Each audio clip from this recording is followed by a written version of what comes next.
Harry Magdoff. The Age of Imperialism. The Economics of U.S. Foreign Policy. To Beatrice for the Best of Reasons. 1 Introduction 7. 2 The New Imperialism 27. 3 The Financial Network 67. 4 Aid and Trade 115. 5 The American Empire and the U.S. Economy 173.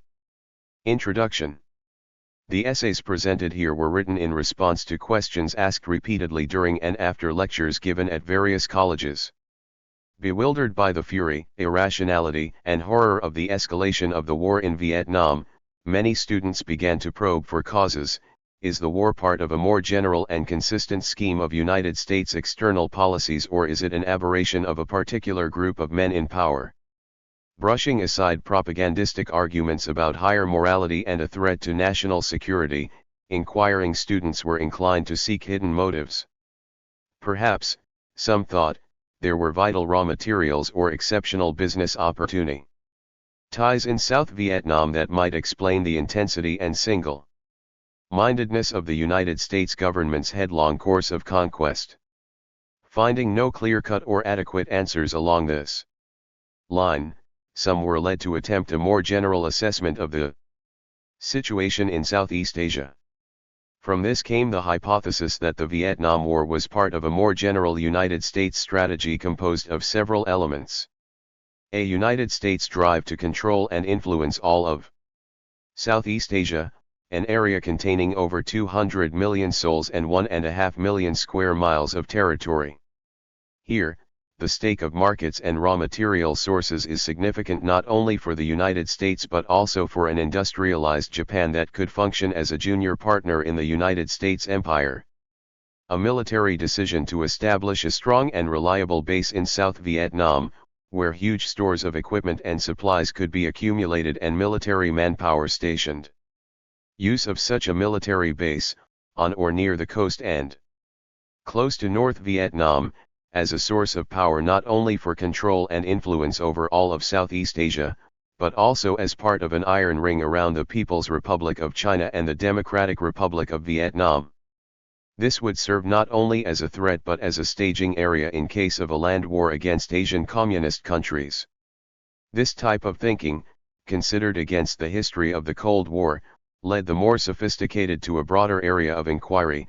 Is the taproot of United States policy perhaps to be found in a modem imperialism, in capita HSM as an expansion is system? But here they were stumped again. The imperialism hypothesis seemed to be in conflict with the commonly accepted notion that exports and foreign investments are minor elements in the overall U.S. economy. Could this apparent contradiction be resolved? Here the existing economic literature was not of much help. It is true that economists have in recent years been paying more attention to international economic affairs, especially on such matters as the balance of payments, gold, foreign aid, international trade, and the problems of underdeveloped countries. Nevertheless, apart from a growing literature on the legal and administrative aspects of international business investment, which is mainly concerned with practical business matters, very little study has been devoted to the relation between the domestic and international economies. Economic theorists as a rule have refrained from analyzing the United States as a world economic power or studying the country as part of the world capitalist system. A striking example of the way this issue is sidestepped is provided by John Kenneth Galbraith's magnum opus, The New Industrial State. Here Galbraith boldly attempts to break new ground and is not inhibited by accepted orthodoxy from arriving at new theoretical generalizations. Since the pivot of his analysis is the concept of a U.S. economy dominated by giant corporations, he stresses again and again their strategic influence on economic and political affairs, and the imperative need of these corporations, for their own safety and protection, to control their sources of raw materials and their markets. Yet one would never know from Galbraith's book that these corporations have any foreign economic interests, despite the fact, documented below, that foreign sources of raw materials and foreign markets for their products are a significant and growing component of the business activity of the giant corporations. Not only is this aspect ignored in Galbraith's treatment of the corporation, but it is ignored also in his discussion of the relationship between corporate interests and foreign military policy. On the latter, he emphasizes the strategic role of military expenditures in the growth and security of the giant firms. But one will not find a word on the foreign involvement of the giant corporations, even though Galbraith's theoretical framework, built around the imperatives of corporate control over raw materials and markets, cries out for such an analysis. The repeated questions of students about the anomaly of an isolationist economy and an aggressive international foreign policy reflected the absence of such inquiries by orthodox scholars or even by liberal and radical social critics. It was both the significance of the questions posed and the scholarly vacuum which prompted the studies published here. An invitation to give a paper on imperialism to the Second Socialist Scholars Conference held in New York in September 1966, provided the occasion for presenting publicly the first results of the search for an answer to this question.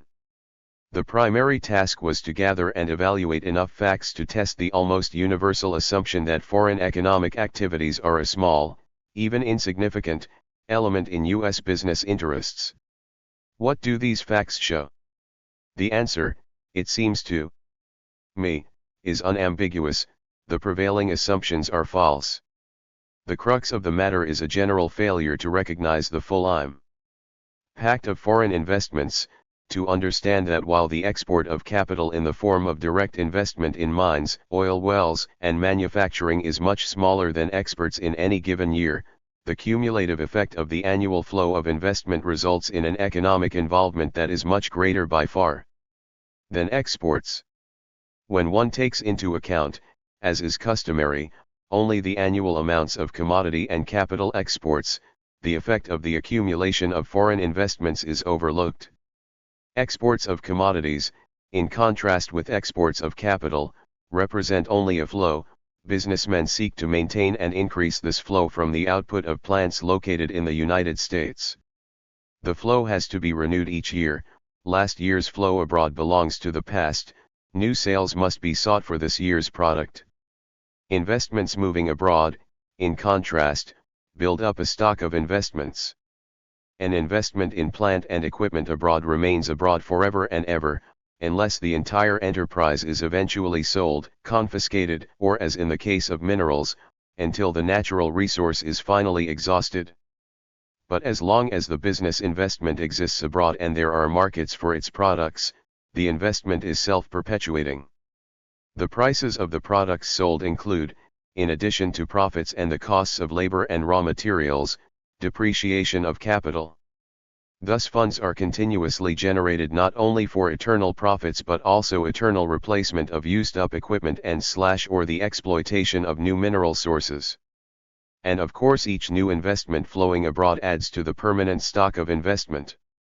A simple arithmetic illustration may help to explain this point.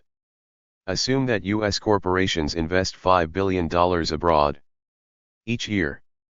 Assume, further, that for every $5 billion of investment it is reasonable to expect $10 billion of product. Then we would get the following results. Introduction. Annual flow accumulated annual output of capital stock of resulting from invested capital abroad use of capital year abroad at end of year equipment in billions of dollars. 1. But our interest is not only in the size of foreign economic involvements, it is also necessary to ask how important these activities are for the domestic economy. If we think in terms of an arithmetic ratio, we can see that thus far we have been discussing only the numerator. What do we use for a denominator? Here again, we encounter a widespread shortcoming in the commonly accepted way of thinking about such matters. A customary way of measuring significance in economic affairs is to compare variables under examination with the gross national product. If a particular segment of the economy measures up as a large proportion of the GNP, it is ipso facto assumed to be important. Conversely, if the ratio to the GNP is small, then the particular item measured is usually considered not important. The weakness of this type of statistical test is that it does not differentiate between the strategic and the non-strategic sectors of the economy, between the dependent and the independent variables, between the activities that create a surplus product and those that are involved in utilizing the surplus. Here it is sufficient to note that the procedure followed was to narrow down the base for evaluating the relative significance of foreign economic activity so that the latter was correlated with comparable sectors of the domestic economy. In addition, special account was taken of such strategic sectors as the capital goods industries, which are the most volatile elements in the business cycle. The resulting analysis of the available facts shows that there is a close parallel between, on the one hand, the aggressive United States foreign policy aimed at controlling as much of the globe as possible, and, on the other hand, an energetic international expansionist policy of U.S. business. The demonstration of this parallel of course does not prove that one is the cause of the other. What it does suggest is that it is simply wrong to assume that the U.S. economy is isolationist, and from this it follows that the spread of U.S. international economic affairs has to be introduced as an important consideration in any hypotheses attempting to explain what goes on in the world today. In order to understand the main past and potential future trends, we need to sort out the more important influences from the multitude of variables. However, attempting to arrive at a simple, single cause formula more often than not serves as a straitjacket on the advance of knowledge. In the case of imperialism, we have, at one extreme, theorists who look to some universal in man's nature or to a form of social atavism to explain the phenomenon as a continuous and constant force in history. Thus, we have so competent an economic historian as Professor David S. Londas explaining. It seems to me that one has to look at imperialism as a multifarious response to a common opportunity that consists simply in disparity of power. Whenever and wherever such disparity has existed, people and groups have been ready to take advantage of it. It is, one notes with regret, in the nature of the human beast to push other people around or to save their souls or civilize them, as the case may be carried. This interpretation, correct or incorrect, is at so high a level of abstraction that it contributes nothing to an understanding of historical differences in types and purposes of aggression and expansion. It is entirely irrelevant, for example, to an explanation of the historical expansion of capitalist society into a world system, or of why this expansion is associated with a growing disparity of power between a few nations that are exceptionally rich and many nations that are continuously poor. At the other extreme of the oversimplification spectrum is the pure economic imperialism formula. The search for unadulterated economic motives of foreign policy decisions will serve as a useful hypothesis in a large number of cases. But it will fail if one expects to find such for each and every act of political and military policy. A major reason why such a crude hypothesis does not work is simply that military and political policies are not based on strict cost accounting rules. The corporation does need to weigh carefully every expenditure of funds against the prospect of recovering the funds and making a sought-for-profit in a reasonable period of time. Governments, on the other hand, are not restricted by the same kind of budgetary considerations. They can tax, print money, and raise the public debt. There are of course limits even to these expenditures, but they arise from the resources of the whole economy and not from those of a given corporation or a group of corporations. The rationale of government spending has no resemblance to the rigid weighing of costs versus benefits, even though some governments may wish to have it appear that they do.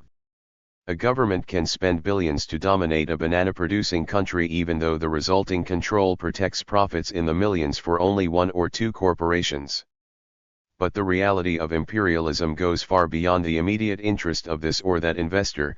The underlying purpose is nothing less than keeping as much as possible of the world open for trade and investment by the giant multinational corporations. Where there are competing interests between the business organizations of different countries, the aim of each government's policy is to keep on extending its foreign influence. The dimension of the control will vary, from military occupation to informal spheres of influence techniques, depending on circumstances and the judgment of political and military leaders on what is most realistic under the circumstances. When all these factors are taken into account, it will be seen that attempts to explain isolated actions in bookkeeping terms make no sense. Small Latin American countries that produce relatively little profit are important in United States policy making because control over all of Latin America is important. Control and influence, in this context, are needed not only to prevent expropriation of U.S. capital and to immunize the country against social revolution, but even because its vote in the UN or the OAS is important to the general U.S. scheme of domination.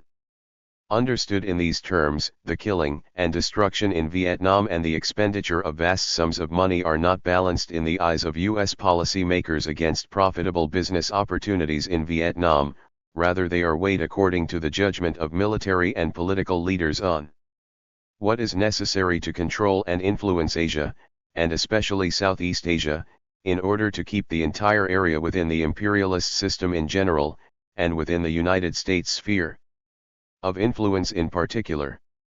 The same type of thinking that approaches the concept of economic imperialism in the restricted balance sheet sense usually also confines the term to control by an industrial power over an underdeveloped country.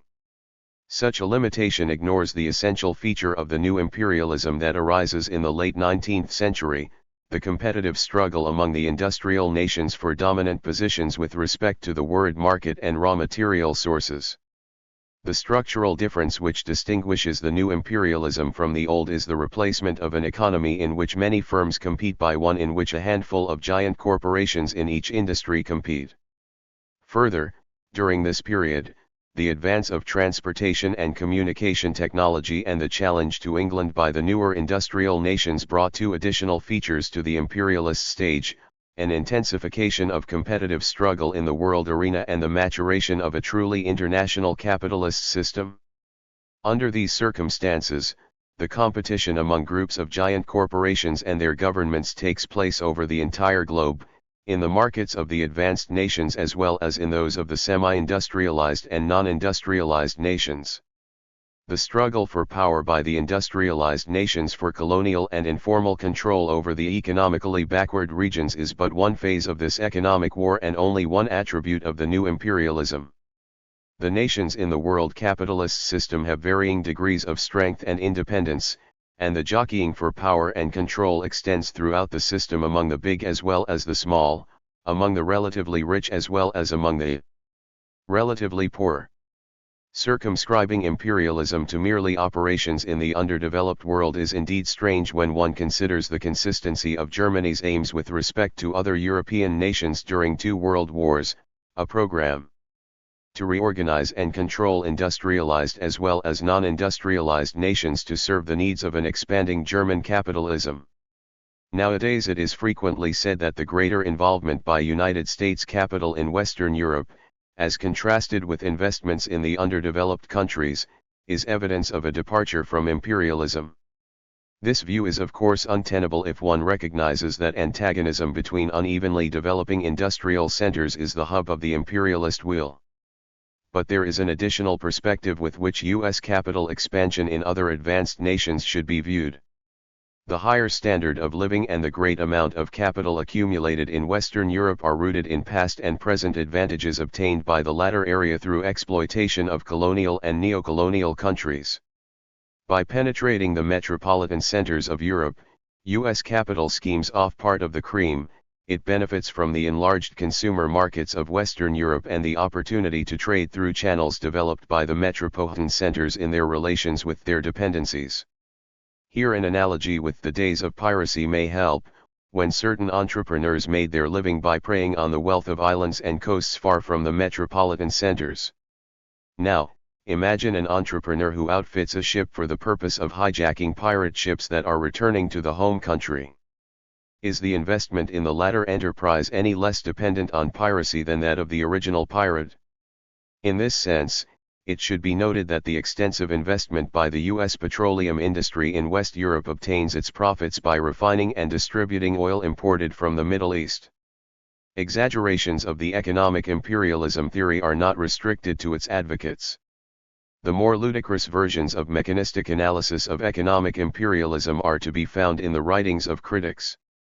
An outstanding example of this occurs in an essay by Professor Mark Blagg on Economic Imperialism Revisited.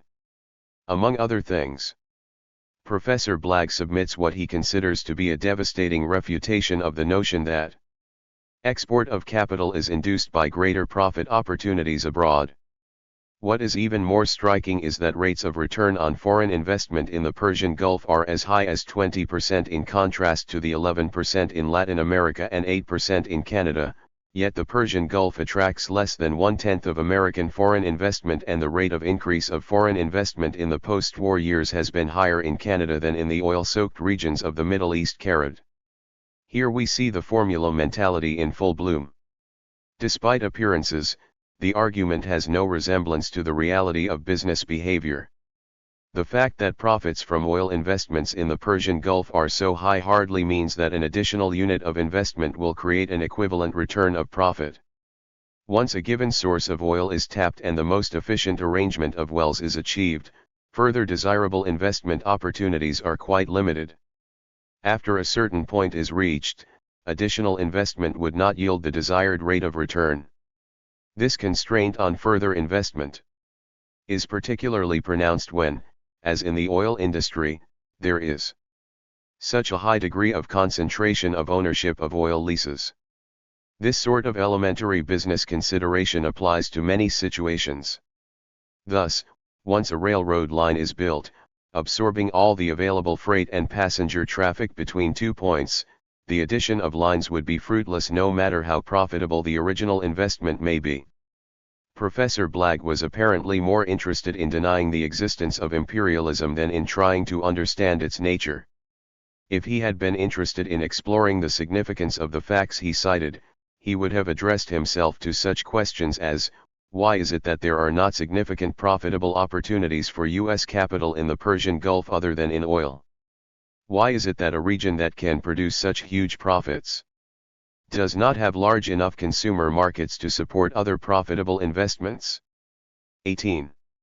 Another illustration of distortion by use of unassimilated, or unanalyzed, facts is found in a chapter labeled Is America Imperialist? In Barbara Ward's The West at Bay.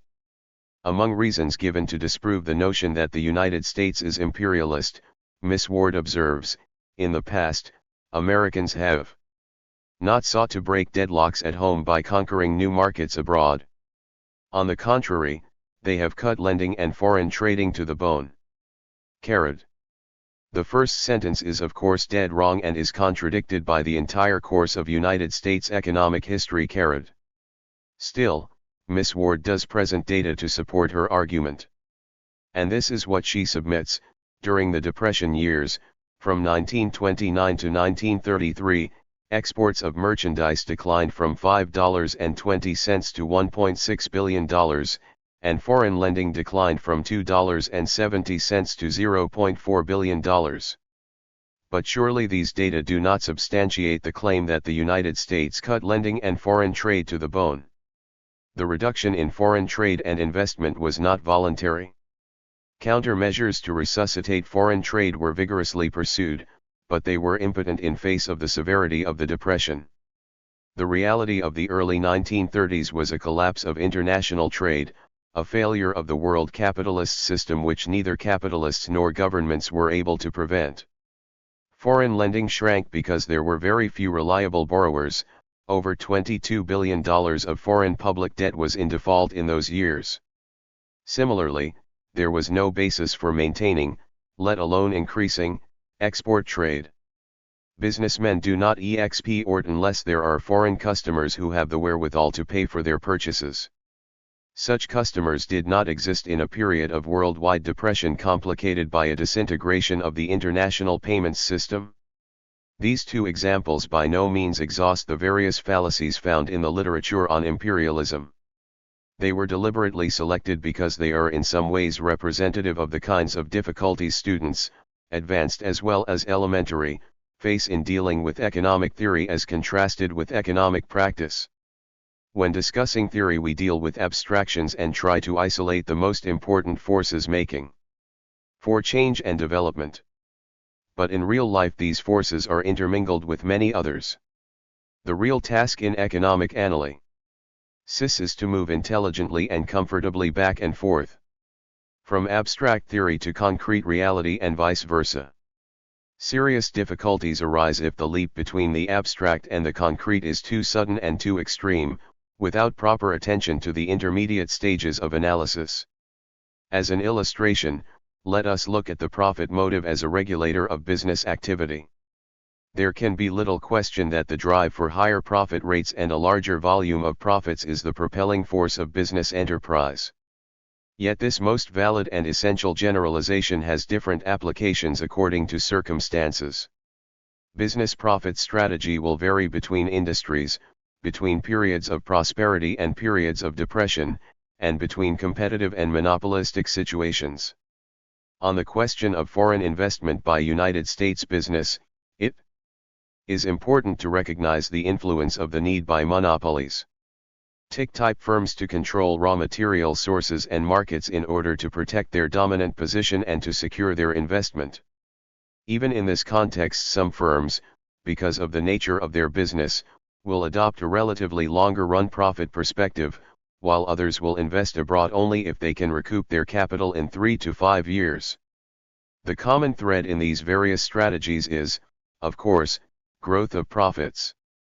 Nevertheless, one would get a misleading picture if one narrowed down the reasons for the migration of capital to merely a statistical analysis of profit rate differentials in various countries. Similar strictures need to be applied to the surplus capital themes that are often found in theories of imperialism. It seems almost axiomatic to say that capital moves abroad when idle funds that find no profitable domestic investment outlets and/or profit opportunities are greater abroad than at home.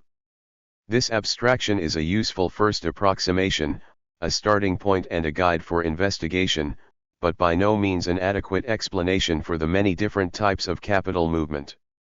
Capital in everyday life is not an undifferentiated mass. It is supplied from different sources in the economy and is frequently available for only limited uses: a short-term loan, opening a new bank, building a chemical plant. It should also be understood that money capital consists of credit as well as cash and therefore is affected by the swings of the credit cycle. Thus, during a severe depression, as production declines and credit contracts, a good part of the surplus disappears and mobilization of capital becomes more difficult. The often repeated theorem about foreign investment as a way out of depression has validity if one recognizes that this is only one of the strategies on the agenda of the business community, which may or may not be workable according to circumstances.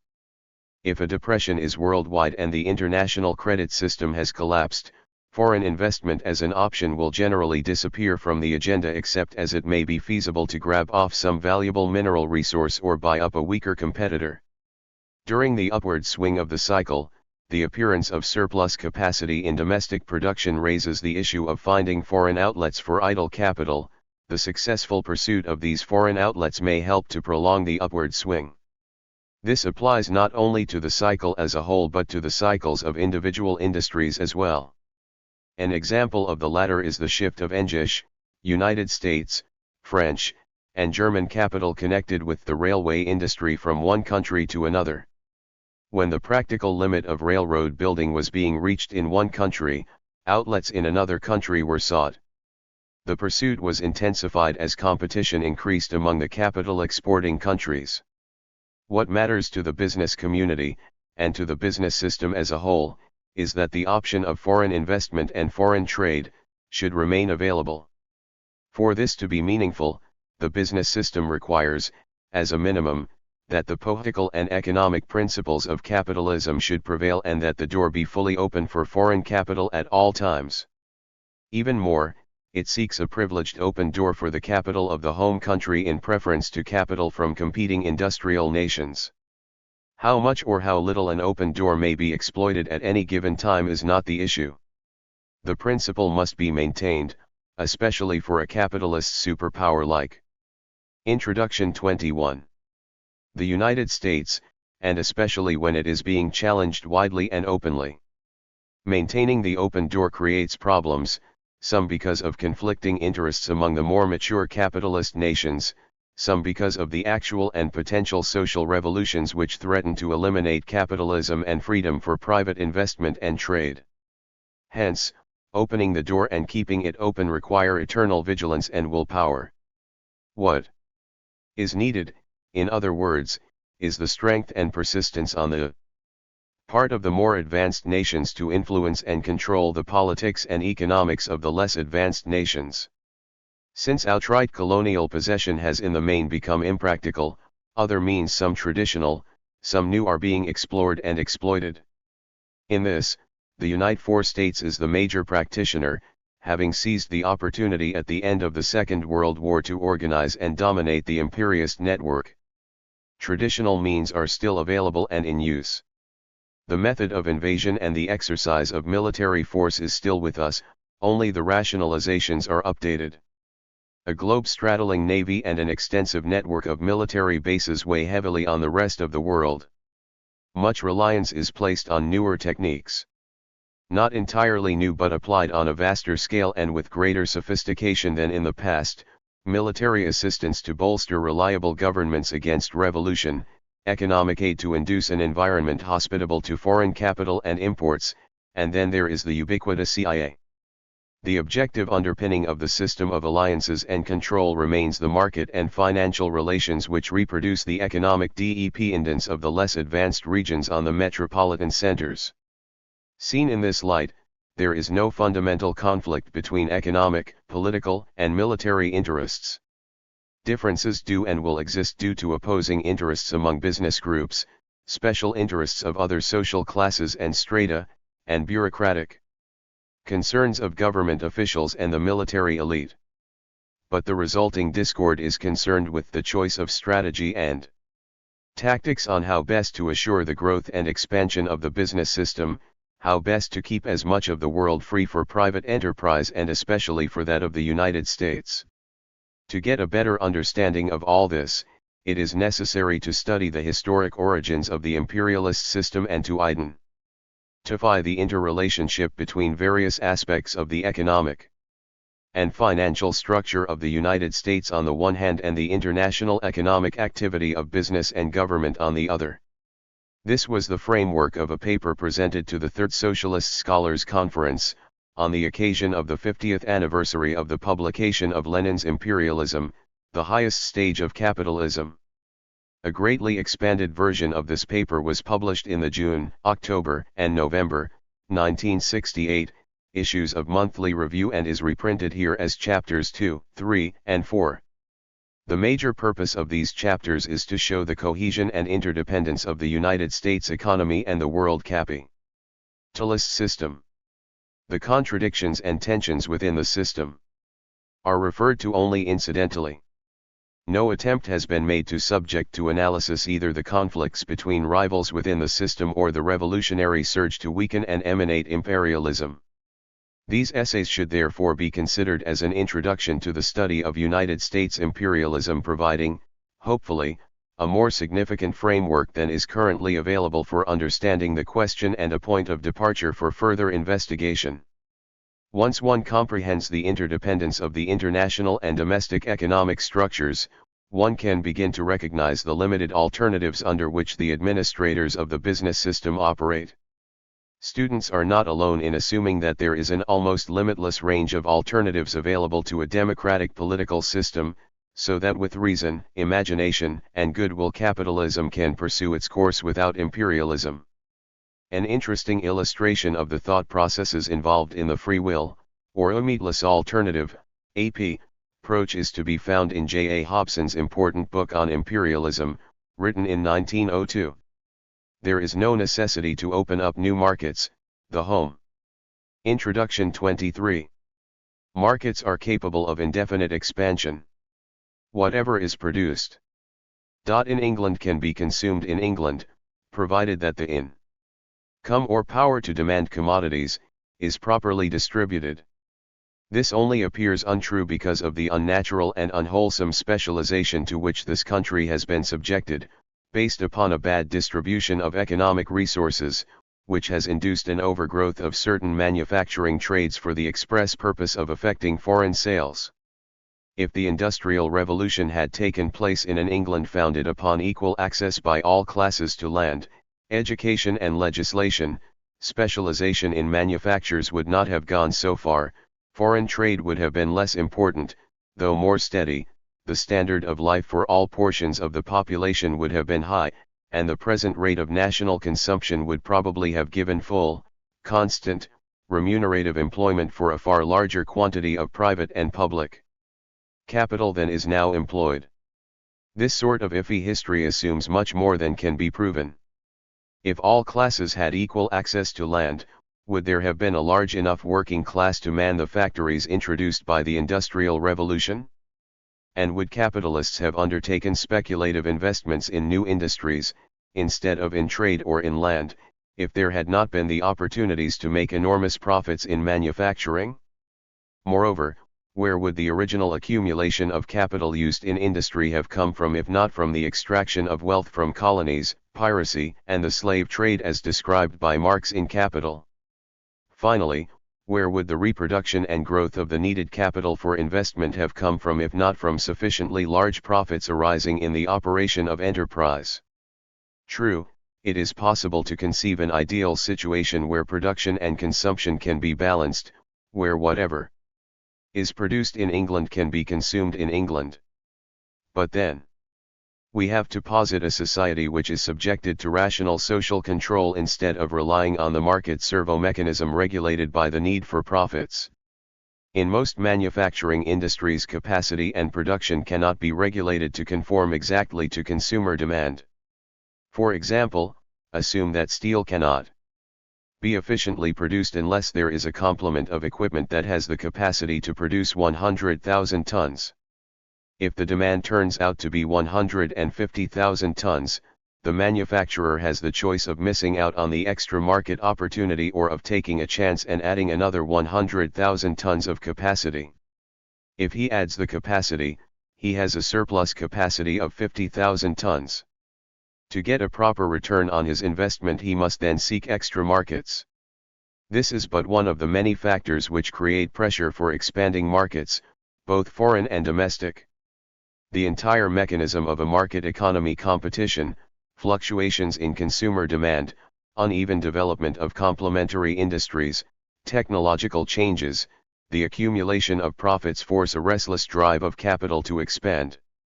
This being the case, Hobson's panacea of an increase in consumer income is unrealistic. He assumes in effect that coordinated direction of economic change is possible by increasing wage levels. However, this device can hardly be relied upon to get the results Hobson sought. For example, too rapid a rise in consumption may under some circumstances reduce profit levels sufficiently to stall the engine of capital accumulation, resulting in insufficient employment opportunities for a labor supply swelled by population increase and those displaced by rising productivity.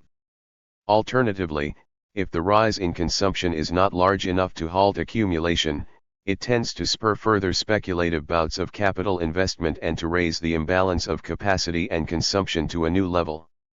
Unfortunately, Hobson's prescription merely follows the common illusion that capital investment can be regulated not by planning, but by adjusting one of the variables in the capitalist economic process.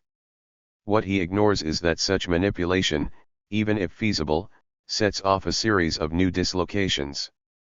For the sake of protecting profits and capital investment, the avid exploration of sales opportunities in the world markets must accompany the inexorable expansion of capacity. And, as Hobson explains, the structure of industry itself becomes adapted to the world market rather than to the domestic market alone. On the other hand, Hobson does not take account of the way this development is involved with changes in the rest of a business society's international life with, for example, international banking, the international money market, and the constraints of the balance of payments. Given the kind of industrial and financial structure that evolves over time, and the organization of class power that errats this structure, the ideistic constructs of Hobson are not available as realistic options for even reform governments.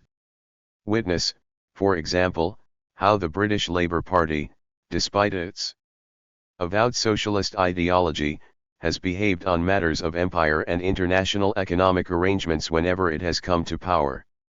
Even though it eventually presided over the dissolution of the formal British Empire not by choice, but by necessity, it realistically managed the dissolution so that there would be as smooth a transition as possible to an informal empire that would serve the same imperialist economic policies. A similar lesson can be learned from the experience of Roosevelt's New Deal. The New Deal's important social reforms and energetic pump priming did not succeed in accelerating the capital accumulation engine, only the ample profits of foreign war orders and domestic military business provided the impetus. The foreign operations of the New Deal were similarly realistic in terms of the options available in the then existing economic and social situation, adding up to a drive to gain foreign markets and special advantages in these markets for U.S. business. Realism is also the hallmark of a more recent public program introduced under a liberal and progressive banner. J.J. Servan-Schreiber, in his very popular book, The American Challenge, explores the danger of Western Europe becoming a satellite of the U.S. economy, as a result of the spread of American capital throughout Western Europe. Servan-Schreiber's avowed aims are to avoid the colonization of the area and, at the same time, to encourage ideals of social justice and individual dignity. He is, however, a man of realism and accepts the existing social system as a necessary condition. Once he bases his reasoning on the continuation of capitalism, Servan-Schreiber. 26. Burr's prescription is obvious and logical. Western Europe must develop the right kind of muscle to be able to compete with U.S. business. The 50 to 100 largest European companies must be given the opportunity and encouragement to merge so that they will be large enough to take on the U.S. giants.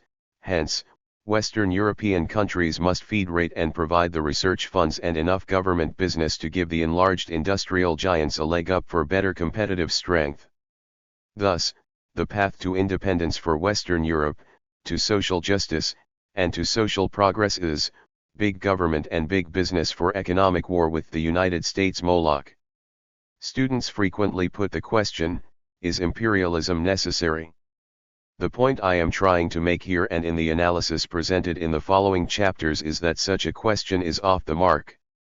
Imperialism is not a matter of choice for a capitalist society, it is the way of life of such a society. A focal point of Lenin's theory of imperialism is the classification of imperialism as a special stage in the development of capitalism, arising towards the end of the 19th century. This attempt to give imperialism such a specific historical reference date has been a subject of controversy, the main objection being that many of the features considered characteristic of imperialism are found early in the game and throughout the history of capitalism: the urgency to develop a world market, the struggle to control foreign sources of raw materials, the competitive hunt for colonies, and the tendency towards concentration of capital. Some scholars get around this problem by distinguishing between an old and a new imperialism. Whatever semantic device is used, there are good and sufficient reasons for clearly marking off a new period in the affairs of world capitalism. Of the many distinguishing features of this new stage, two, in my opinion, are decisive. First, England is no longer the undisputed leading industrial power. Strong industrialized rivals appear on the scene: the United States, Germany, France, and Japan. Second, within each of the industrialized nations, economic power shifts to a relatively small number of big integrated industrial and financial firms. The framework for these developments was provided by the introduction during the last 20 to 30 years of the 19th century of new sources of energy and a new departure in technology, which Veblen called the technology of physics and chemistry. 27. 28. This is a technology that is based on the direct application of science and scientific research, rather than on mere mechanical ingenuity. It was in the final 30 years of the 19th century that A whole century of slow progress and restatement in pure science, particularly in thermodynamics, electromagnetism, chemistry, and geology, began to meet up with rapid development in practical mechanical engineering, and particularly in the production of machine tools and in industrial methods. Not only were new industries developed and new sources of power provided. The internal combustion engine, stemming from progress in thermodynamics theory, being only less important than electricity. Innumerable existing industries, mining and road building, steel, agriculture, petroleum, concrete are but a few examples. Were transformed and expanded. Innumerable new products: the modern bicycle, the telephone, the typewriter, linoleum, the pneumatic tire, cheap paper, artificial silk, aluminum, ready-made clothing, and shoes were manufactured and marketed for the first time. It was in this period that mechanization first became characteristic of industry in general. Even more important than the technological features of this period per se is that this technology as a rule required investment of large amounts of capital and large production units. The main developments that characterize the transformation occurred in steel, electricity, industrial chemistry, and oil. Steel has unique properties that are essential in the construction of machines such as internal combustion engines, electric generators, and steam turbines. It was the introduction of steel rails and locomotives that made possible the carrying of heavy loads at high speeds. This reduced the cost of transport and provided the means for transforming local and regional businesses into large, national industries. Before the application of scientific methods, steel was practically a semi-precious metal. Until processes were introduced, steel making was hardly more than an empirical craft or operation.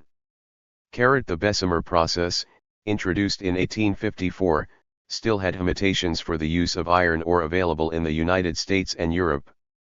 The open hearth method introduced in the 1860s, and finally the basic process developed by Thomas and Gilchrist in 1875 made possible the new imperialism. 29.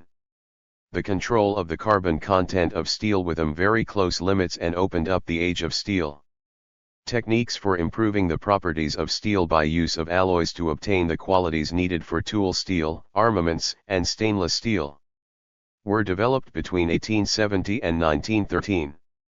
Note that during the period 1870 to 1874 an average of 1 million tons of steel were produced worldwide.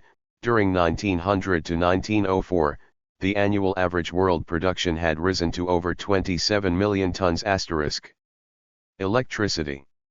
While scientific experiments with electricity and theoretical exploration of the subject go back to the 18th century, the application of these experiments and theory to form a large-scale industry occurs toward the end of the 19th century. The first commercial generating stations in London, Milan, and New York were opened in the 1880s. The importance of electricity is not limited to its use as a new source of light, heat, and power.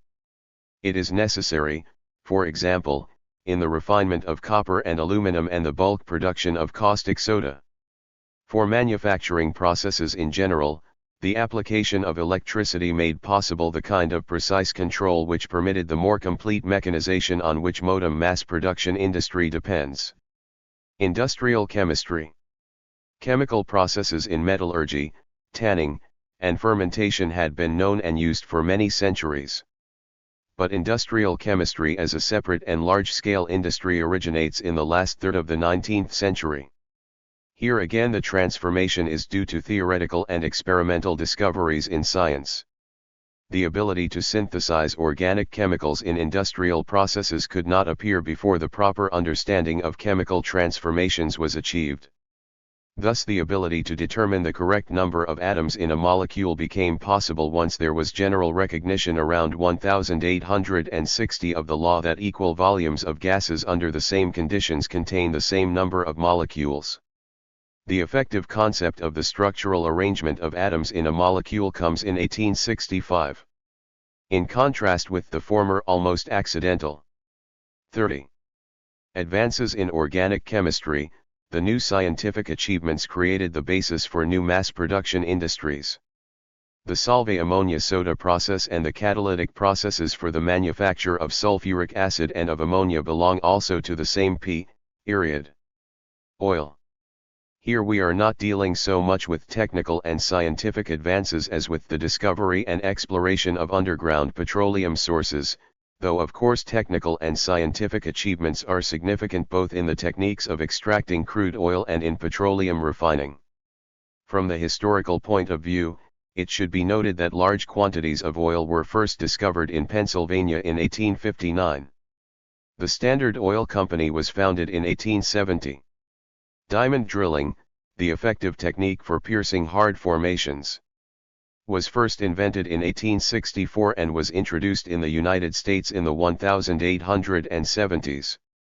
The earliest phase of large oil discoveries was concerned with nationwide and international distribution systems for oil in kerosene lamps and for the manufacture of lubricants. The introduction of oil as fuel in industry and transportation follows from later discoveries of oil sources. Sometimes referred to as a second industrial revolution, these new phenomena were integral to the shift from a capitalism characterized by dispersed small competitive units to one in which large concentrations of economic power dominated the industrial and financial scene. How significant these late 19th century technological developments were in accelerating monopolistic trends can be seen by examining the giant corporations of today. Of the 5.0 largest industrial corporations in the United States today, 26 are in steel, oil, electrical equipment, chemicals, and aluminum. Of the 50 largest industrial corporations in capitalist countries outside the United States, 30 are in these same industries. 31. The rise of big business. Our argument here is not that the new technology determined the size of the corporation and the monopolistic trends that accompanied big business. Rather, the new technology provided the framework, and often the opportunity, for the quite normal tendencies of capitalist industry toward concentration of power. For example, the Transcontinental Railroad and its feeders created the possibility for local manufacturers to compete on a national scale. The overexpansion of production that resulted from many local producers expanding their capacity to meet the enlarged markets resulted in ruthless competition, failures, mergers, and alliances, a familiar pattern of business history. The transformation that took place in the United States business life during the onset of the imperialist stage is well summarized by Professor Chandler. In the 1870s, the major industries serviced an agrarian economy. Except for a few companies equipping the rapidly expanding railroad network, the leading industrial firms processed agricultural products and provided farms with food and clothing. These firms tended to be small, and bought their raw materials and sold their finished goods locally. Where they manufactured for a market more than a few miles away from the factory, they bought and sold through commissioned agents who handled the business of several other similar firms. By the beginning of the 20th century, many more companies were making producers' goods, to be used in industry, rather than on the farm or by the ultimate consumer. Most of the major industries had become dominated by a few large enterprises. These great industrial corporations no longer purchased and sold through agents, but they had their own nationwide buying and marketing organizations. Many, primarily those in the extractive industries, had come to control their own raw materials. In other words, the business economy had become industrial. Major industries were dominated by a few firms that had become great, vertically integrated, centralized enterprises. The Civil War and the railroad expansion provided the opportunity for the maturation of powerful financial institutions that could accumulate the capital and organize the mergers that became what Chandler identifies as the vertically integrated, centralized enterprises. The new technological innovations discussed above provided the material production. 32. Bases for such big business. The frequent depressions that began in 1873 were the battleground. And the method of business organization for this transformation was the corporation, what Veblen termed the master institution of civilized life. The new drive for raw materials. The new industries, The new technology and the rise of competition among industrialized nations gave a new importance to the role of raw materials. The struggle for the control of iron ore and coking coal on the European continent is a familiar story. Even more important was the pressure to gain control over distant territories whose value assumed new relevance. Barraclough summarizes this trend as follows. The voracious appetite of the new industrialism, unable of its very nature to draw sufficient sustenance from local resources, rapidly swallowed up the whole world. It was no longer a question of exchanging European manufactures, predominantly textiles, for traditional Oriental and tropical products, or even of providing outlets for the expanding iron and steel industries by building railways, bridges, and the like. Industry now went out into the world in search of the basic materials without which, in its new forms, it could not exist. This was part of a general new pattern of economic relations in the world capitalist system. During the period from 1860 to 1900, three changes in the economic relations between nations are notable: the number of commodities entering international trade on a large scale multiplied greatly, competition between many widely separated regions of the world first appeared or grew more intense, and the standard of living of workers and the profitability of industry in European nations came to depend on maintenance of overseas supplies, while the standard of living of the producers of raw materials came to depend on market fluctuations occurring sometimes on the other side of the world. As the need for raw materials grew, the rate of discovery and exploitation of the resources increased. It was the same 30 years that most of the undeveloped agricultural areas of the world were opened up, and that, with the increase of geological knowledge, though not all were yet the new imperialism 33 exploited, most of the world's great mineral-bearing districts were discovered, registered. It was in the last quarter of the 19th century that nickel was discovered and developed in Canada, copper and zinc in Australia, nitrogen in Chile, and tin and rubber in Malaya. In sum, the ring of distant primary producers was widened from North America, Romania, and Russia to tropical and subtropical lands and, beyond them, to Australasia and South Africa. Areas and lines of commerce that had previously been self-contained dissolved into a single economy on a world scale. Advance in ocean transportation and the world market. World commerce, as noted earlier, was an essential ingredient of early capitalism, and it progressed as capitalism matured.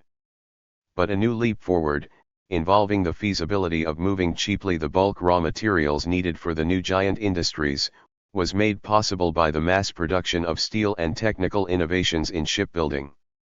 Metal-built steamships using steel hulls, steel boilers, twin screws, and compound engines, a synthesis of existing inventions, became the predominant form of ocean transport in the last 2 decades of the 19th century. The problems posed by the higher pressures needed in marine engines were not solved till the later 1870s and early 1880s, when improved steel boilers and tubes enabled shipbuilders to construct ships with triple expansion engines that worked at 150 pounds pressure and more.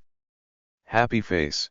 The demand for efficient and cheap bulk shipment of heavy products throughout the world, the new metal steamship which made it possible, and rapid communication set the stage for a commercial revolution. This commercial revolution was financed by the simultaneous growth of international banking and the creation of a single multilateral system of international payments. A world market, governed by world prices, emerged for the first time. Empire and the new imperialism. The above developments also contributed to a speed up in the industrialization of lands other than England. The United 34 States, Germany, Japan, France, Belgium, and others. This industrialization occurred under circumstances in which concentration of economic power in large business units, mobilization of large masses of capital for particular projects, growth of protective tariffs, and a wave of militarization provided the framework for what was essentially new in the imperialism of the late 19th and 20th centuries. Above all, What was new was the extension of imperialist behavior patterns to most industrialized nations. It was no longer Britain controlling international commerce, carving out spheres of commercial influence, and picking up a colony here and there. Instead, it was the economic and political operations of other rapidly advancing countries rushing for their place in the sun which pinned a new label on modern society. Under the impetus of this new imperialism, no corner of the earth was left untouched. The entire world was transformed and adapted to the needs of the new dominant industry in each industrialized nation, and to the rivalry between these nations under the pressure of these needs. Imperialism and colonies. The complex of economic and political relations that arose from or were in accommodation to these specially new phenomena encompasses the imperialist era. The change thus marked off is not an abrupt one. It flows directly from well-entrenched tendencies inherent in a capitalist economy. The principal new feature is the concentration of economic power in giant corporations and financial institutions, with the consequent internationalization of capital. The urge to dominate is integral to business. Risks abound in the business world. Internal and external competition, rapid technological changes, depressions, to name but a few, threaten not only the rate of profit but the capital investment itself. Business therefore is always on the lookout for ways of controlling its environment to eliminate as much risk as possible. In industry after industry, the battle for survival has also been a battle for conquest, from which the giant corporations best fitted for their environment have emerged. There. 35. Ways and habits are the result of a process of adaptation to the battle for survival and growth. These ways and habits have been built into their organizational structures and their modes of operation as ways of guaranteeing and sustaining victory. The most obvious first requirement to assure safety and control in a world of tough antagonists is to gain control over as much of the sources of raw materials as possible. Wherever these raw materials may be, including potential new sources. Controlling raw materials sources is both a protective device against pressure of competitors as well as a weapon of offense to keep non-integrated competitors in line. Ownership of and control over raw material supplies is, as a rule, an essential prerequisite for the ability of a leading firm or group of leading firms to limit new competition and to control production and prices of the finished products. Moreover, the very size of the large vertically integrated firms gives them the resources to explore and develop potential new supplies throughout the world. Happy face, the history of the oil industry is of course a classic illustration, but this principle applies also to the aluminum, steel, copper, and other industries. The pattern of most successful manufacturing businesses includes conquest of foreign markets. This is so even where there is as large an internal market as in the United States. In the mass market auto industry, for example, foreign markets exercised an important influence from the earliest days. The sixth Ford car built was shipped to a Canadian distributor. The Ford Motor Company in its first year of operation started making arrangements for building up its foreign markets. Despite the very high rate of domestic population increase and the opportunities available in the underdeveloped regions of this country, the drive to develop exports of manufactures took root during the very first flush of industrial maturity. Less than a decade after the end of the Civil War. In 1871, little over 7% of United States exports consisted of finished manufactures. By 1890 this percent rose to almost 12%. By 1900 to almost 19%. The succession of depressions from 1873 to the turn of the century produced two responses. 36. Internally, a wave of consolidations and the move towards big business. Externally, the drive to capture export markets, including those of industrialized Europe. The dynamics of the search for export markets varies from industry to industry, and has different degrees of importance at various stages in the evolution of an industry and in different phases of the business cycle. What must be understood in any case is the special significance for industry to maintain these export markets. Lenin's generalization on this point is most appropriate. The growth of internal exchange, and particularly of international exchange, is the characteristic distinguishing feature of capitalism. The uneven and spasmodic character of the development of individual enterprises, of individual branches of industry and individual countries, is inevitable under the capitalist system. Happy face. Foreign markets are pursued to provide the growth rate needed to sustain a large investment of capital and to exploit new market opportunities. In this process, the dependence on export markets becomes a permanent feature, for these markets coalesce with the structure of industrial capacity. In one period exports may be the only way out of disaster, in another they may be the best way to maintain the flow of profits. But as the filling of foreign orders becomes built into the capacity and overhead of the business firm, the pressure to maintain these foreign markets over the long run becomes ever more insistent, especially as competitors arrive on the scene. Foreign investment is an especially effective method for the development and protection of foreign markets. The clearest historic demonstration of this was the export of capital for railways, which stimulated at the same time the demand for rails, locomotives, railway cars, and other products of the iron, steel, and machine industries. But this method of penetrating foreign markets becomes ever more prevalent in the age of the giant corporation, characterized as it is by intensification of national rivalries. The role of foreign investment to capture and exploit sources of raw materials is evident. More than this, though, is the urgency of foreign investment to withstand the competition, or to preempt. 37. Markets, in the countries where competitive corporate giants also exist. The foreign corporate giants can swing their own weight in controlling their own domestic markets, or in their preferential markets such as in colonies, dependencies, or spheres of influence. They can also use their political strength to set up protective tariffs and other trade barriers against outsiders. For these reasons, the ability to compete in other countries and to exercise the kind of market control needed by the giant corporations calls for a program of foreign investment. The competition between corporate giants resolves itself either in cartel arrangements or in permanent invasion of each other's markets via the route of foreign investment. Moreover, this procedure becomes more feasible in the age of big business, thanks to the large masses of capital available to large corporations from their own profits or from what they can mobilize in cooperation with financial institutions. The foregoing reasons for the spurt of foreign investment in the age of imperialism are far from exhaustive. There is naturally the attractiveness of increasing profit rates through taking advantage of lower labor costs abroad.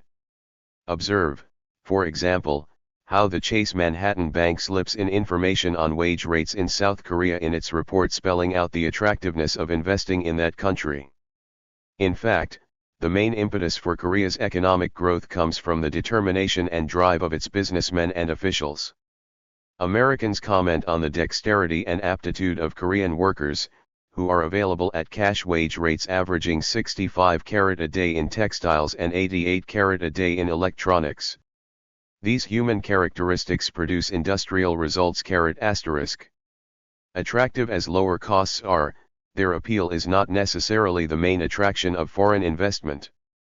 It is merely one of the influences. Much more important is the spur of developing raw material resources, creating demand for exports, and taking advantage of monopoly situations.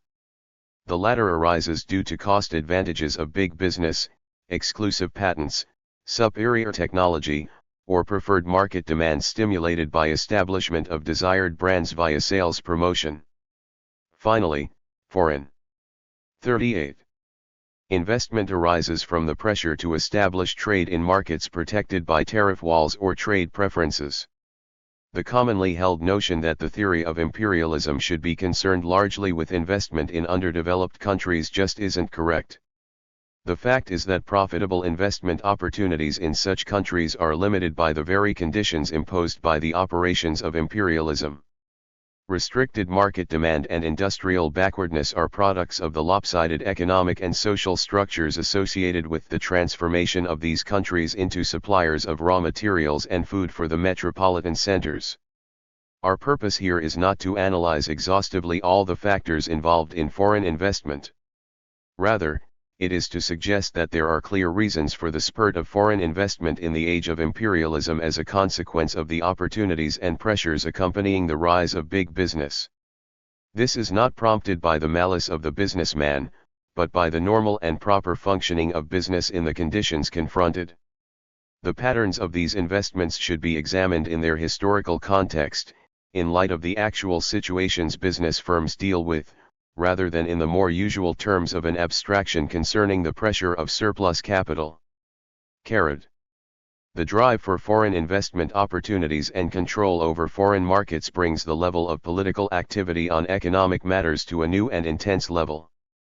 The last quarter of the 19th century sees the spread of protective tariffs. Registered other political means, threats, wars, colonial occupation are valuable assistance in clearing the way to exercise sufficient political influence in a foreign country to obtain privileged trade positions, to get ownership of mineral rights, to remove obstacles to foreign trade and investment, to open the doors to foreign banks and other financial institutions which facilitate economic entry and occupation. The degree and type of political operation naturally vary. In weak outlying territories, colonial occupation is convenient. In somewhat different circumstances, bribery of officials or 39. Loans are appropriate. Among the more advanced countries, alliances and interest groups are formed. The result of these developments is a new network of international economic and political relations. The network itself changes in shape and emphasis over time as a result of wars, depressions, and differential rates of industrialization. The forms also vary: colonies, semi-colonies, a variety of forms of dependent countries, which, officially, are politically independent, but which are in fact, enmeshed in the net of financial and diplomatic dependence, registered and junior and senior partners among the imperialist powers. The significant theme is the different degrees of dependence in an international economy in continuous ferment as a result of the battles among giant corporations over the world scene and the operations of these corporations along with their state governments to maintain domination and control over weaker nations. The oversimplification which identifies imperialism with colonialism pure and simple neither resembles Lenin's theory nor facts of the case. Similarly fallacious is the version of Lenin's theory that imperialism is in essence the need of advanced countries to get rid of a surplus which chokes them, and that this surplus is divested through productive investments in colonies. The stage of imperialism, as we have tried to show, is much more complex than can be explained by any simple formula. The drive for colonies is not only economic but involves as well political and military considerations in a world of competing imperialist powers. Likewise, the pressures behind foreign investment are more numerous and more involved than merely exporting capital to backward countries. There is no simple explanation for all the variations of real economic and geopolitical changes, nor is it fruitful to seek one. The special value of Lenin's theory is the highlighting of all the principal levers that have moved international economic relations. These levers are the ones associated with the new stage of monopoly and the essential ways monopoly operates to achieve, wherever and 40. Whenever feasible, domination and control over sources of supply and over markets. The fact that these are still the principal levers explains why the theory is still relevant. But the articular forms in which these factors operate and become adapted to new conditions requires continuous re-examination. Modern features of imperialism. The imperialism of today has several distinct and new features.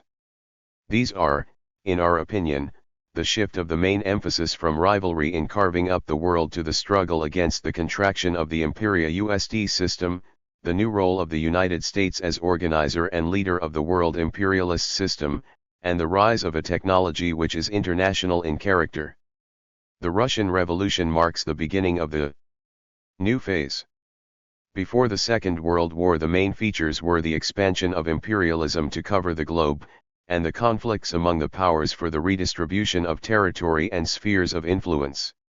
After the Russian Revolution, a new element was introduced into the competitive struggle, the urge to reconquer that part of the world which had opted out of the imperialist system and the need to prevent others from leaving the imperialist network. With the end of the Second World War, the expansion of the Socialist part of the world and breakup of most of the colonial system intensified the urge, of saving as much as possible of the imperialist network and reconquering the lost territories. Conquest in this context takes on different forms, depending on the circumstances, military and political as well as economic.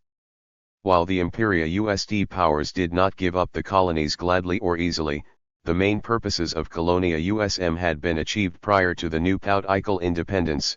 The colonies had been intertwined with the world capitalist markets, their resources, economies, and societies had become adapted to the needs of the metropolitan centers. The current task of imperialism now became to hold on to as many of the economic and financial benefits of these former colonies as possible. And this, the new imperialism 41, of course meant continuation of the economic and financial dependency of these countries on the metropolitan centers. Neither in the period right after the Russian Revolution nor in our own day does the central objective of extending and/or defending the frontiers of imperialism signify the elimination of rivalries among the imperialist powers. However, since the end of the Second World War this central objective has dominated the scene because of the increasing threat to the imperialist system and because of the greater unity among the powers imposed by United States leadership. Up to the end of the Second World War political and military operations in the imperialist world system were carried on in the traditional method of alignment in blocks. Competitive interests in one bloc were temporarily repressed for the sake of a joint offense or defense against another bloc. The composition of these blocks changed over time as did the tactical advantages sought. Since 1945 the new phenomenon is the assumption by the United States of leadership of the entire imperialist system. As a result of its maturing economic and military strength and the destruction inflicted on rivals by the war, the United States had the capacity and the opportunity to organize and lead the imperialist network of our time. The organizing of the post-war imperialist system proceeded through the medium of the international agencies established toward the end of the war, the United Nations, the World Bank, and the International Monetary Fund, in each of which the United States was able, for various reasons, to exercise the leading role. The system was consolidated through the activities of UNRWA, the Marshall Plan, and the several economic and military aid programs financed and controlled from Washington. The new perspective of United States leadership was referred to indirectly by Secretary of State Rusk when he called attention to the fact that the United States is criticized not for sacrificing our national interests to international interests but for endeavoring to impose the international interest upon other nations. This criticism is not rejected by the Secretary of State. Indeed, he is proud of it. This criticism is, I think, a sign of strength of our strength and the strength of international law. Further, he continues to spell out the ambitious vista of United States foreign policy. But we know we can no longer find security and well-being in defenses and policies which are confined to North America, or the Western Hemisphere, or the North Atlantic community. This has become a very small planet. We have to be concerned with all of its land, waters, atmosphere, and with surrounding space. In view of the limitations of the United Nations, stemming from participation of socialist countries, the practical administration of this global and spatial concern was affected by a series of treaties and declarations covering the non-socialist world. A list of these instruments as of August 1966 is given in AP. Pend K. The diplomatic arrangements shown in this list were stimulated and given substance by the proliferation of military bases around the planet. The new role of the United States in this respect can be seen in the fact that U.S. armed forces in the 1920s were stationed in only 3 countries abroad. During the Second World War, U.S. armed forces were to be found in 39 countries. Today, through distribution of military assistance and the direction of military training of foreign armies, U.S. military groups are located in at least 64 countries. These, as can be seen in Table I, are well spread out over the globe.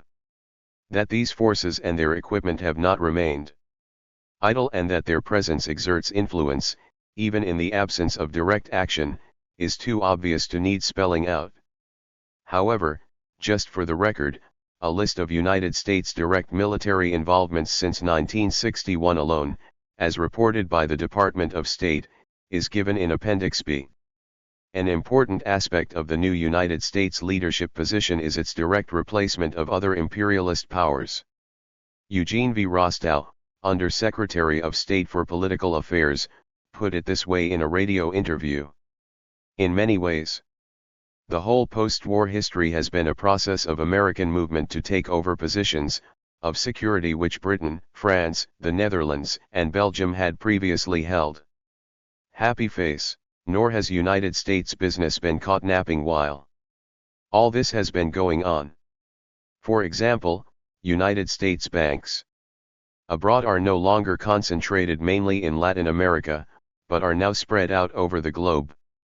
And the United States position in the lush Middle East oil industry has been transformed. Table 2 presents estimates of the change in the relative position of the United States with respect to Middle East oil. While United States firms controlled less than 10% of the reserves in Middle Eastern oil leases before the Second World War and 72% was held by Great Britain, the positions are now reversed.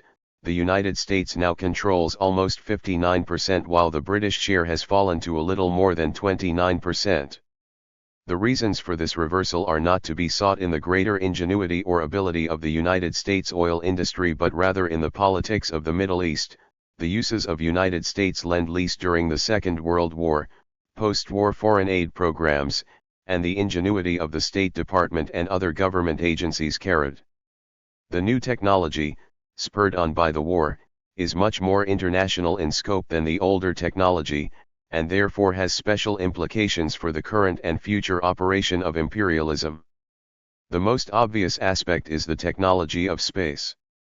The large number of space stations around the globe manned by United States technicians is one of the international features.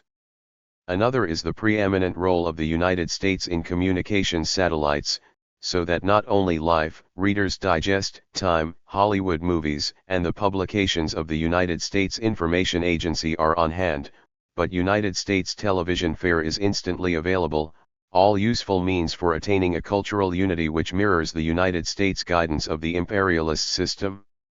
With this have also come new international legal arrangements, as noted by Secretary Rusk, and to start building a single global communications satellite system, we have created a novel international institution in which a private American corporation shares ownership with 45 governments. Happy face. In addition, the technologies of atomic energy and computers have special international features. The enormous investment in research and development required for these industries gives a special edge to the corporations which are large enough to be multinational in scale. Without trying to trace the causal interconnections, we should be aware of the happy blending of the new technology and the international corporation. The United States has firms which are large enough to have, or be able to obtain, sufficient capital to develop the new imperialism 45. Necessary technology and take advantage of preempting the field in other countries.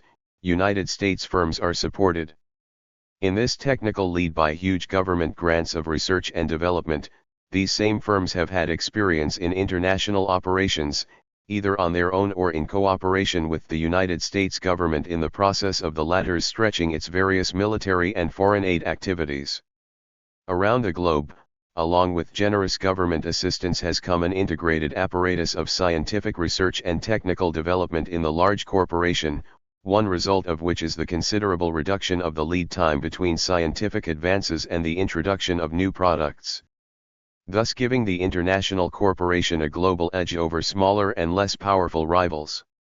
Finally, the technological advances embodied in the jet plane have made more feasible the coordinated management of the multinational corporation. Demand for external sources of raw materials. One of the features of imperialism that persists unabated to this day is the reliance of the giant Corp ration for its monopolistic position, including the size of its profits, on foreign sources of raw materials. What is new in today's imperialism is that the United States has become a have-not nation for a wide range of both common and rare minerals.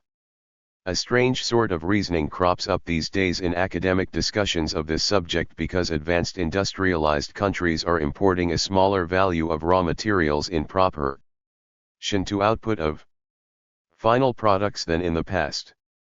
This trend reflects increasing efficiency in the industrial uses of raw materials resulting from improvements in technology and design, increased complexity of consumer products, development of synthetic materials, and improved organization of scrap collection and utilization. This increasing efficiency in raw materials use is undoubtedly important. It has a serious bearing on the prosperity and viability of the underdeveloped primary commodity pro. 46. Duching countries. It is an important contributor to the differential rates of growth between the industrialized and non-industrialized countries. It is involved in the increasing financial dependency of many underdeveloped economies, which will be discussed below. But a strange leap in reasoning is needed to conclude that the strategic role of raw materials has changed for the advanced countries. No matter how efficient industry becomes in the use of aluminum or in the extraction of alumina from bauxite, you can't make aluminum without bauxite and you can't make an airplane without aluminum. And when in the United States, 80 to 90% of the bauxite supply comes from foreign sources, the assurance of such supply is of crucial importance to the aluminum industry, the airplane industry, and the country's military power. Another factor often cited as tending to minimize the raw materials problem is the technical achievements in the processing of low-grade ores, and the use of substitute materials. Significant technical strides have indeed been made, but, as the data we are about to present will show, these achievements have not reversed the trend. With all the amazing accomplishments of scientists and the wonders of electronics and atomic energy, they still have not discovered how to make ordinary metals behave, except within narrow limits, according to the will of the user. What may seem dramatic in the laboratory or in a pilot plant is often a far cry from what is needed in practice to transform an entire industry. Managers of business may plan for the future, but they live in the present. Any president of a big corporation who did not aggressively pursue acquisition of foreign leases for raw materials because in the historical long run a domestic substitute will probably be found, would most properly be fired from his job. Thinking in terms of national planning or in abstract economic analysis does not help to understand the impact of foreign raw materials supplies on the policies of business and government. The question boils down to the nature of control and behavior in business, and the government's realistic response to the operational needs of business. Thus, great developments. The new imperialism 47.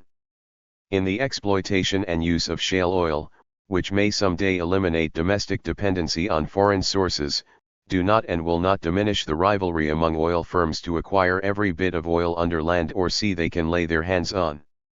The decisive issues are not consumer and social needs but the controls business firms desire in order to manage world production and prices for the sake of greater profits. While monopolistic behavior patterns produce the eager drive for foreign supply sources, the shift of the United States from a have to a have-not nation has likewise resulted in an intensification of the urgency to obtain and control foreign resources.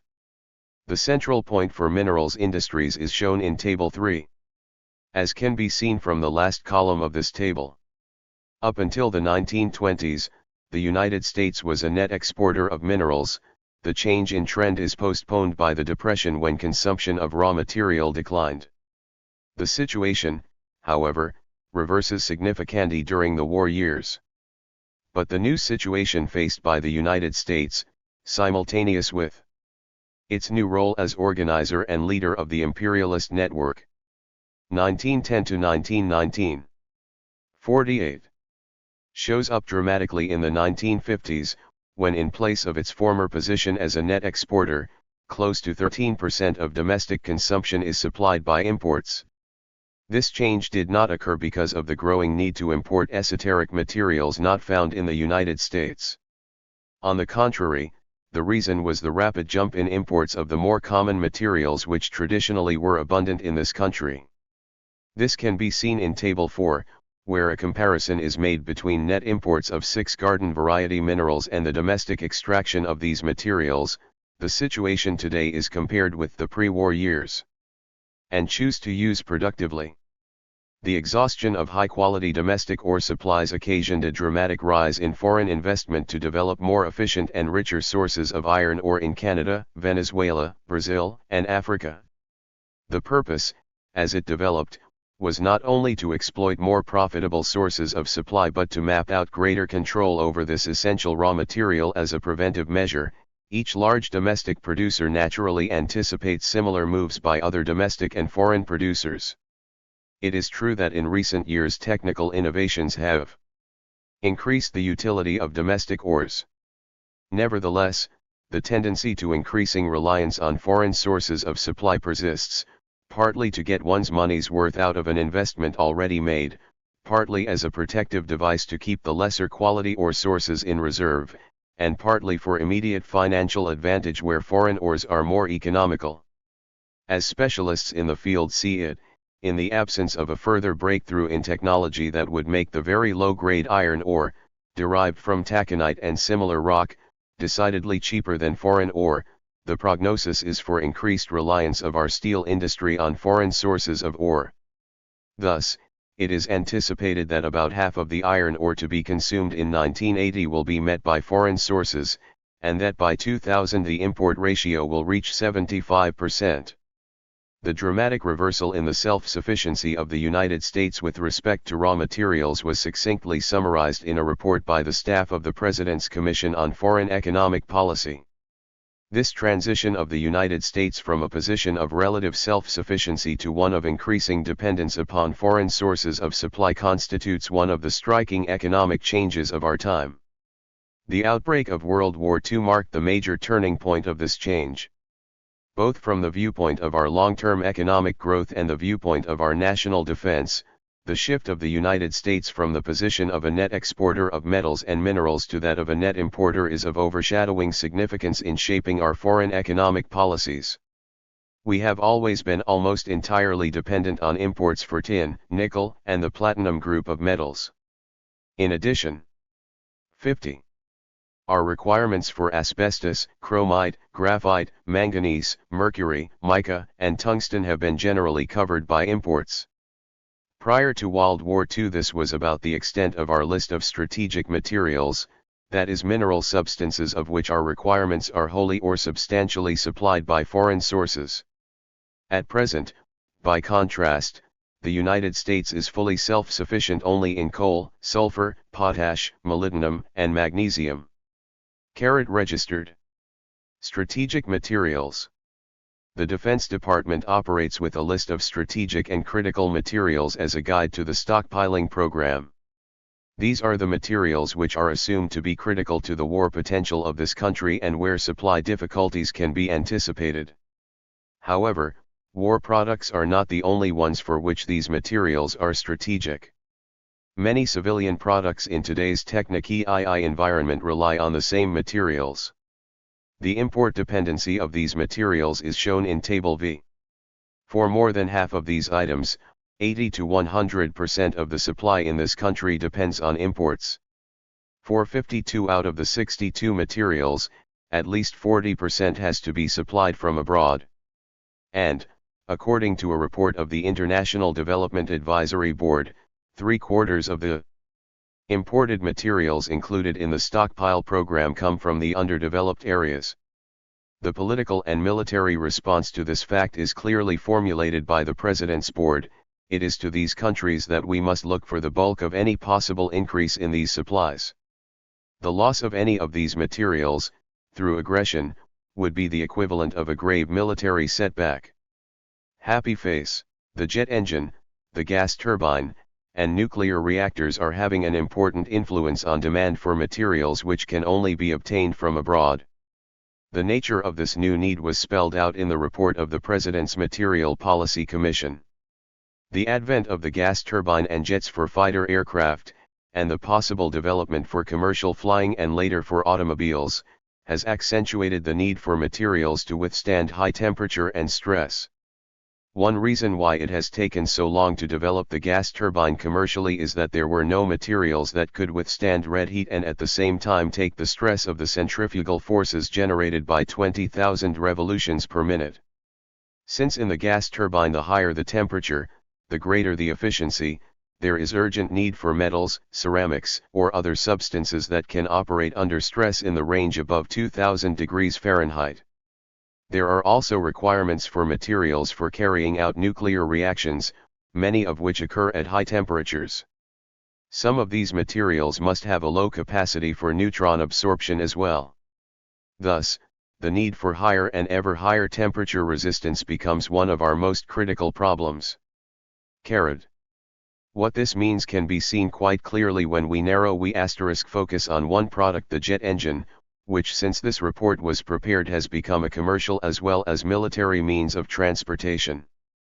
Table 6 lists the 6 critical materials which are needed to make a jet engine. Except for molybdenum, we are dependent on imports for an adequate supply of all these items. For 3 of the materials, the dependence is complete. In the last column are listed the current main producers of each product in the non-communist world. In parentheses after each country is given the percentage its output represents of total production in the non-communist world. 52. Table 6. Critical materials used for jet engine. The New Imperialism 53. Commission, cited above, to study the materials problem of the United States and its relation to other non-communist countries. The resulting 5-volume report was issued with much publicity in the midst of the Korean War. The theme of raw materials sources as an ingredient of foreign policy crops up not only with respect to direct United States requirements but also as it concerns United States' responsibility as the leader of the free world to see to it that Western Europe's and Japan's supplies of raw materials are assured. Consider, for example, this frank statement by former President Eisenhower. One of Japan's greatest opportunities for increased trade lies in a free and developing Southeast Asia. The great need in one country is for raw materials, in the other country for manufactured goods. The two regions complement each other markedly.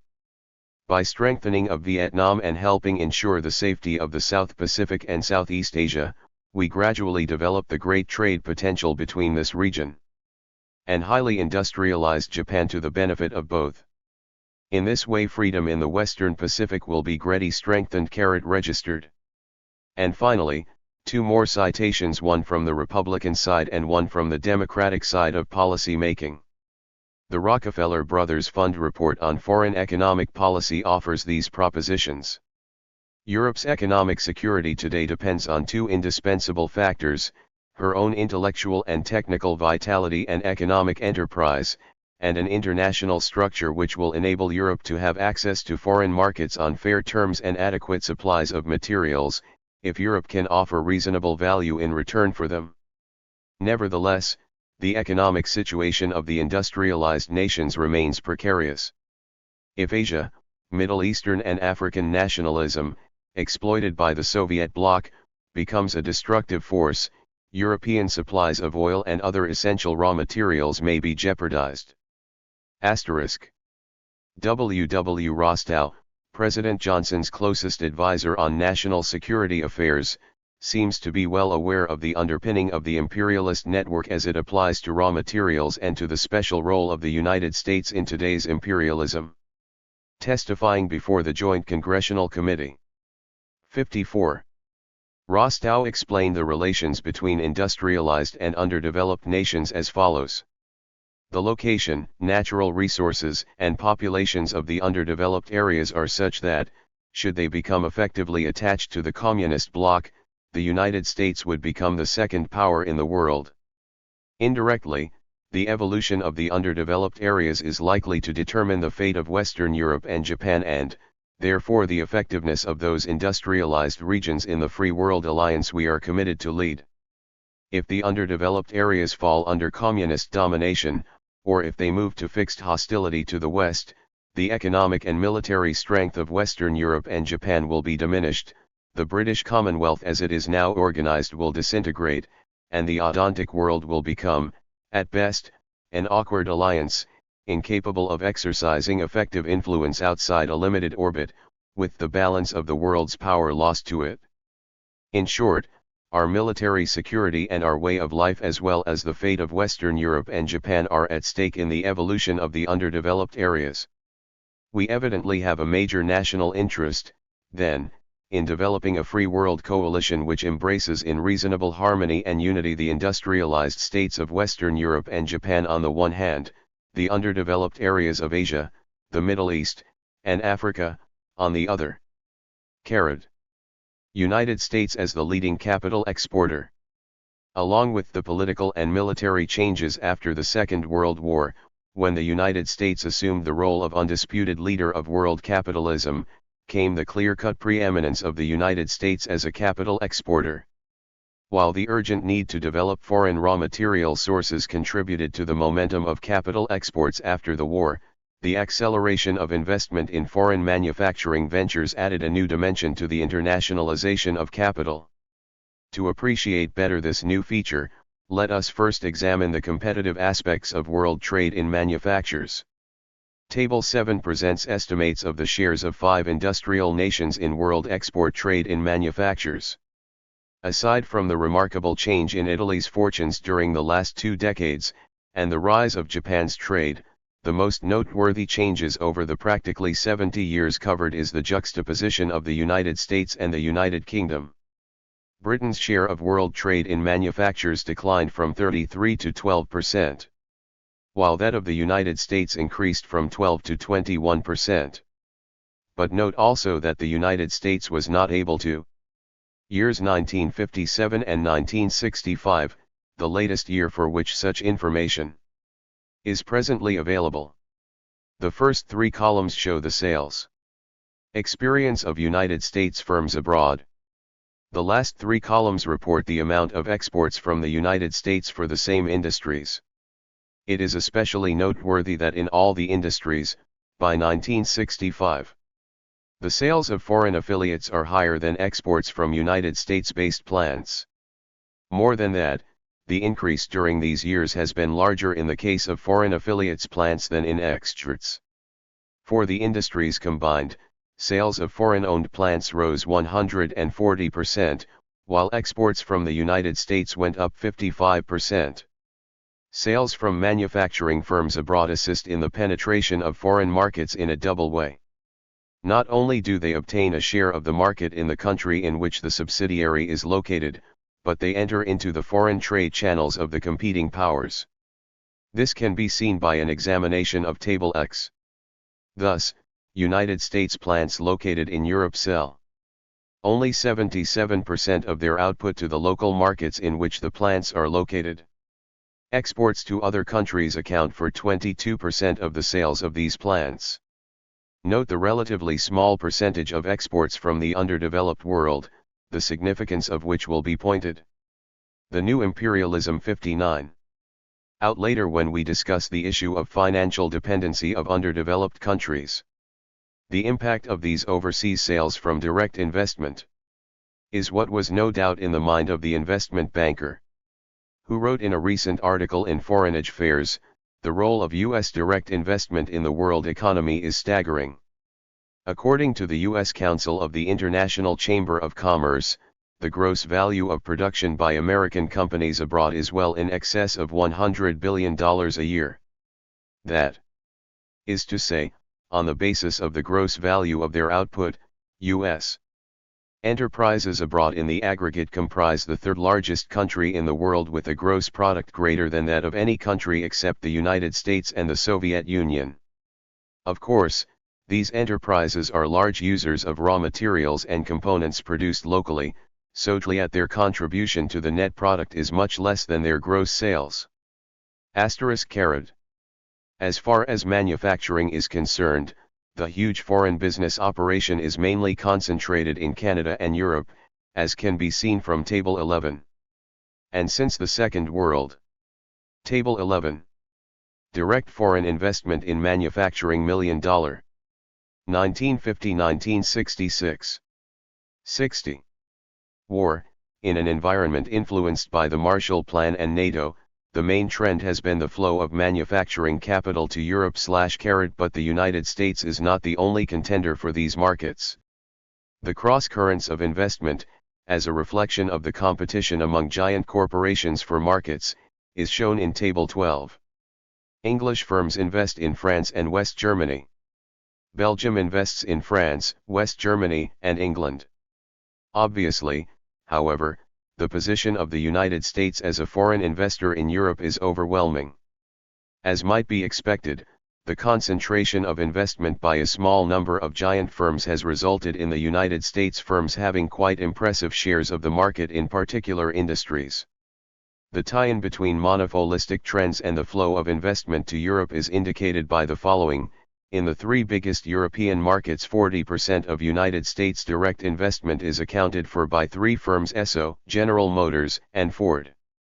In all Western Europe, 20 United States firms account for 2/3 of United States investment. Between 1950 and 1965, more and more of the major companies have bought or built their way into Europe. By 1961, 460 of the 1,000 largest U.S. companies had a subsidiary or branch in Europe. By 1965, the figure had risen to 700 out of 1,000. In short, the internationalization of capital among the giant firms is of a much higher order today than was the case 50 years ago when Lenin wrote his work on imperialism. U.S. banking goes international. A recent article in Fortune reports, the biggest growth area of United States banking today is not in the United States but overseas. The expansion overseas is also creating the first truly international network of banks. This development in banking is a fitting complement to the new role of the United States as the leader and organizer of the imperialist order. What could be more natural than the coincidence of the widespread military and political presence of the United States around the globe, the dominant position of United States capital in the creation of multinational industrial empires, the evolution of the dollar as the key international medium of payments, credit, and reserves, and the growth of multinational banking. The banking community is of course well aware of these relations. A report issued by Brown Brothers Harriman and Co. notes, politically the United States has vital interests in almost every quarter of the globe. It is not unnatural to expect commercial interests to follow, and indeed they are encouraged to do so. As a concrete example, this interrelationship of trade and flag can be seen in the establishment of United States banking in Saigon. A New York Times story in 1965, reporting that the two largest United States banks were seeking branches in South Vietnam, quotes a First National City Bank vice president. 68. Henry Sperry, as saying, "Afterward you'll have a major job of reconstruction. That will take financing, and financing means banks. It would be illogical to permit the English and the French to monopolize the banking business, because South Vietnam's economy is becoming more and more United States-oriented. Two U.S. banks were in fact opened in Saigon in the summer of 1966. As seen by Businessweek. In the midst of a neighborhood of honky-tonk GI bars, the Saigon branches of Bank of America and Chase Manhattan Bank look like modern fortresses in granite and sandstone. The banks were built especially for wartime conditions, glass blocks instead of windows, and walls designed to withstand mine explosions and mortar attacks. If it weren't for the massive U.S. presence there, probably neither bank would be in Vietnam. The banks came into the Vietnam picture last year as a result of the big U.S. buildup that began in 1965. The U.S. government wanted a place to keep funds for the embassy, the Agency for International Development, and the military. And it saw no reason to help French or other foreign banks in the country. This consideration of the banks for the government and of the government for the banks is not restricted to times of war. Thus, when the United States disposes of surplus agricultural stocks by selling them for foreign currencies, large sums of money accumulate to the account of the United States in the buyer countries. What better opportunity to give a helping hand to a deserving bank seeking a foothold in an underdeveloped country? A new bank needs a source of deposits to start its financial ball rolling. In Pakistan, for example, most of the banks receiving these deposits have been privately owned United States commercial banks in Pakistan. Due to the fact that these banks are relatively new in Pakistan and, therefore, not well established, they have as yet relatively little contact with the industrial and commercial sectors as compared with the older and better established Pakistani or British-owned commercial banks. The American banks are, therefore, eager to get these funds, and they are most likely to relend them on the interbank call market carrot. Thus, the United States government does its bit to give a 69 helping hand to United States banks operating overseas. The bankers, themselves, however, are not laggards in seizing the new opportunities and shouldering their world mission. In a review of the new aspects of international banking, George S. Moore, president of the First National City Bank, described recently the accelerated pace of international finance, the rapid increase in loans to foreigners and the deposits by foreigners in New York banks, and observed that such a heightened pace of activity points toward an international interdependence unprecedented since the emergence of the nation-state. American banks have already responded to these developments. With the dollar the leading international currency and the United States the world's largest exporter and importer of goods, services, and capital, it is only natural that the United States banks gird themselves to play the same relative role in international finance that the great British financial institutions played in the 19th century. Carrot. This is hardly a modest ambition. The world supremacy of British banking was not, after all, a matter of willpower or mere technical competence, but part and parcel of Britain's monopoly over international trade and its primacy as a colonial power. Until the 1880s, British banks had virtually no competition in financing of international trade outside the continent of Europe. In the latter decades of the 19th century, German and French systems of foreign banks began to duplicate the spread of British banks, except in regions under the British flag. Yet, despite the growing competition, England's dominance in the financing of foreign trade persisted. In fact, in the late 19th and early 20th century, most of United States foreign trade and most of international trade originating elsewhere was financed not with dollars but in sterling by London banks*. The inhibitions imposed by the British international network of finance on the potential external economic expansion of the United States was well recognized and much discussed as the pressure for external expansion grew more intense. William Adams Brown, a close student of financial aspects of this period, commented, 70. For at least a decade before the passage of the Federal Reserve Act, ways and means of promoting American export trade in manufactured goods had been actively discussed in the United States. Among these were the extension of the foreign facilities of American banks and the creation of an acceptance market in New York. There had been an increasing desire to provide American exporters with facilities in foreign countries comparable to those built up during the 19th century by British banks and during the latter part of the 19th century and the first part of the 20th century by German, Italian, and other foreign banks. Though the facilities of this system provided American commerce with cheap and efficient financing, the increasingly competitive nature of American exports of manufactures rendered dependence on these foreign facilities distasteful to those engaged in an aggressive expansion of American trade.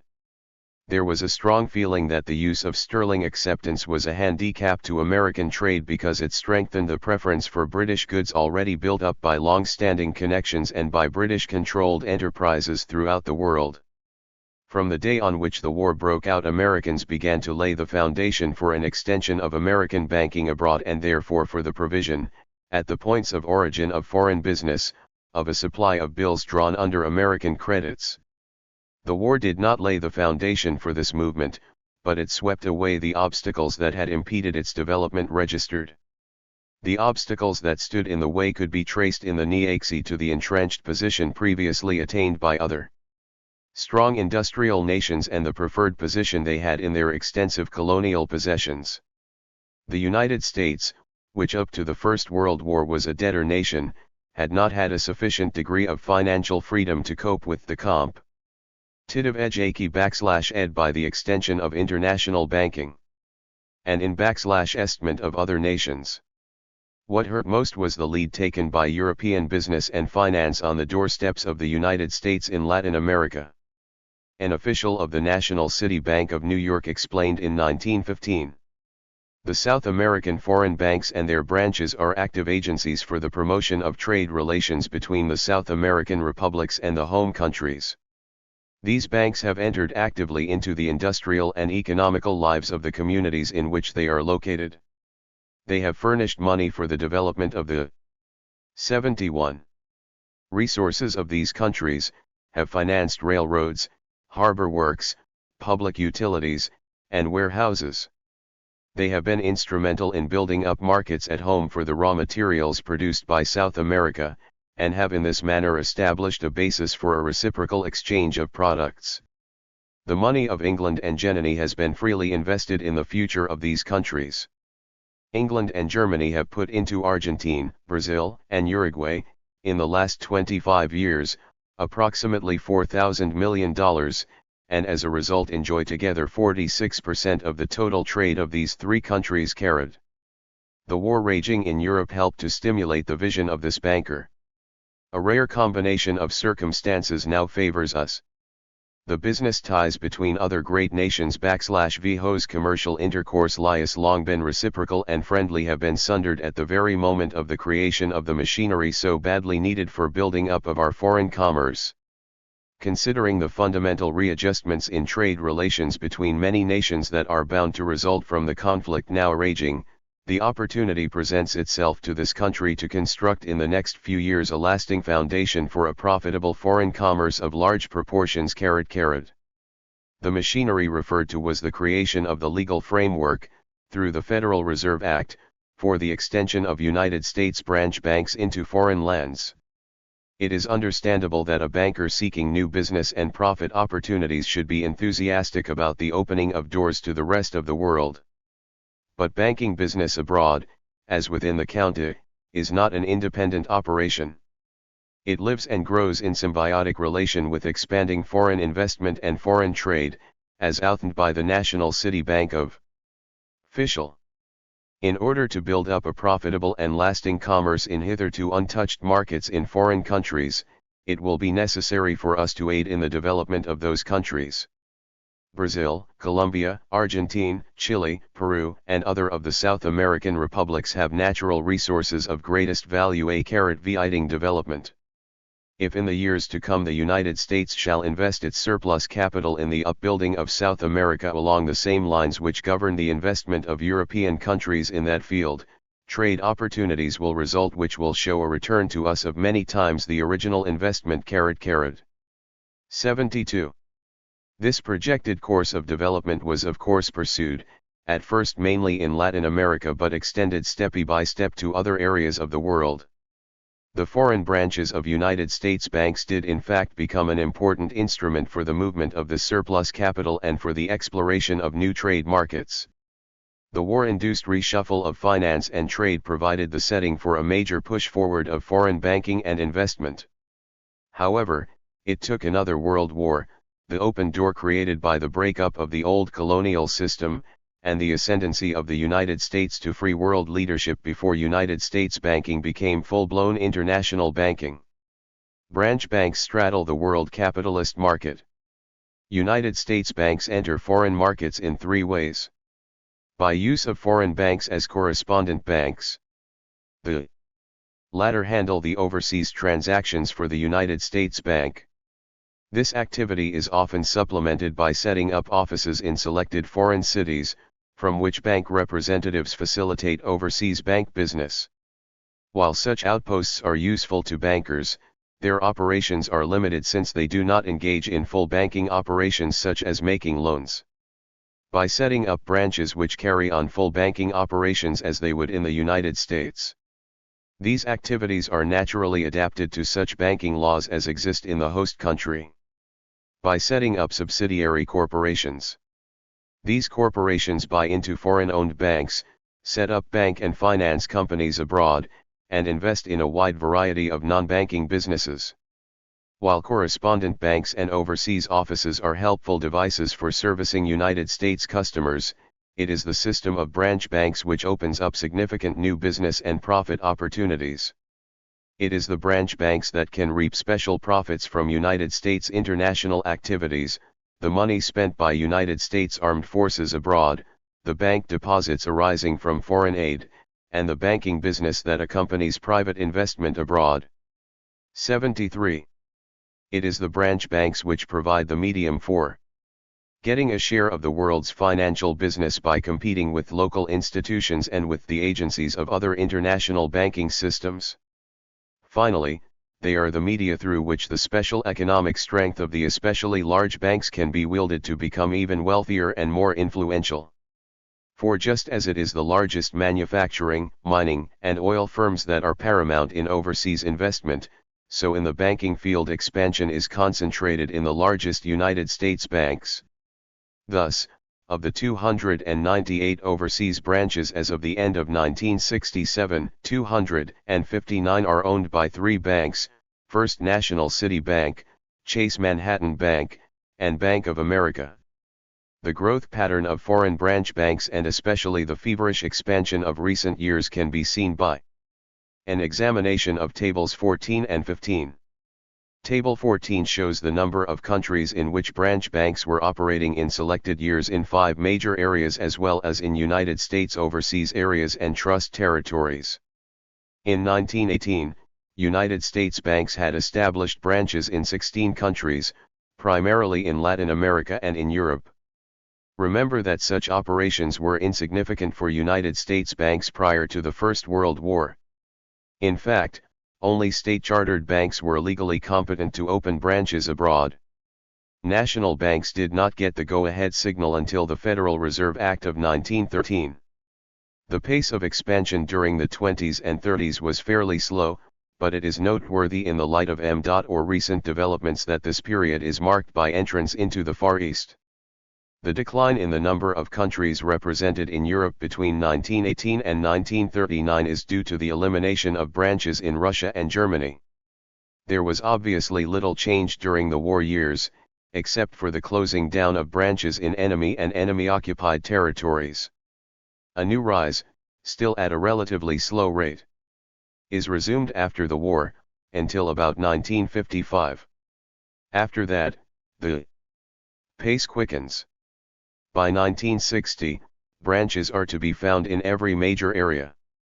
At the end of 1967, branches are located in 55 different countries outside the United States. The expansion shown is influenced by several factors. The continued extension of United States foreign oil, Min. 74. ing, and manufacturing interests, the spread of military bases, and the penetration of areas by government military and economic aid, including entrance into former colonies which once had been the exclusive preserve of the owning country. Table 14. Number of countries outside the United States in which U.S. banks have branches. 75. United States political and military operations: Nigeria, Malay, SIA, Okinawa, Korea, Taiwan, Vietnam, Morocco, Liberia, Guyana, Trinidad, Jamaica, and others. The geographic spread of branch banking abroad is only one phase of international involvement. 4. As a branch bank becomes well entrenched in a country, sub-branches and new branches tend to be added throughout the country. Thus, as can be seen from Table 15, the increase in the number of branches abroad is much more extensive than the number of countries in which United States banks are to be found. During the 21-year period from 1918 to 1939, the net increase in branches was 28. This. Table 15. Number of U.S. bank branches outside the United States. 76. Pace of expansion, obviously influenced by the decline in business opportunities during the Great Depression, was vastly accelerated after the end of the Second World War. 16 foreign branches were added in the 5 years from 1950 to 1955. From 1955 to 1967, over 180 new branches were opened. Note also that by 1967 there were more branch banks in the Far East than in Europe. While United States banks are spreading out through the underdeveloped countries, with almost half their branches in Latin America, their influence in the industrialized countries is also becoming increasingly strategic. Fortune observes that it has become a cliché in banking circles to say that the only really European banks nowadays are American.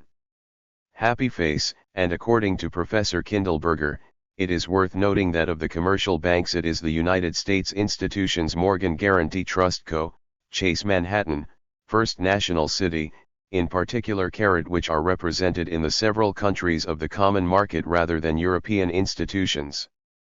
Registered. The business economics behind the upsurge of foreign banking is similar to the motives behind the movement of industry abroad, a relative shrinkage of business opportunities on the domestic front and the attractive profit opportunities overseas. As one analyst put it, American bankers intensified their efforts in the international area for two reasons.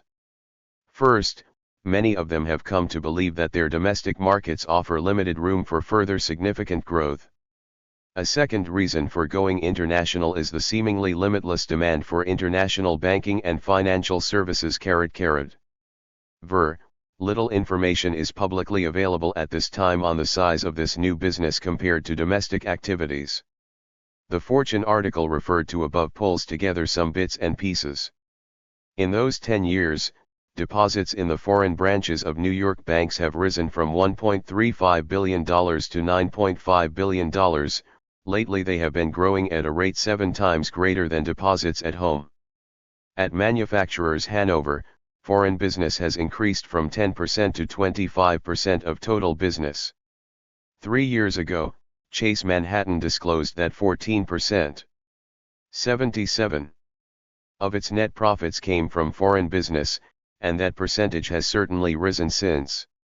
Manufacturers Hanover says that the profits of its international division have more than doubled in the last 5 years, which probably means that earnings have kept pace with the division's growing business.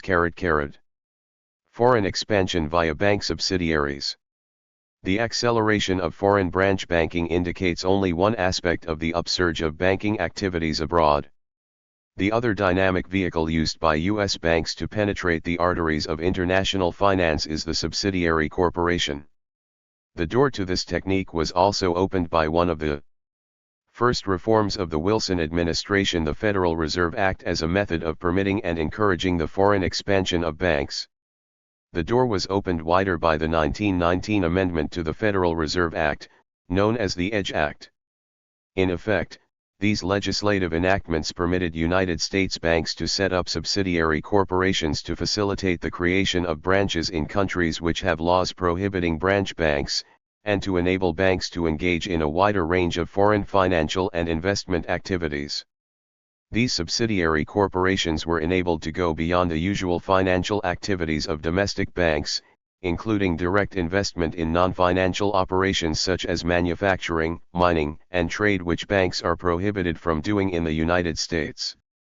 While the groundwork for such corporations was laid during the First World War and its aftermath, they did not get a firm grip until the 1950s.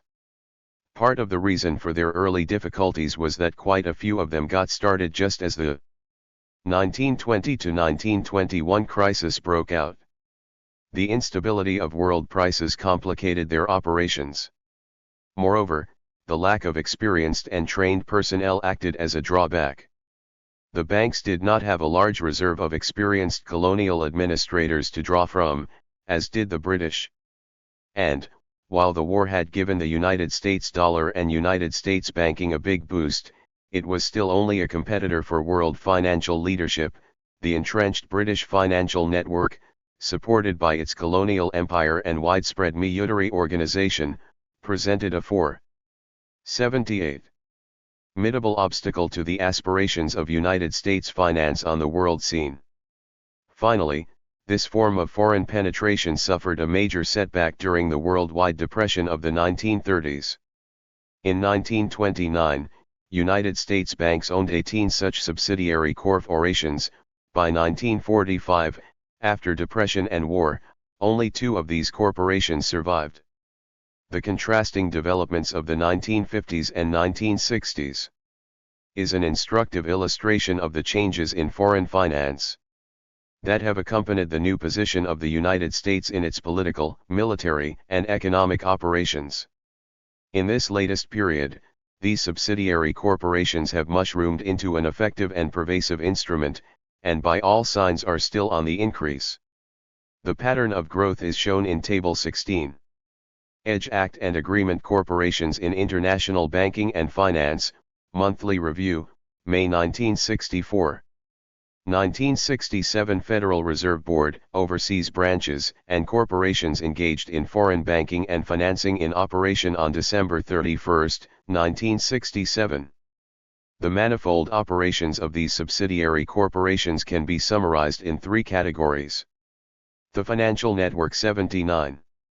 Banking and financing companies have been established in Canada, 7 European countries, 8 Latin American countries, and 2 African countries. These companies in turn carry on a variety of investing activities, often in cooperation with local banks, other international bankers, and at times with the United States government. The subsidiary corporations are used as vehicles to buy up minority or controlling interests in banks abroad. This enables them to get a foothold in the banking system of a country, as for example through the controlling interest held by a Bank of America subsidiary in Banca d'America e d'Italia, the 9th largest commercial bank in Italy operating with a network of more than 70 branches. It also enables them to reach into the networks of international banks of other industrialized nations, banks which in the past had the special opportunities of sinking roots in their country's colonial possessions. For example, a Chase Manhattan Bank subsidiary owns 15% of the London-based Standard Bank, which in turn has an extensive network of African and Latin American banks.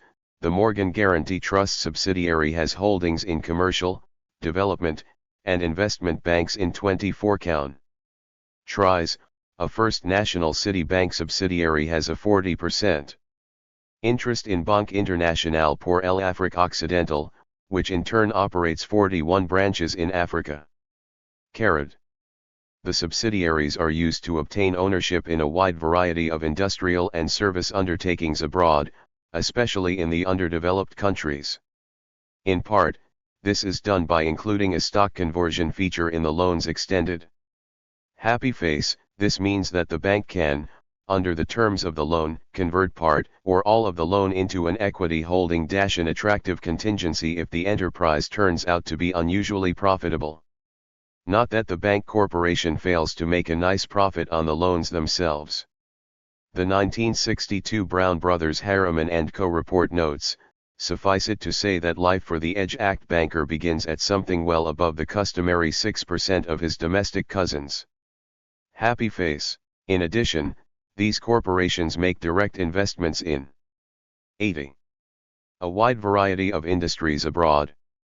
David Rockefeller, president of the Chase Manhattan Bank, describes the activities of one of his bank's subsidiaries, Chase International Investment Corporation, thus.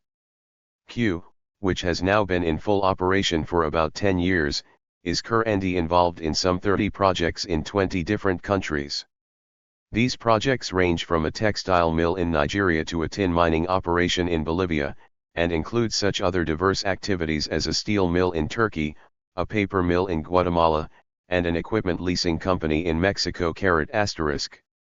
Thus far, we have described one aspect of the internationalization of United States finance, the build-up of a network of branches and subsidiary corporations for investment abroad.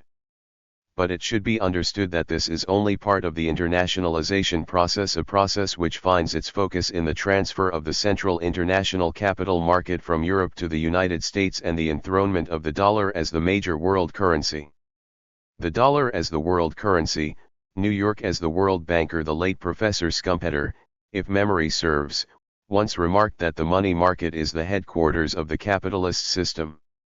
It was undoubtedly in the sense that the United States' assumption of leadership of the capitalist world coincided with New York City's becoming the undisputed center of international finance, and the United States dollars becoming the international currency of the capitalist world.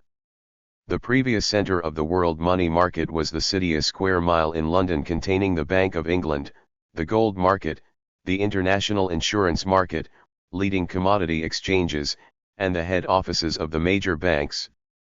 It was backed up by the conquest of the seas, the world's largest merchant marine fleet, the world's largest colonial empire, and the domination of international trade.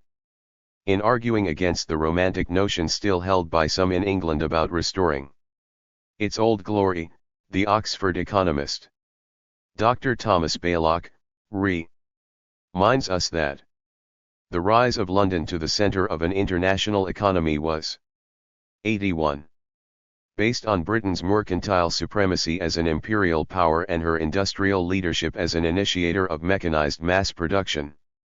It was this double superiority which enabled London to become the world center for short and long-term finance, and added further cumulative gains. The play of the gold standard became a source of profit and actively contributed to maintaining the British balance of payments. The financial advantage England achieved through this process still gives sustenance to England even after it has descended to the rank of a secondary power. In 1966, Lord Cromer, the Governor of the Bank of England, testified to this in the following terms. I think we have to recognize the extent to which the British standard of living is dependent today, as it has been throughout this century, on our invisible earnings, particularly on our investment income from overseas. The figures speak for themselves. The origin of our overseas investments, which served as our financial mainstay in 2 world wars, and which provide the foreign exchange we need so badly today, lies of course in our history. It has taken quite a bit of time for the United States, despite its overwhelming productive strength, to break through Britain's preferred position as the world center of finance. And, significantly, the opportunities for accomplishing this were always associated with war. At first it was the Boer War. With England financially and economically burdened by the Boer War, a number of nations including England herself began turning to American bankers for funds. However, the cessation of the war in 1902 and the United States financial panic of 1903, interrupted this trend and dashed some premature hopes of New York's replacing London as the world's financial center. The financial pressures of the First World War opened the door much wider for a transfer of the financial center. The Allied powers needed financing first for the arms race and then for the war itself, and much of it was found in New York. The factors underlying the drift in power from Europe to the United States were carefully evaluated by Thomas W. Lamont, the most articulate member of the firm of J.P. Morgan & Co. In an article in the July 1915 Annals of the American Academy of Political and Social Science, he identified the elements of the 82 change brought about by the first year of the war and which could become increasingly important, depending on how long the war was to run. Many of our manufacturers and merchants have been doing wonderful business in articles relating to the war. The increase in war business contributed to a prodigious export-trade balance. The good export-trade balance enabled buying back United States securities held by foreign investors. The repurchase of these securities helped to eliminate the drain of foreign exchange that had been going to pay interest and dividends to foreigners.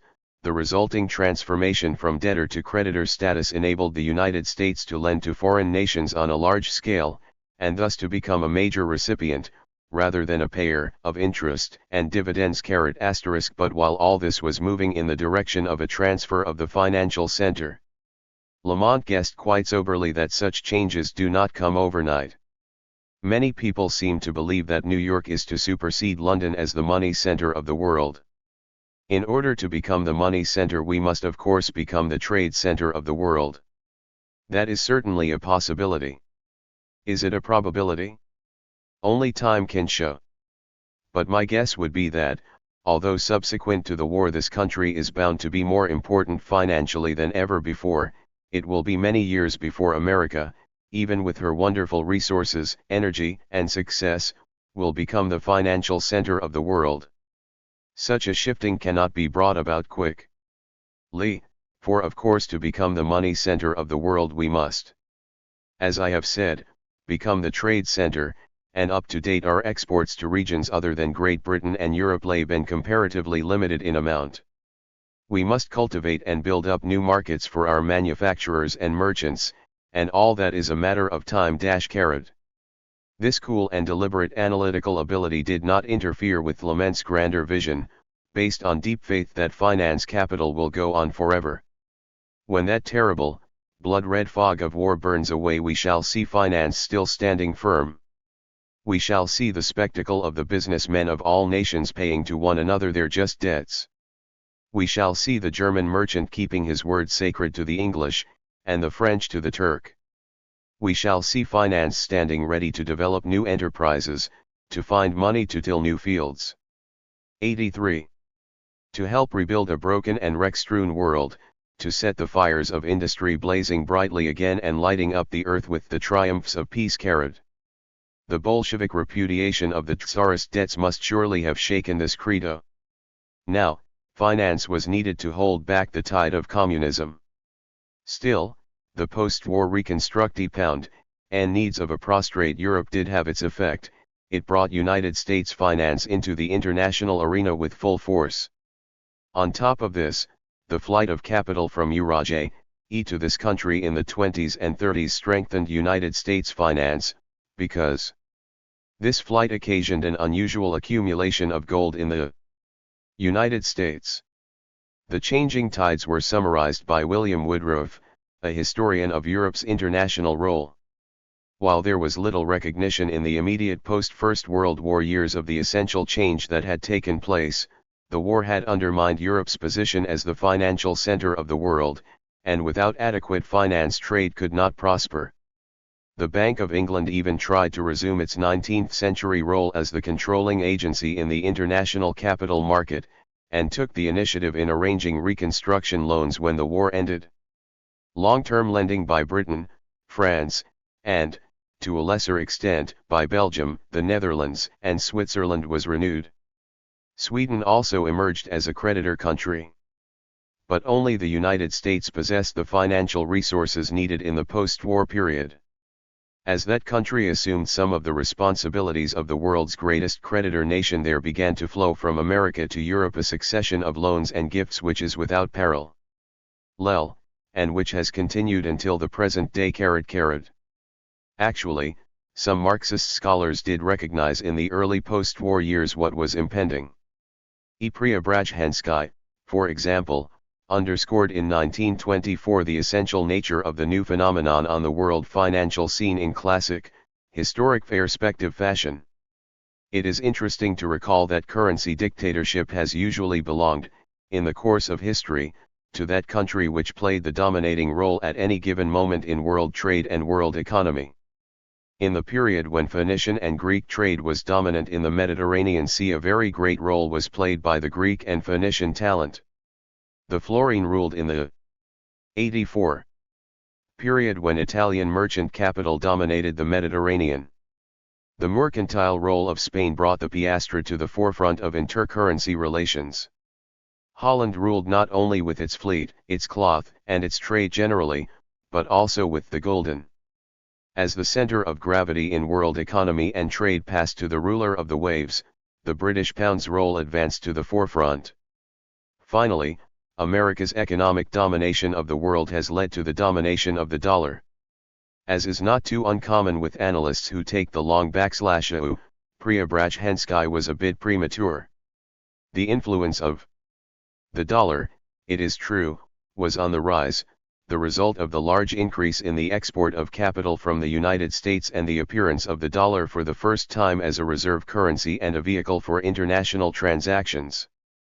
Before the First World War, other nations kept, in addition to gold, mainly British sterling as a reserve against balance of payments fluctuations. The war changed that. The dollar joined sterling as a major reserve currency, but still only in a position junior to the British pound. It took still another world war, the devastation in Europe and Asia, and the financial bankruptcy of the other leading industrial powers to set the stage for the United States to take over the financial as well as military and political supremacy of the capitalist world.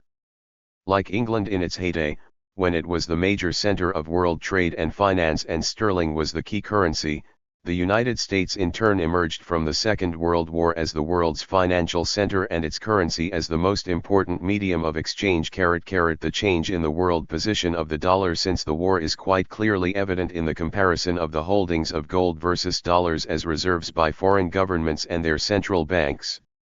Thus, it can be seen, the dollar, though accepted as an international currency before the Second World War, was still a relatively small proportion of the gold reserves of central banks.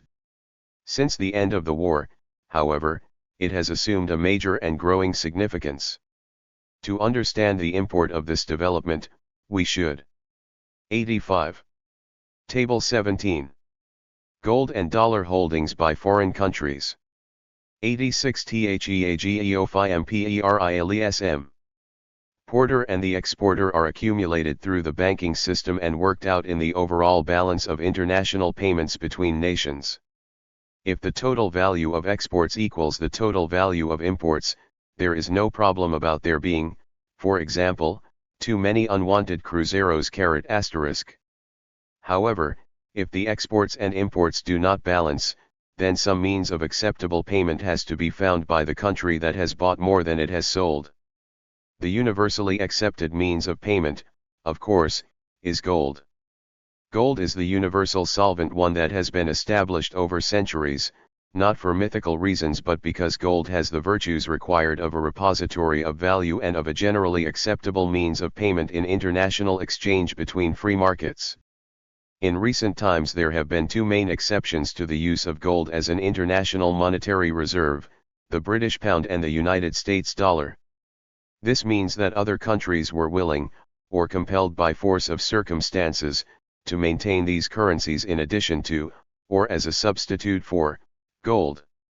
For the normal course of international commerce each nation must keep reserves of an acceptable means of payment, if only to smooth out the customary recurrent imbalances between exports and imports.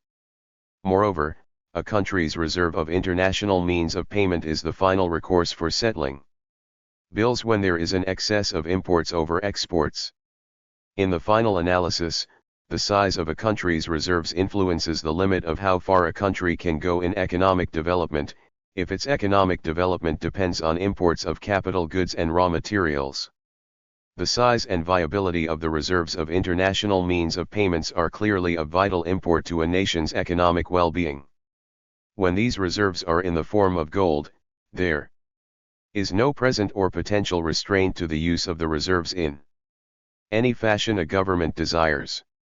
This is so because gold as a commodity has value, and is universally accepted as a means of payment. However, when reserves consist of another nation's currency, 87. Then there is a real or potential restraint. For a national currency, in the final analysis, is only good as in lieu for goods and services produced by the country issuing the currency. As long as the dollar is considered as good as gold by international traders and bankers, the dollar acts as a vehicle for the exchange of some 110 distinct currencies. Traders shift from one currency to another through dollars. In fact, the concept of the as good as gold dollar has been embodied in the very structure of the International Monetary Fund. Article 4 of the treaty that established the IMF provides, the par value of the currency of each member shall be expressed in terms of gold as a common denominator or in terms of the United States dollar of the weight and fineness in effect on July 1, 1944. It is clear that this equating of the dollar with gold sets up a relationship of dependency of all capitalist nations on the United States. The degree of dependency will vary in accordance with the relati/E strength of the various capitalist nations. The reliance on the United States dollar means that in the final analysis, and this becomes painfully apparent on the brink of crisis, the holders of the United States can use them only to purchase United States goods at United States prices. As long as the leading trading nations accept the United States dollar as international money, and foreign businessmen and go-earnments are willing to keep their reserves in United States banks, the dollar can act as a substitute for gold. This implicitly assumes that there is no end to the power and strength of the United States, and that foreign businessmen and bankers will be forever patriots of the United States dollar. But the underlying reality of business life is that financial ties based on interdependence can only be temporary. They last as long as there is immediate or near-term advantage either in the form of better profits or security of one's capital. When the boat rocks, it is each man for himself. The fact that the financial power of the United States is not limitless is clearly evident in the strains already produced in domestic and international finance merely by adding the costs of the war in Vietnam on top of the costs involved in trying to hold on to United States polity. 88. And military dominance throughout the capitalist world. The key thing to understand here is the potential restraint. The continuous danger of restraint imposed by this involvement of the capitalist world with the dollar. The world role of the dollar has become one of the main instruments of control which the United States attempts to exercise over the capitalist world. On the one hand, the dollar as world currency is possible because of the economic and military strength of the United States. On the other hand, the very fact that the dollar has evolved as the international currency supplies the United States with the means to finance its activities directed towards controlling the world environment and enhancing its economic and military strength. A sense of this role can be gathered by the way Secretary of the Treasury Henry H. Fowler moved to get the industrialist allies of this country to fall into line as this country approached an international monetary crisis in the spring of 1967. Heading a news report, Monetary Threat Voiced by Fowler, the New York Times quoted him as saying, "I continue to find it necessary and relevant to emphasize to my colleagues from other countries that the way in which this nation handles its balance of payments problem depends in large measure on the cooperation it receives from other countries in the process, and upon the way in which other important financial nations act in dealing with their own domestic and international monetary problems. I find it also necessary to emphasize that this cooperation is not a matter of helping the United States deal with its problem, but a matter of enabling the United States to deal with its problem without undermining the international monetary system, subjecting that system, by unilateral action, to radical and undesirable change, or withdrawing from commitments involving the security and development of others. Secretary Fowler's implied threat consists of two parts. That the United States can by unilateral action undermine the international monetary system and thus pull the house down, and the United States needs this international monetary system to carry on military action, military assistance, and economic aid, the ingredients of the United States program to preserve the imperialist world as constructed today. 89. Currency blocks as instruments of control. In the normal course of events, the nature of the restraint imposed by the use of foreign currencies is not readily apparent. The objections of such a system are too closely interwoven with the accepted, ordinary, and taken for granted course of economic affairs. The uses to which such monetary arrangements can be put become crystal clear, however, when one examines their use as instruments of control by metropolitan centers over their colonies or in times of economic crisis and war. Registered, for example, one of the early measures taken by Britain, as the world depression of the 30s set in, was the development of a sterling area in which the members of the British Commonwealth and Empire participated. Included eventually were other countries which were either within the British sphere of influence or found such a defensive arrangement to their advantage. The purpose was to protect the trade of the Empire and its temporary trading allies in the stiff competition of the depression onslaught. For this purpose, the sterling area arrangement included three features: its members held sterling currency for all or part of their monetary reserve, in the main, their foreign trade payments were made in sterling, and the group aimed to keep their currencies stable in relation to sterling rather than to the dollar. The control potentials implicit in the use of a particular currency as a reserve became even clearer during the Second World War, when Britain was able to directly dominate the international activity of its empire through the use of payments agreements. During the war, Britain, seeking to live as much on credit as possible and not to engage her manpower at home on making exports merely to pay her way save for exports urgently required to sustain the economies of countries which were furnishing her or her allies with supplies, entered into agreements, known as payments agreements, with most countries, whereby sterling, accruing to them by the sale to her of goods or by the provision to her of SER/SES for her forces overseas or in any other way, was to be held by them in special accounts and was only usable for discharge of liabilities to the sterling area. Actually, Britain went even further by requiring that the $90 earnings of the members of the Commonwealth be spent only with the metropolitan center's consent. Sir Dennis Robertson's caustic comment on how this dollar pool functioned is much to the point. It meant that each country as a country agreed to hand over its surplus dollar earnings to mother in exchange for sterling, and to go to mother when it wanted extra dollars to spend. Naturally, the degree of confidence with which it exercised or presented claims on the dollar pool depended partly on its political status. The little black children who were often the best earners could be smacked on the head if they showed too great a propensity to spend dollars, while the grown-up white daughters, who were often pretty extravagant, could only be quietly reasoned with. The payments agreements generated during the war became weapons for getting Britain back on its feet, by setting up conditions as part of the price the colonies paid for their independence. To this day, sterling performs a reserve function for much of the sterling area, and acts as a medium for maintaining established trade relations against the erosion introduced by the competition of the United States and other countries. France, too, still uses the franc as the trading and reserve medium for many of the present or former French overseas territories. But it is not only in times of austerity or when there is an established colonial tie that the reserve currency role acts as a lever for influence and control. Along with the United States' takeover of the military responsibility of the capitalist nations in the Pacific, the economic influence over even British Commonwealth nations in that area also grows.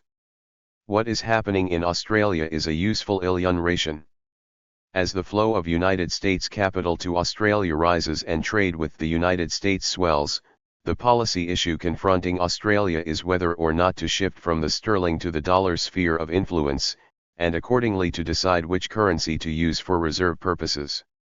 An Economist report comments, the proportion of the reserves held in sterling has now slumped to 60%, from 80% as recently as 1960 and from all of 94% at the beginning of the 1950s.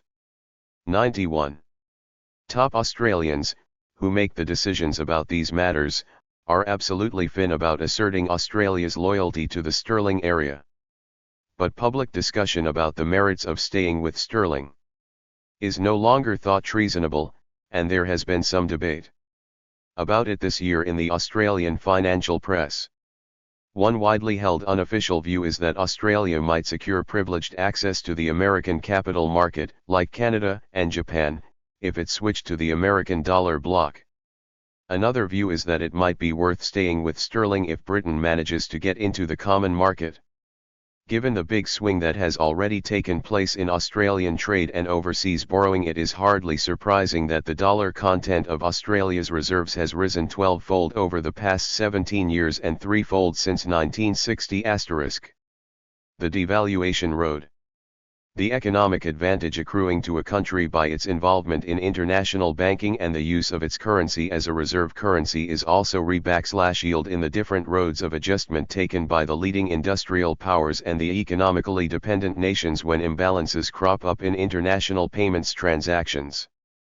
Normally, when a country faces a deficit in its international account, i.e. when it has to pay out more than it receives, it has recourse either to its reserves of gold and foreign currency or to borrowing from foreign bankers. Once these means are exhausted, a deficit country must face an internal adjustment process which reduces itself mainly to a reduction of purchases from abroad.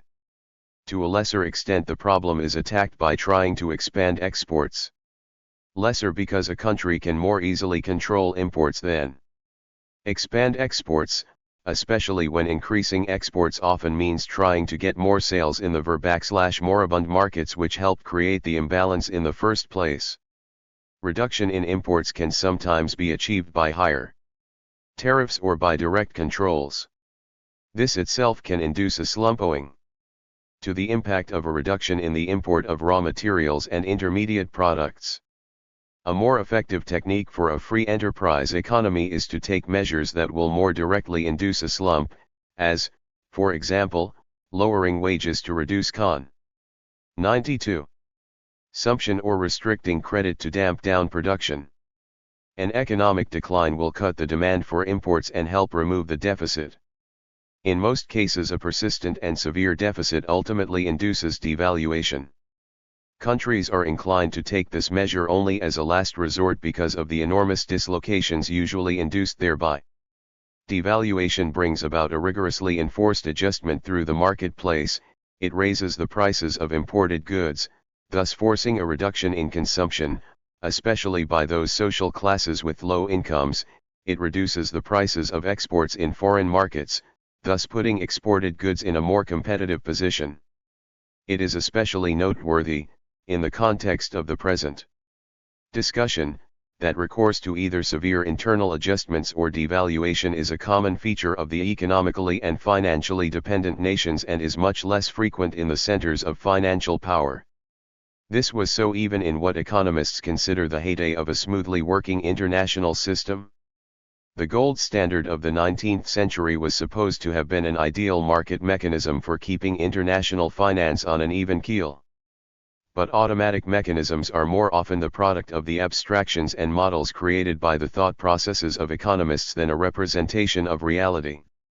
The fact is that the so-called automatic gold standard operated through the channels of the international money market centers.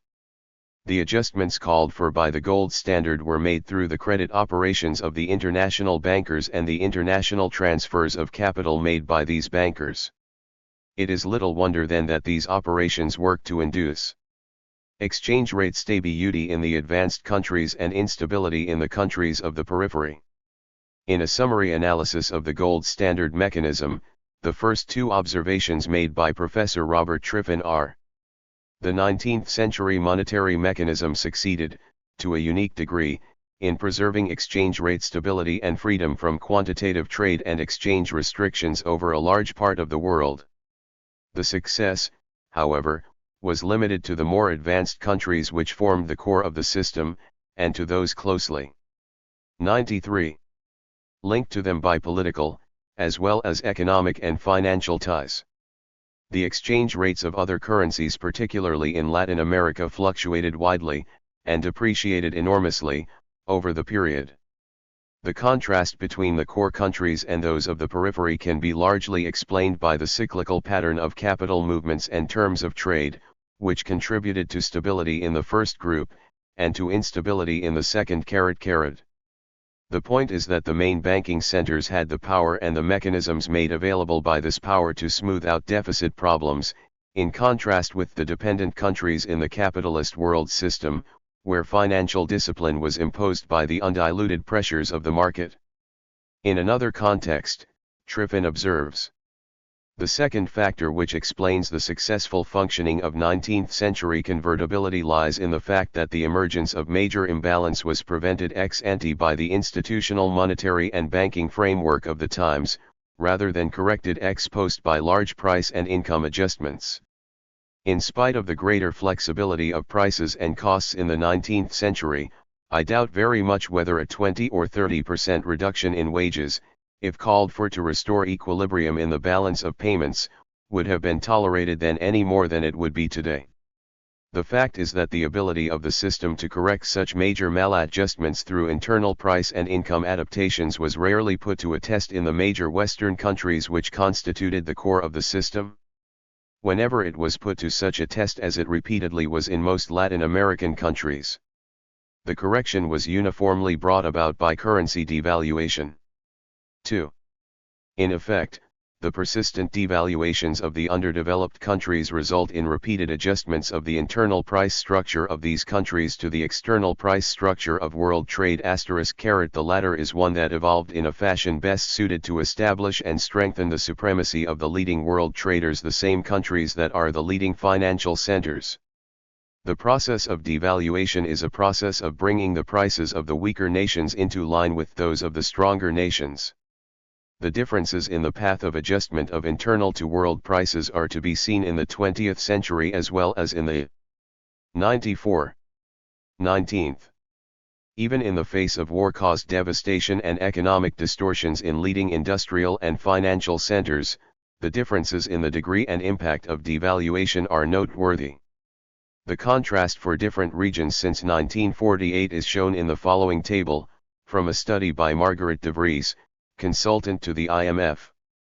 It is sometimes argued that the greater devaluations characteristic of Latin American countries are due to their special propensity for inflation. The de Vries study shows, however, that in the unusually inflationary countries, the extent of currency depreciation in real terms has been greater than the inflation itself would induce. Contrasts in devaluation experience. Why is it, then, that the major centers of financial power have fewer and less severe balance of payments problems than do the underdeveloped countries? And why, when they do have such problems, are the devaluations and internal economic adjustments rarer and less austere? The answer to these questions cannot be fully explored within the limits of this presentation. But, in summary form, the reasons can be traced to three differences between the major economic powers and the satellites of these powers: industrial structure, world trade relations, and degree of financial strength. An industrialized nation has the distinct advantage of flexibility of resources. It can create its own means of production, it can produce its own machine tools and other capital equipment, it has the experienced engineering and labor supply, it usually has stockpiles of raw materials, if only in the pipelines of production and trade. The best example of this flexibility is the speed and efficiency with which these nations turn from production for peace to production for war and back again. With this flexibility, an industrial power can more readily adapt its production to changes in demand on the world market. In the first place, an industrialized nation is not dependent for its income from abroad on the exports of only one or two products, hence a drop in market demand for one group of products has only limited effect on the balance of payments. In the second place, an industrialized nation can shift relatively quickly to new products and new 96 styles to take advantage of new types of demand. A classic illustration of this is the success of Japanese industry and export trade in the post-war years. The industrial and financial centers have still a further advantage: they are much less dependent than the underdeveloped countries on exports of material goods for their foreign exchange. The financial centers have a source of income in the very financial services that they provide. In addition, their large merchant fleets get a good share of income from moving overseas merchandise.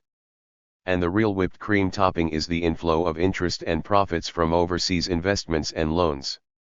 Thus, between 30 and 35% of the foreign exchange earnings from goods and services of the United States and the United Kingdom arises from services, including the income from investment and loans. The remaining 65 to 70% comes from the sale of commodities. In contrast, the typical case in the underdeveloped countries is for 90 to 95% of the foreign exchange arising from the sale of goods and services to come from export of goods. The advantageous maneuverability of the industrial nations highlights the handicaps of the underdeveloped countries. For, in the main, the productive capacity of the latter has been created or transformed by foreign capital to conform to the needs of the investors of capital. Their industrial structure is inflexible and confined primarily to meeting the specific demands of the major industrial powers for food, fuel, minerals, and other raw materials. An inspection of Table 19 will demonstrate this point. First, there is the sharp differentiation between the extractive and non-extractive industries. Less than a third of the exports from the developed countries comes from the extractive industries, while over 4/5 of the exports from the underdeveloped countries are of this type. Second, even the relatively small percentage of non-extractive exports from the underdeveloped 97 world are in the other manufactured goods class, consisting mainly of light industry and handicrafts. Table 19. The patterns of export trade. Exports from developed countries, underdeveloped countries. Class of products.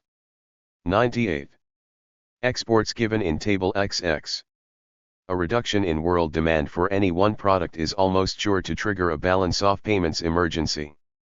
Their balance of payments condition is also constantly influenced by the need to devote a significant portion of their exports to pay for the privilege of having foreign capital, profits, interest, and amortization of loans. When exports decline, most of these payments still have to be made, hence, the more critical the balance of payments emergencies.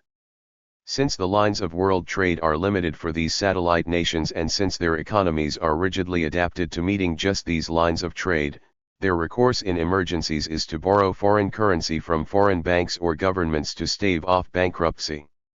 Banks, on the other hand, are not institutions of charity. If they are to stay in business and make a profit, they have to make sound loans backed by reliable collateral and with assurance that the loan and the interest on the loan can be repaid. Moreover, they want to be repaid in the same currency in which the loan was made. The protective provisions in loan contracts are not confined to private banking. The same considerations underlie loans made to underdeveloped nations by international institutions, such as the IMF and World Bank. The underlying ties of the periphery countries as debtors to the financial centers is somewhat analogous to the perpetual economic dependency of the peasant on the landlord or money lender.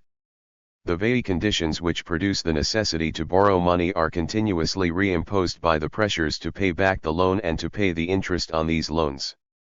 The ability of the agricultural countries, the producers of food and raw materials for the advanced nations, to repay their loans and interest within a limited period rests on continuing to produce the goods proven to be acceptable in world trade. And foreign currency for servicing the loans can only be attained in the short run by these same exports. Moreover, a significant part of the surplus product which might otherwise be used to diversify their economies and increase their productivity must be appropriated for debt servicing as well as paying the profits of foreign investment. 99. Thus, the conditions that contribute to balance of payments crises are reinforced by the financial means which are available for alleviating the crisis. The dependency on particular lines of world trade and the rigidity of resources to meet the special needs of the industrialized nations are repeatedly re-established with every new emergency induced by this dependency. To the extent that breaking out of this mold requires an economic and social revolution, it is not reasonable to look to bankers to finance the revolution. Financial centers create their own money.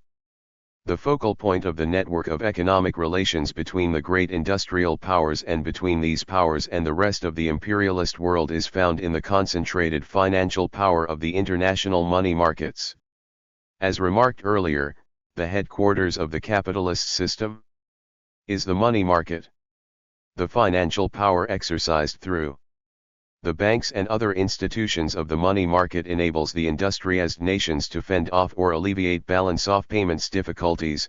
It is also the power which, directly or indirectly, keeps the underdeveloped countries in line as the raw materials suppliers.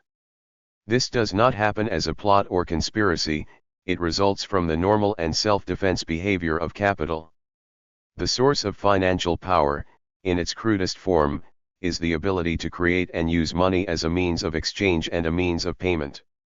The creation of money used to pay for investments and to make loans arises in two banking activities, the conversion of inactive into active funds, and the creation of credit.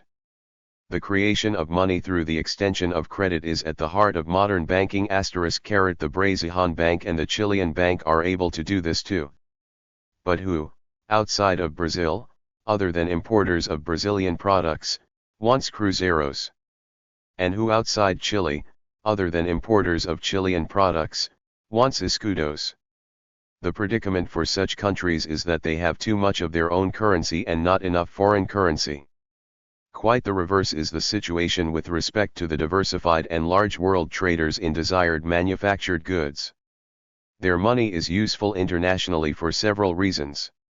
It can be used for the settlement of debts, even between other foreign countries. In normal circumstances, Belgian money can be converted into French, French into British, British into United States, etc. These countries produce a multitude of products wanted by the underdeveloped countries and by other industrial nations. In other words, their loos are usable. Through colonial and sphere of influence arrangements, the underdeveloped countries are typically lined up in 102 imperialism. Special trading channels with one or more of the major nations. Because of these trading blocks, former French territories will be able to settle balance of payments deficits with French francs, because a good part, if not all, of their debt outstanding is to French firms. The same is true for the spheres of influence of British and other financial centers. These, then, are the reasons why the ability to create money by the leading industrial and financial powers is of use not only to their domestic economy but to their international economic relations as well. Because of this ability, they can finance a deficit they themselves may have with a satellite nation, and extend loans to satellite nations when the latter have deficits, and in the process, keep them close to mother's skirts. Moreover, they can frequently ward off impending deficits in their own balance-off payments with the rest of the world. This is done by internal credit controls, changes in interest rates, and other maneuvers by which, for example, needed capital can be attracted for a time from another financial center. The technical ins and outs of these operations cannot be spelled out here. Suffice it to say that it is through this very financial power, and the banking mechanisms through which this power is exercised, that the advanced capitalist nations are able to cope with balance of payments fluctuations without drastic damage to their economy. Indeed, under proper conditions, they are valuable instruments for economic growth and development. Naturally, there are limits to the creation of credit for domestic and international operations, limits that are rooted in the nature of the underlying productive capacity and the uses to which this capacity is put. When these limits are reached, whether as a result of war or preparation for war or too rapid accumulation of capital, or trying to bite off more than the country can digest, crises of \various degrees set in. But even these crises are of a different order than those of the satellites. For the latter, the issue is one of servixal as a dependency of a metropolitan center, under which the ruling elite can remain. 103. In power. For the metropolitan centers, the issue posed by financial crises is usually how to jockey for position with respect to other financial centers and how to maintain their existing empires, for example, Britain striving from one devaluation to another to maintain the sterling bloc, its worldwide military and naval bases, and the remnants of colonial relationships. The case of United States finance. The most extravagant and unparalleled use of financial power for control over other parts of the world is that exercised by the United States since the Second World War. In every year since 1950, with the exception of a single year during the Suez Crisis, the United States balance of payments has been in deficit. Three main points should be fully and clearly understood in considering this persistent deficit. The deficit has been created and maintained only as part and parcel of the United States' role as organizer and leader of the imperialist system. This can be seen by a quick survey of the 1967 balance of payments, as shown in Table XXI, the 1967 pattern being similar to that of the entire preceding era of deficits. The facts are as simple as they can be. The deficit is used to finance military expenditures for the war in Vietnam and to maintain air, naval, and infantry forces over a large section of the globe. Military assistance and economic aid, the instruments used for exercising United States control over other nations. Investment by United States industry and finance in foreign countries. The deficit is financed by the expansion of the supply of United States dollars via the credit created by the government and by banks. Professor James Tobin, former member of the President's Council of Economic Advisers, testified in 1963 before a congressional committee as follows. Under the reserve currency system properly functioning, the initial beneficiary of an increase in the supply of international money is obviously the reserve currency itself. It is pleasant to have a mint or printing press in one's backyard, and the gold exchange standard gave us, no less than South Africa, this privilege. We were able to run deficits in our balance of payments for 10 years because our loos were generally acceptable as money carried registered. We can finance the deficit over so long a period because the United States is the world banker and the rest of the capitalist world has been willing to hold dollars as a reserve asset. The case was clearly summarized by the then Secretary of the Treasury C. Douglas Dillon, when asked by Senator Javits what benefits the United States obtains from being the world's banker.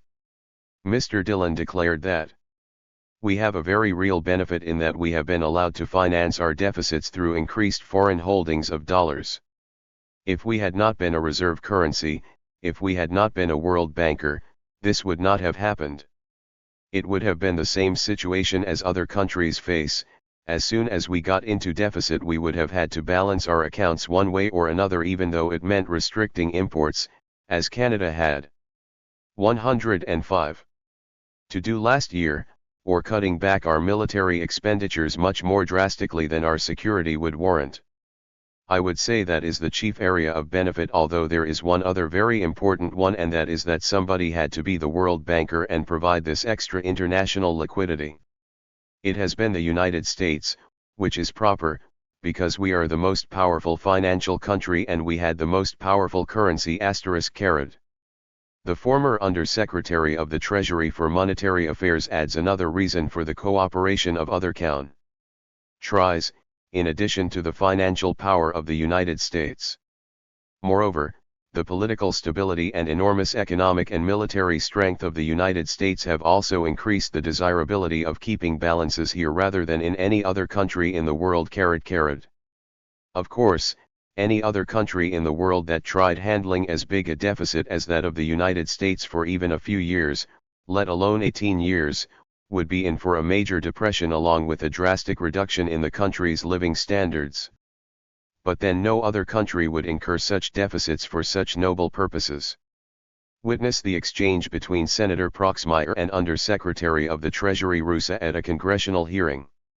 Senator Proxmire: if we had no domestic considerations, if we were not also burdened with world leadership as the world banker, the classic, ideal and still effective way to bring about balance in our international payments would be an austerity program, I presume.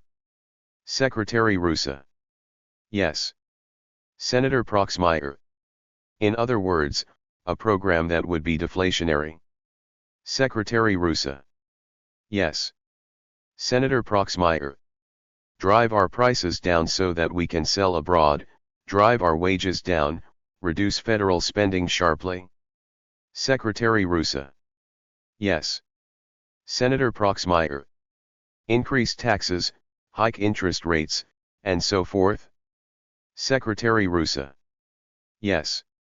Senator Proxmire: obviously we can do none of these things because that would be disastrous domestically and that would also contribute to an international depression. Secretary Rusa: yes. 106. Imperialism. This exchange followed upon Under-Secretary Rusa's presentation in a formal statement, which summarizes the case in more orderly fashion. If we had not been a world banker, he said, we might have been forced long ago to cut down our imports, reduce materially our foreign investments, income from which make a substantial contribution to our current balance of payments, and curtail, perhaps sharply, our military and economic assistance to our friends and allies. Had we taken these steps, our customers abroad would have sharply reduced their purchases in this country and we would now be confronted with discriminatory policies against the dollar in most countries of the world. Instead of the rapid growth of world trade, we would have witnessed stagnation that would have been harmful to our own prosperity and to that of the whole free world. Here then is the synthesis of today's imperialist network of international relations.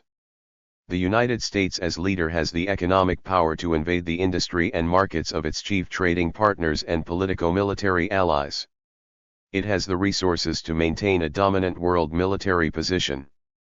It can carry on foreign aid, invest in and lend to the underdeveloped countries, thus tying them closer to the United States through the resulting financial dependency of these countries. All of this, plus the maintenance of prosperity and fending off depressions, is made feasible because of the position of the United States as the world banker and of the dollar as the world reserve currency. And it can be the world banker and supply the reserve currency, because of the cooperation its military and economic strength commands among the other industrialized nations. And, necessarily, within the United States this is accompanied by an inexorable entanglement of private business with foreign pussy. Happy face, the cooperation of the other industrial nations is not the fruit of pure wisdom. It came at a time when these countries had little choice. Rousseau's comment on this is noteworthy. The dollar reached its preeminent position, of course, during and immediately following World War II, when there was in reality no other currency available to play a world role, and when so much of our governmental assistance was made available in freely usable dollars. By the time some of the European countries achieved convertibility and large surpluses, the dollar was deeply entrenched in the usages of trade and payments throughout the world. And so long as the American economy remains committed to principles of market freedom, there will be American banks and other financial institutions here eagerly seeking to perform the banking functions identified with the dollar's role as the vehicle currency. From that role, in my view, we cannot in practice withdraw, short of a revolutionary change in our entire economic structure. The central bankers of the other imperialist centers are as well aware as Mr. Rousseau, now a partner of Brown Brothers Harriman and Company, of the revolutionary implications to the United States economic structure and consequently to the rest of the capitalist world of a basic departure from the present international monetary system. What is at stake here is not mere adjustments in the credit mechanism of the International Monetary Fund, a kind of monetary reforms now being introduced and considered, but the central issue of the dollar as the international currency. At the same time, the partners of the United States in this monetary system have their own necks to protect and their own competitive interests to pursue. The source of fear of the central bankers of other nations is traceable to the ordinary common sense of international banking, and is simply summarized in the data shown in Table XXII. What this table shows is the simultaneous movement in opposite directions of gold reserves and dollar obligations to foreigners, the rapid decline of United States gold reserves and accumulation of dollar holdings by foreigners. At the end of May 1968, the liquid dollar assets held by foreigners were almost 3 times the gold held by the United States. In case of a run on the bank, if all foreigners who own dollars should over a short period ask the United States to make good on its paper loss, the United States would be some $20 billion short of the universally acceptable means of payment, gold. The magnitude of the difference between gold reserve (ES) and dollar obligations to foreigners is an important indicator of the financial limits of U.S. external activities. That such 108 limits exist was made more apparent as the United States balance of payments deficits kept mounting from year to year, despite the opposition of other money centers, the arrogance. The 1960 and 1968 data are liquid liabilities of the United States to other governments and to foreign banks and other foreign institutions and businessmen. The 1955 data are short-term liabilities and do not include United States government bonds held by foreigners. This lack of comparability does not negate the point made here. A comparable figure for 1955 would probably be somewhat higher than $11.7 billion, but not by more than 10%. Note that the data on dollar holdings are considerably in excess of those shown in Table 17. The latter include only dollar holdings of foreign governments and their central banks. The data shown here are the total liquid dollar obligations to foreigners, including banks, other financial institutions and businessmen. Source: United States Bureau of the Census, Statistical Abstract 1966, Washington, D.C., 1967 and Federal Reserve Bulletin, August 1968. Of United States foreign military and economic operations was matched by the arrogance of its international financial ties.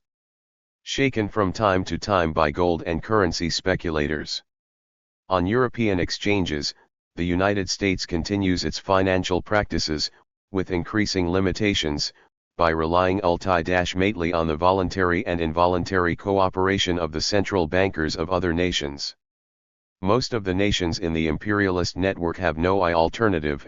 As creditors of the United States government and banks, they must submit to being members of what is virtually the dollar bloc. The more independent metropolitan centers, however, do have some options. Almost half of the dollar obli. 109. Gations to foreigners are concentrated in 6 nations: Britain, Japan, France, West Germany, Italy, and Switzerland. They therefore have the weapons with which to pressure the United States. Nevertheless, under present circumstances, their options are limited. Their interests are aligned with the United States to the extent that United States military and economic power is used to secure the imperialist system and push back, if possible, the borders of the non-imperialist world. At the same time, they are worried about their own skin and the competitive threat of United States business and finance. Hence, the jockeying for power that does take place operates within the limits of present international monetary arrangements. It is important always to keep in mind that at the heart of the conflicts of international finance is a struggle over power. This was well pointed out by Eugene A. Birnbaum, senior economist for Standard Oil Company. We may ask why, after 100 years of internal monetary conferences, men still have not resolved their differences. The answer lies in one word: power. That is what 100 years of international monetary conferences have been about. The 22nd meeting of the International Monetary Fund held at Rio, where a new facility for creating international liquidity was recommended, is no exception to this general rule. Maneuvers over reforms in the international money system are only one form of the power struggle. The tensions within the centers of imperialist power show up in many ways. Within the dominant business circles of the other industrial powers are groups whose immediate business interests are tied up with those of the United States, while others see their profit opportunities shrinking in the face of United States expansion. Both as a self-defense measure against United States expansion and because of the inner dynamics of their own economies, foreign business firms and banks are engaging in their own outward expansion via export of capital, international banking, and the use of economic and military aid by their governments in underdeveloped nations. At work are 3 main vectors: centripetal forces binding the main financial centers with the United States for the preservation of the imperialist network, centrifugal forces, stimulated by profit competition, seeking special advantages as weak spots in United States operations show up, and vertical cohesion, with each imperialist center trying to consolidate the economic and financial ties with their colonial and sphere of influence areas. It is in this last context that foreign aid as a technique of control over the underdeveloped nations has caught hold and become increasingly strategic. Aid and trade. Military expenditures and the Pax Americana. The highly complex interrelationship between the international monetary system and U.S. financial operations comprises, as we have seen, a series of arrangements which have produced the seeming miracle that the United States has grown richer and more powerful in the face of, and indeed because of, a long-term deficit in its balance of payments. This ironic paradox is possible because the balance of payments deficit is used to finance 3 types of overseas activity which are crucially important to the U.S. world position: private investment, military expenditures, and the government foreign aid program. These 3 activities have one common feature: they serve to sustain and enhance control. Private investment is geared to control, control of raw materials sources and control of markets, both activities inherent to monopoly business in the normal pursuit of larger profits and for the protection of monopoly positions. The military expenditures are also needed for control, to carry on the role of leader and administrator of the imperialist system. Appendix A presents the structure of treaties and other commitments made by the United States in building the Pax Americana. At this point, we will merely present the case as seen by the U.S. Department of Defense. We have political and security interests, allies, and military forces spread widely over the non-communist world. The shift of American interests and commitments from the periphery to the center of the world scene has carried with it a concomitant in 115. 116. Increase in the size and overseas deployment of the armed forces necessary to provide for the common defense and support the foreign policy of the United States. In the days when our military needs could be met with a stout defense on the seas and a citizens' army, we lived in a world system compatible with our primary national interests. It was based on the nation-state and presided over by British power. The 20th century has seen the old order disintegrate under the impact of two world wars, the rise of communism supported by a significant power base in both Europe and Asia, the end of the colonial era leading to the creation of a multitude of weak but strident and nationalistic new nations, and rapid technological change, particularly the development of nuclear weapons. During the same period, the United States and the Soviet Union began to emerge as the two leading powers. One major long-term implication of these events was that U.S. national interest would require us to accept and discharge the broad responsibilities of a world power. A second implication was that the most pressing of our international interests has become the recreation of a relative stable world environment, a new equilibrium to replace the one destroyed by the events of the 4 decades following World War I. Robert S. McNamara, while Secretary of Defense, pinpointed the connection between this global activity and the foreign aid program. In an address before the American Society of Newspaper Editors in 1966, he explained why the United States should have an economic aid program in these terms. Roughly 100 countries today are caught up in the difficult transition to modern societies. There is no uniform rate of progress among them, and they range from primitive mosaic societies fractured by tribalism and held feebly together by the slenderest of political sinews to relatively sophisticated countries, well on the road to agricultural sufficiency and industrial competence. This sweeping surge of development, particularly across the whole southern half of the globe, has no parallel in history. It has turned traditionally listless areas of the world into seething cauldrons of change. On the whole, it has not been a very peaceful process. Given the certain connection between economic stagnation and the incidence of violence, the years that lie ahead for the nations in the southern half of the globe are pregnant with violence. This would be true even if no threat of communist subversion existed, as it clearly does. Whether communists are involved or not, violence anywhere. Aid and Trade 117. In a taut world transmits sharp signals through the complex ganglia of international relations, and the security of the United States is related to the security and stability of nations half a globe away. Foreign aid, instrument of control. Like the other two major balance of payments deficit items, economic and military assistance is designed to serve the aims of control. As stated by President John F. Kennedy, foreign aid is a method by which the United States maintains a position of influence and control around the world, and sustains a good many countries which would definitely collapse, or pass into the communist bloc. The foreign aid program consists of a wide assortment of loans and gifts, including, in the words of a presidential commission, gifts to prove our esteem for foreign heads of state, hastily devised projects to prevent Soviet aid, gambles to maintain existing governments in power. Asterisk. These diverse activities can be classified according to their purpose or result as follows. To implement the worldwide military and political policies of the United States. To enforce the open door policy, for freedom of access to raw materials, trade, and investment opportunities for U.S. business.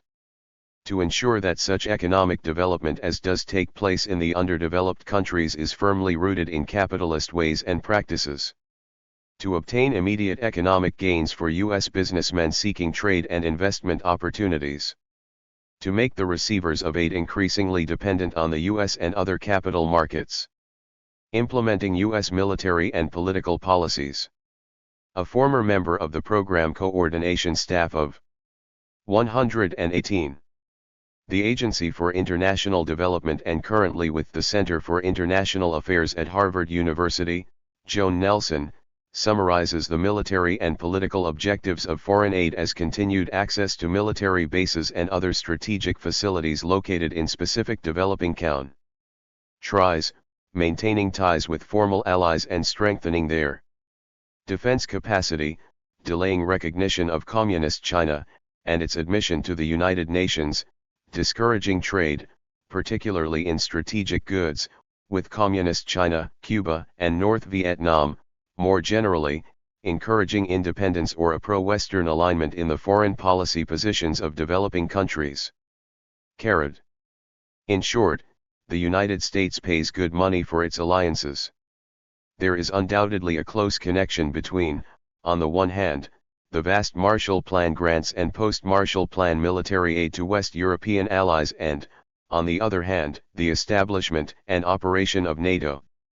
The connection between aid and military alliances is even more obvious in the case of such countries as Pakistan and Turkey. From a political viewpoint, U.S. military aid has strengthened Pakistan's armed services, the greatest stabilizing force in the country, and has encouraged Pakistan to participate in collective defense agreements. Turkey, with its population of more than 30 million, for example, has been regarded by U.S. aid givers primarily as a military mainstay. Its military prowess has been manifested many times. Its geographical position, its willingness to take part in such defensive pacts as NATO and the Basyadad Pact, and even its unusual mineral resources all have served to qualify Turkey highly for whatever foreign assistance might be offered. If one pays for alliances, one surely must pay for bases. This is quite clearly so for Spain. The use of Spanish bases between 1953 and 1963 was approved in an agreement that coincided with Export-Import Bank loans amounting to $500 million during the 10-year period. When a new 5-year agreement was arranged in September 1963, further bank loans of $100 million were offered over the next few years. Over the period 1949 to 1962, United States aid to aid and trade 9. Spain of all types totaled $1,695 billion, nearly three-quarters of which were in the form of grants, both military and economic. The sellers of bases know a good thing when they see it. The New York Times reported in a dispatch earlier this year, the Spanish government is asking the United States for a defense guarantee, an increase in military aid, and a reduction of United States legal jurisdiction over American servicemen as the price for renewing the agreement governing American military bases in Spain. Of course, the financial adjustment sought may reflect more than greed. It may be that the Spanish government is merely seeking a cost of living adjustment. According to The Economist, this is an age of inflation, a Spanish official said recently. Prices are constantly rising, especially of bases. Convinced that French and Arab hostility has increased Spain's value to the Americans, the Spanish authorities hope to squeeze a higher economic and political rent out of Washington for American bases in Spain. The governments which supply soldiers to fight for the United States in Vietnam also command a price. When President Ferdinand Marcos of the Philippines took office in January 1966, he was faced with a bankrupt treasury. As Marcos reported in his inaugural address, at which Vice President Hubert Humphrey was a guest, the government treasury is empty. Only by severe self-denial will there be any hope for recovery within the next year. Yet, despite this virtual bankruptcy, Marcos announced, during Humphrey's repeat visit to Manila, his intent to resurrect the previous administration's Vietnam aid bill. A measure providing for Philippine troops to be used in Vietnam. The bill was passed after much debate. Finally, in early September, the first 800 Army engineers and security troops left Manila for Saigon. 3 days later President Marcos arrived in Washington. According to the New York Times, Washington felt under some obligation to provide Mr. Marcos with an economic counterweight to the political capital he was obliged to sacrifice to get his Congress to authorize the troops. ***. 3 days after Marcos's arrival in Washington, it was an 120th of imperialism. Announced that the United States would make a heavy increase in its economic assistance to the Philippines. South Korea, too, understands the financial advantages of alliance with the United States, and explores the possibilities. Heading its report Fighting Tiger for Rent, The Economist informs us. South Korea, which Vice President Humphrey will be visiting next Wednesday on his way home, is putting a price on the military help it is giving to the Americans in Vietnam. Has asked the United States for certain quid pro quos for the troops it has sent. These include the highest priority for Korea as a supplier of the war materials the United States is buying for use in Vietnam, an increase in the allowance paid to Korean troops in Vietnam, and a rise in American military and economic aid. It is especially instructive to observe the frank declarations by some administrative officials on the purposes of military aid to Latin America as contrasted, for example, with the traditional rationale for such aid to the Near and Middle East. On the latter, Secretary of Defense McNamara told a House committee in 1967. The Near and Middle East remains of strategic significance to the United States because the area is a political, military, and economic crossroads, and because the flow of Middle East oil is vital to the West. We, accordingly, have a large stake in the area's stability and steady development. We also have a strong interest in maintaining our alliance relationships with Greece, Turkey, and Iran, for these three countries stand between the Soviet Union and the warm water ports and oil resources of the Middle East. In explaining the reasons for military assistance to Latin America, the Secretary of Defense was considerably more specific. Social tensions, unequal distribution of land and wealth, unstable economies, and the lack of broadly based political structures create a prospect of continuing instability in many parts of Latin America. The answer to these and other associated problems, if one is to be found, lies in the Alliance for Progress, to which we and our Latin American friends are devoting large resources. But the goals of the alliance can be achieved only within a framework of law and order. Aid and Trade 121. Our military assistance programs for Latin America thus continue to be directed to the support of internal security and civic action measures. Happy face. The Secretary of Defense continued his testimony by describing the sources of the threat to law and order, the Tricontinental Congress and the efforts of Latin American communist parties to create broad popular anti-imperialist fronts while continuing to penetrate student and other intellectual groups, to control organized labor, and to organize the peasants. Hence, the need to counter these threats by appropriate means is the basis upon which the fiscal year 1968 military assistance programs for Latin American countries are predicated.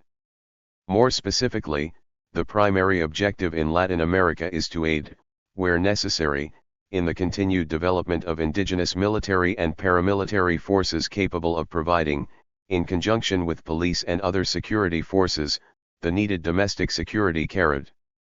This is not yet the whole story. One of the activities of the U.S. military assistance program is the training of foreign military personnel. As to Latin America, Secretary McNamara informed Congress. Probably the greatest return on our military assistance investment comes from the training of selected officers and key specialists at our military schools and training centers in the United States and overseas. These students are handpicked by their countries to become instructors when they return home. They are the coming leaders, the men who will have the know-how and impart it to their forces. I need not dwell upon the value of having in positions of leadership men who have first-hand knowledge of how Americans do things and how they think. it is beyond price to us to make such friends of such men. Registered, the resulting close and valuable friendships undoubtedly go deeper than merely sentimental values of old school ties, as can be seen from the following statement made by the chairman of the House Foreign Affairs Committee. Every critic of foreign aid is confronted with the fact that the armed forces of Brazil threw out the Goulart government and that U.S. military aid was a major factor in giving these forces an indoctrination in the principles of democracy and a pro-U.S. 122. Orientation. Many of these officers were trained in the United States under the aid program. They knew that democracy was better than communism. The symbiosis of U.S. and Latin American generals is evident in the congressional testimony of General Robert W. Porter, Jr., U.S. Army Commander-in-Chief, U.S. Southern Command. The inability of governments to attain a sufficient rate of economic development to meet social pressures, together with high population growth and the continuing migration to the cities, will continue to generate more serious problems. The urban areas will become even more the centers of power, and their masses will become more susceptible to demagogic agitation and communist exploitation. The communist movement can be expected to become more aggressive, concentrating more attention on labor, students, and the urban slums. When added to the already serious situation, this increasing urban threat will create a serious internal security problem for the governments of Latin America. The military has frequently proven to be the most cohesive force available to assure public order and support of resolute governments attempting to maintain internal security. Latin American armed forces, acting in conjunction with the police and other security forces, have helped to control disorders and riots, contained or eliminated terrorists and guerrillas, and discouraged those elements which are tempted to resort to violence to overthrow the government.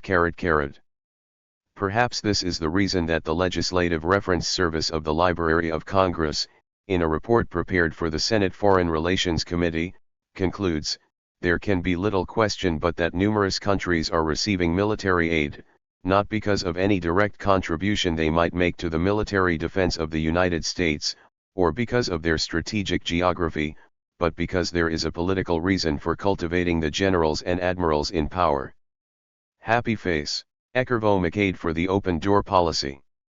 The reason so much attention has been given to the military aspects of foreign aid is that, despite the official figures which show that most of the aid is economic rather than military, the truth is that the bulk of the aid is ultimately either military or for immediate political aims.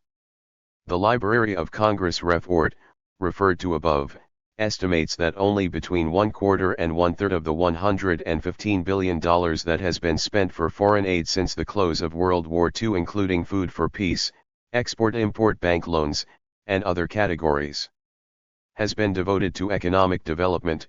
As such, roads, airports, and communications centers are considered part of economic development assistance, but are frequently geared primarily to military needs.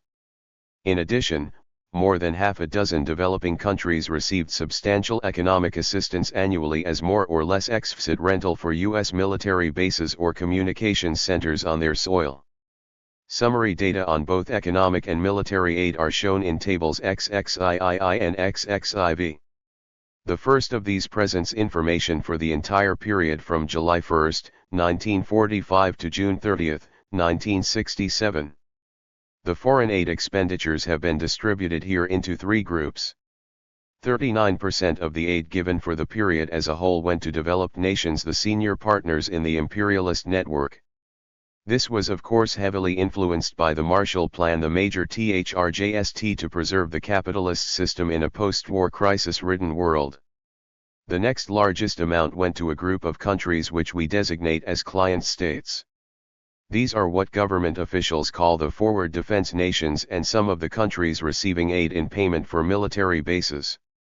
Finally, some 30% of all aid, military and economic, went to the remaining underdeveloped countries where 70% of the non-communist world population is located.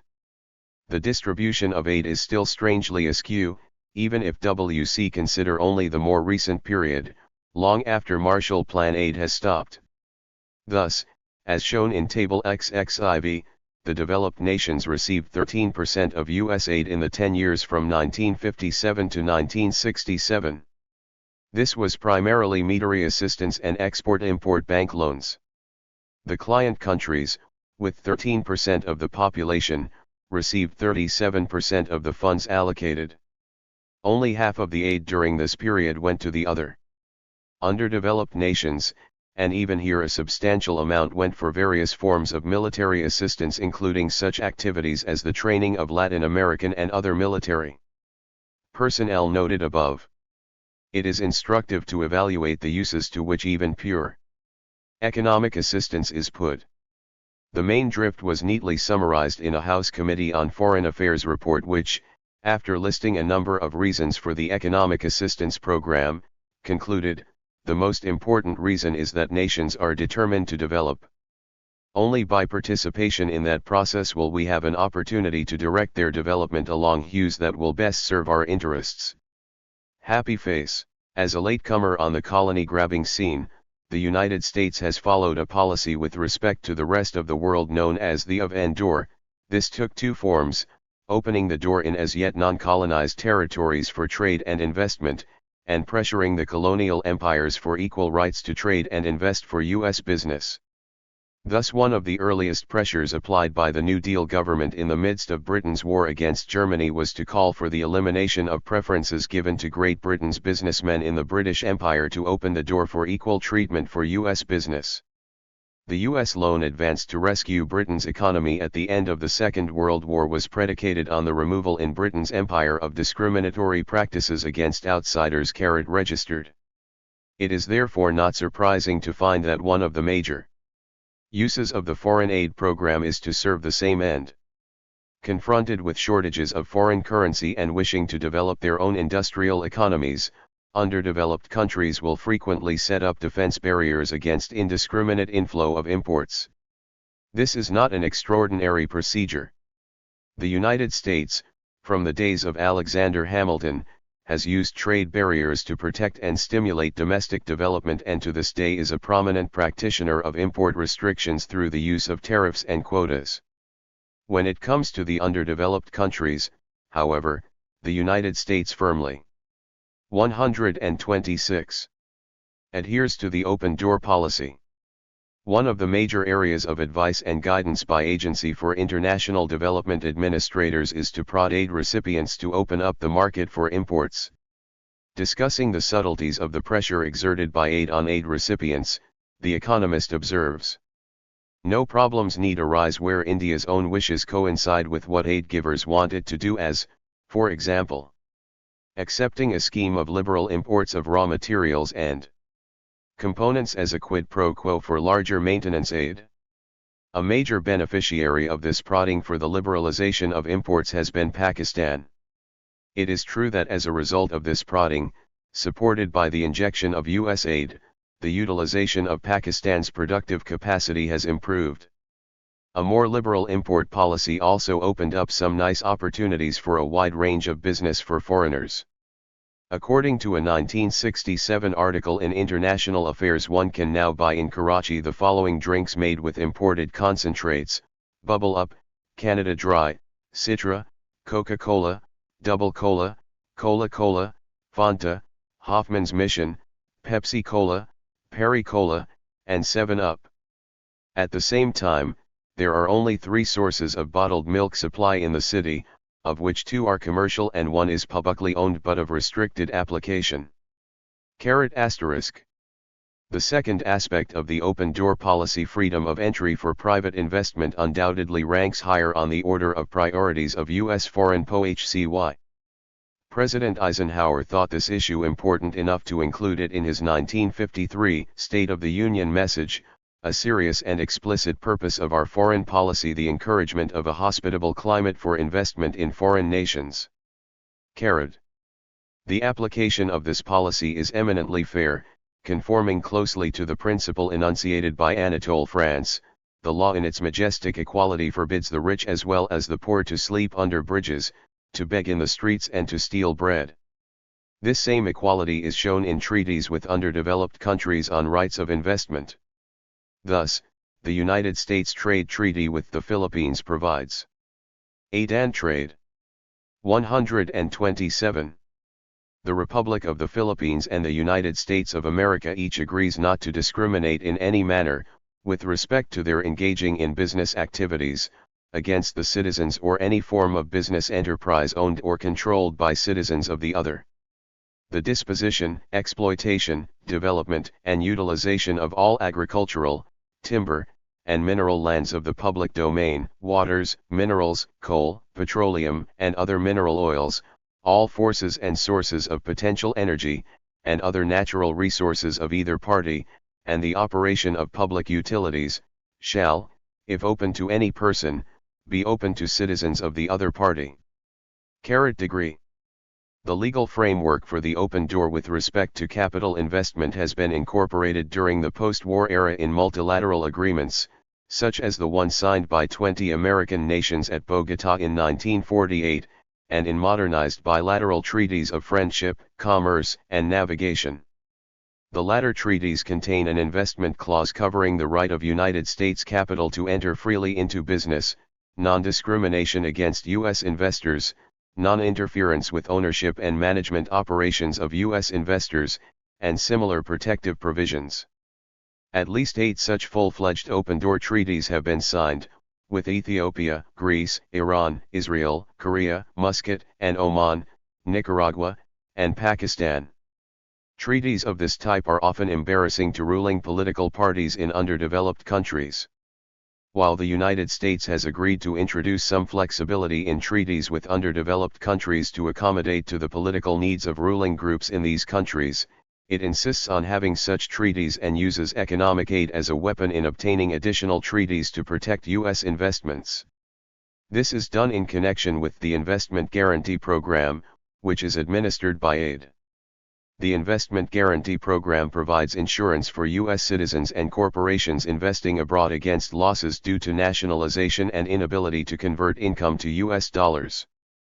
This insurance program is not available for any country which does not sign an Investment Guarantee Treaty WDTH the United States.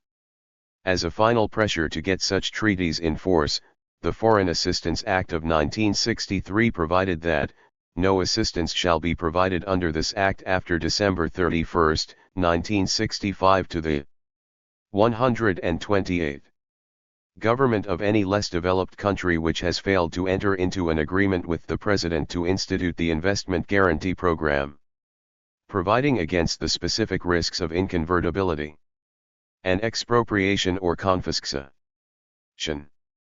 By now, investment guarantee treaties have been signed with more than 70 underdeveloped countries receiving U.S. aid. Treaties, apparently, are not sufficient by themselves. An effective open door has to be supervised on a day-to-day basis. Secretary of State Dean Rusk explained this as follows to a congressional committee.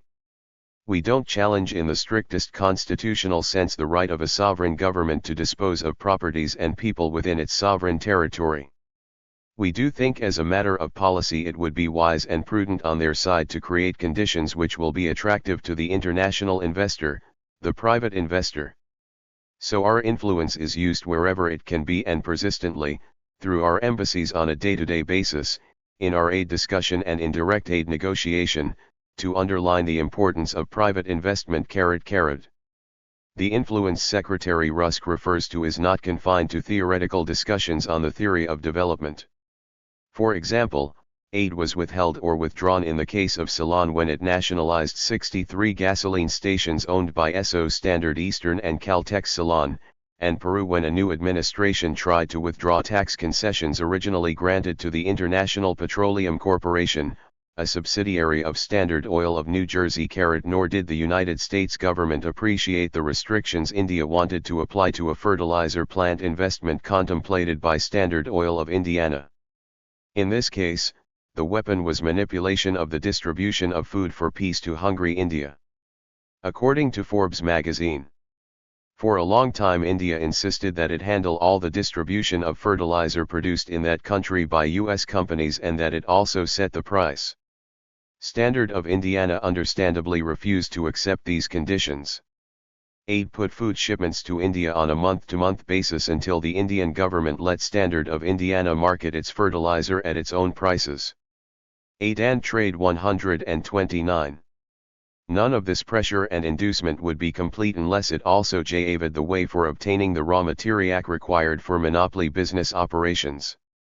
Thus, the Assistant Secretary of State for African Affairs explains the reasons for granting aid to African nations. Their goodwill toward our country is great and we warmly reciprocate this feeling.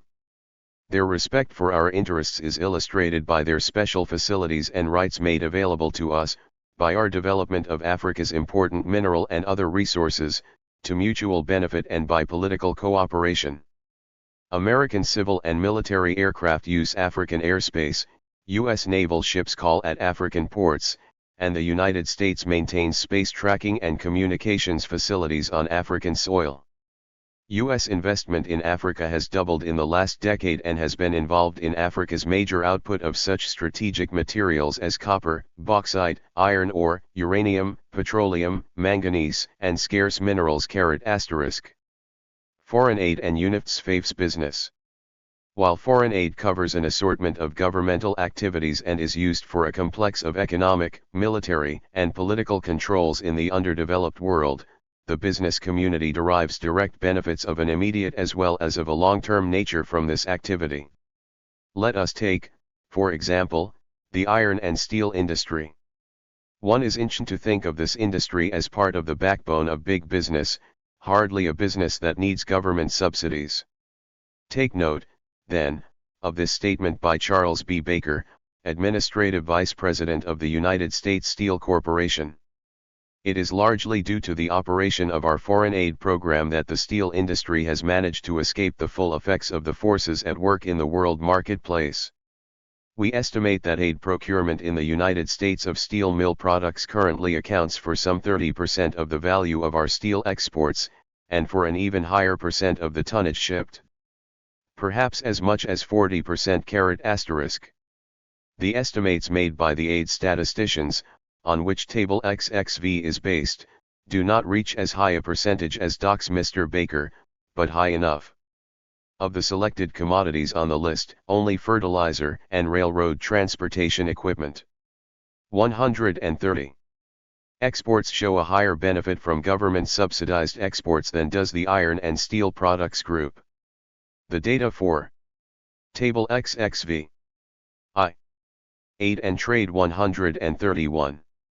Importance is the fact that if the foreign aid-sponsored exports were sold in normal channels of trade, the world market prices would drop sharply and thus severely cut the income on the 70% of the exports sold commercially. This does not exhaust the extent of business subsidy given by the aid program. Aid-sponsored commodities are required in most instances to be shipped in U.S. flag vessels. The advantage to U.S. shipping can be quite substantial. Thus, on 18 large locomotives shipped under the aid program, the Pakistan government paid 113% more in freight charges to a U.S. Table XXVI. U.S. agricultural exports 1955 to 1966. Amount $1 billion, percent distribution. 132. Flagship than it would have had to pay if it had been free to accept the lowest bid received. On the movement of 20 small locomotives, the extra payment to a U.S. shipping line amounted to 62%. The general effect of these indirect subsidies is described in a Harvard Business Review article.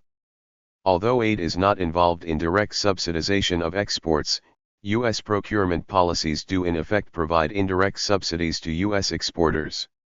This is because some of our tied exports would simply not occur if it were not for foreign assistance financing. This is most easily seen in the case of a number of U.S. commodities that are priced above world levels but which are nevertheless exported because aid funds are restricted for purposes of their purchase. The cost of some commodities we finance may run considerably above world market prices. This type of preferential trade regulations and subsidies is characteristic also of aid given by other advanced countries. Professor Edward S. Mason, of Harvard, in his book Foreign Aid and Foreign Policy, discusses these various forms of subsidy and notes that it would be impossible to find a quantitative formula that takes them all into account. But, says he, I might hazard the guess that if it could be done, it would boil the nearly $9 billion in total flow of funds from the developed to the underdeveloped world to a figure in the range of $2 billion to $3 billion. Happy face, we have not come to the end of our list of business stimuli arising from aid activities. There is also the business created by the long-lasting influence of military assistance. One necessary result of the military assistance program and the military coordination on the several regional military treaties is the standardization of armaments used by the recipient countries. This is not only a POHCY question, but a practical matter. Once an army is supplied with a given assortment of equipment, the ammunition and the replacement and expansion requirements will be most efficiently met from the same source. The result is Con. Aid and Trade 133. Continuing good business for U.S. armaments manufacturers. This profitable business derives not only from the sale of exports but also in the form of royalties from licenses. The expansion and standardization of NATO armaments has opened new areas for licensing abroad. U.S. companies which are producing particular types of material for use by the U.S. Armed Forces have been requested to supply technical information and extend patent rights so that similar equipment may be produced in Europe. The U.S. government freely licenses its proprietary rights in any developments made under government contract, but the commercial rights must be extended from the U.S. company to the foreign company or government under contract. The manufacture of tanks, jets, engines, firearms, and other equipment has increased the demand for licenses. The contacts have also been the basis for wider agreements on non-military items **. This intertwining of government and business activity extends beyond military hardware. Eugene R. Black, former president of the World Bank, claims that replacements and additions for India's railroads are being purchased mainly from the United States, because aid-financed locomotives were provided back in the 1950s. President Kennedy also recognized the longer-term implications of U.S. aid. The president cited the cases of Taiwan, Colombia, Israel, Iran, and Pakistan as examples of nations whose import patterns had been drastically affected by foreign aid. These used to be the exclusive market of European countries, Mr. Kennedy said. Too little attention has been paid to the part which an early exposure to American goods, skills, and American ways of doing things can play in forming the tastes and desires of newly emerging countries, or to the fact that, even when our aid ends, the desire and need for our products continue, and trade relations last far beyond the termination of our assistance. An idea of the extent to which foreign aid has enabled U.S. business to penetrate the former preserves of the European powers can be gained from Table XXVII. Thus, before the war, the U.S. accounted for some 6% of the imports into India and Pakistan. Now, between 30 and 40% of the imports to these count. 134. Tries comes from the United States.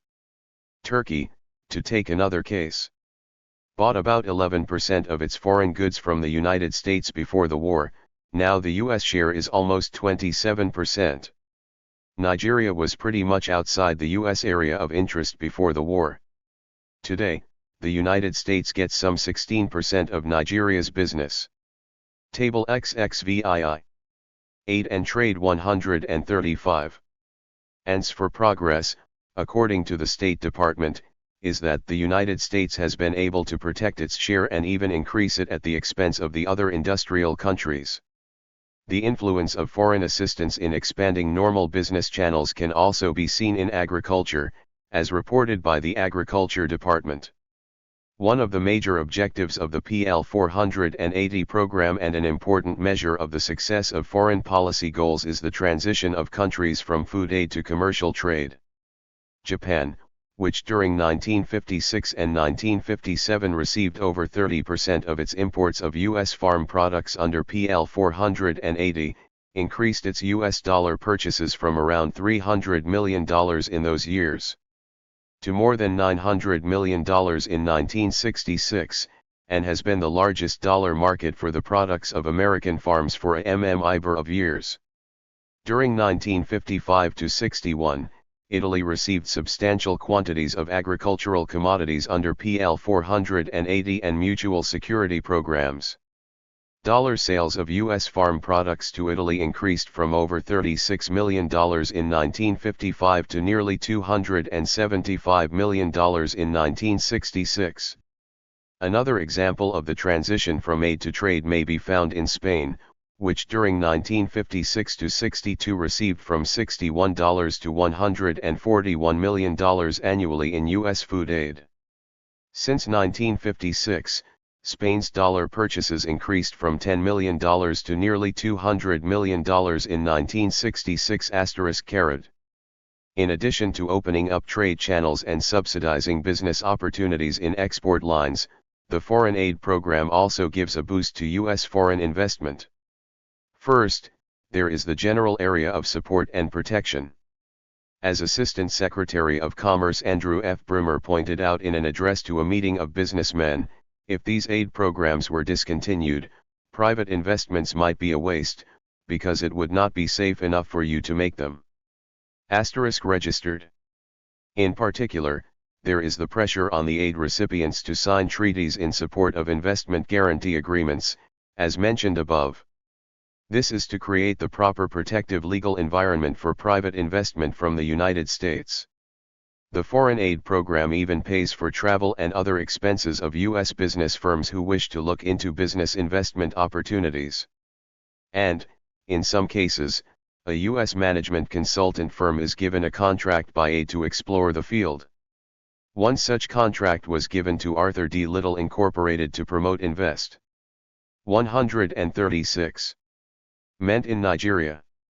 Among the results were help and advice to start the following enterprises in Nigeria: a Colgate-Palmolive international plant to make detergents and toothpaste, an Abba Textile Mills plant to establish the first cotton textile print plant in Nigeria, and a Union Carbide plant to make dry cell batteries.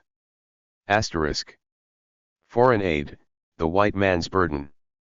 When Lord Balfour was challenged in the House of Commons about Britain's usurping the government of Egypt, he explained that British wisdom was necessary to replace the incompetence of Egyptian rulers.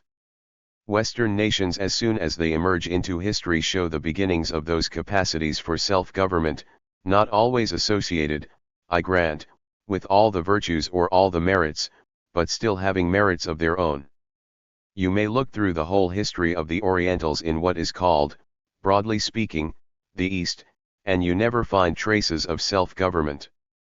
All their great centuries, and they have been very great, have been passed under despotisms, under absolute government. Conqueror has succeeded conqueror, one domination has followed another, but never in all the revolutions of fate and fortune have you seen one of these nations of its own motion establish what we, from a Western point of view, call self-government. I suppose a true Eastern sage would say that the working government which we have taken upon ourselves in Egypt and elsewhere is not a task worthy of a philosopher, that it is dirty work, the inferior work, of carrying on the necessary labor. The time may come when they will adopt, not merely our superficial philosophy, but our genuine practice. But after 3,000, 4,000, or 5,000 years of known history have been passed by these nations under a different system, it is not 30 years of British rule which is going to alter the character bred into them by immemorial tradition. If that be true, is it or is it not a good thing for these great nations, I admit their greatness, that this absolute government should be exercised by us? I think it is a good thing.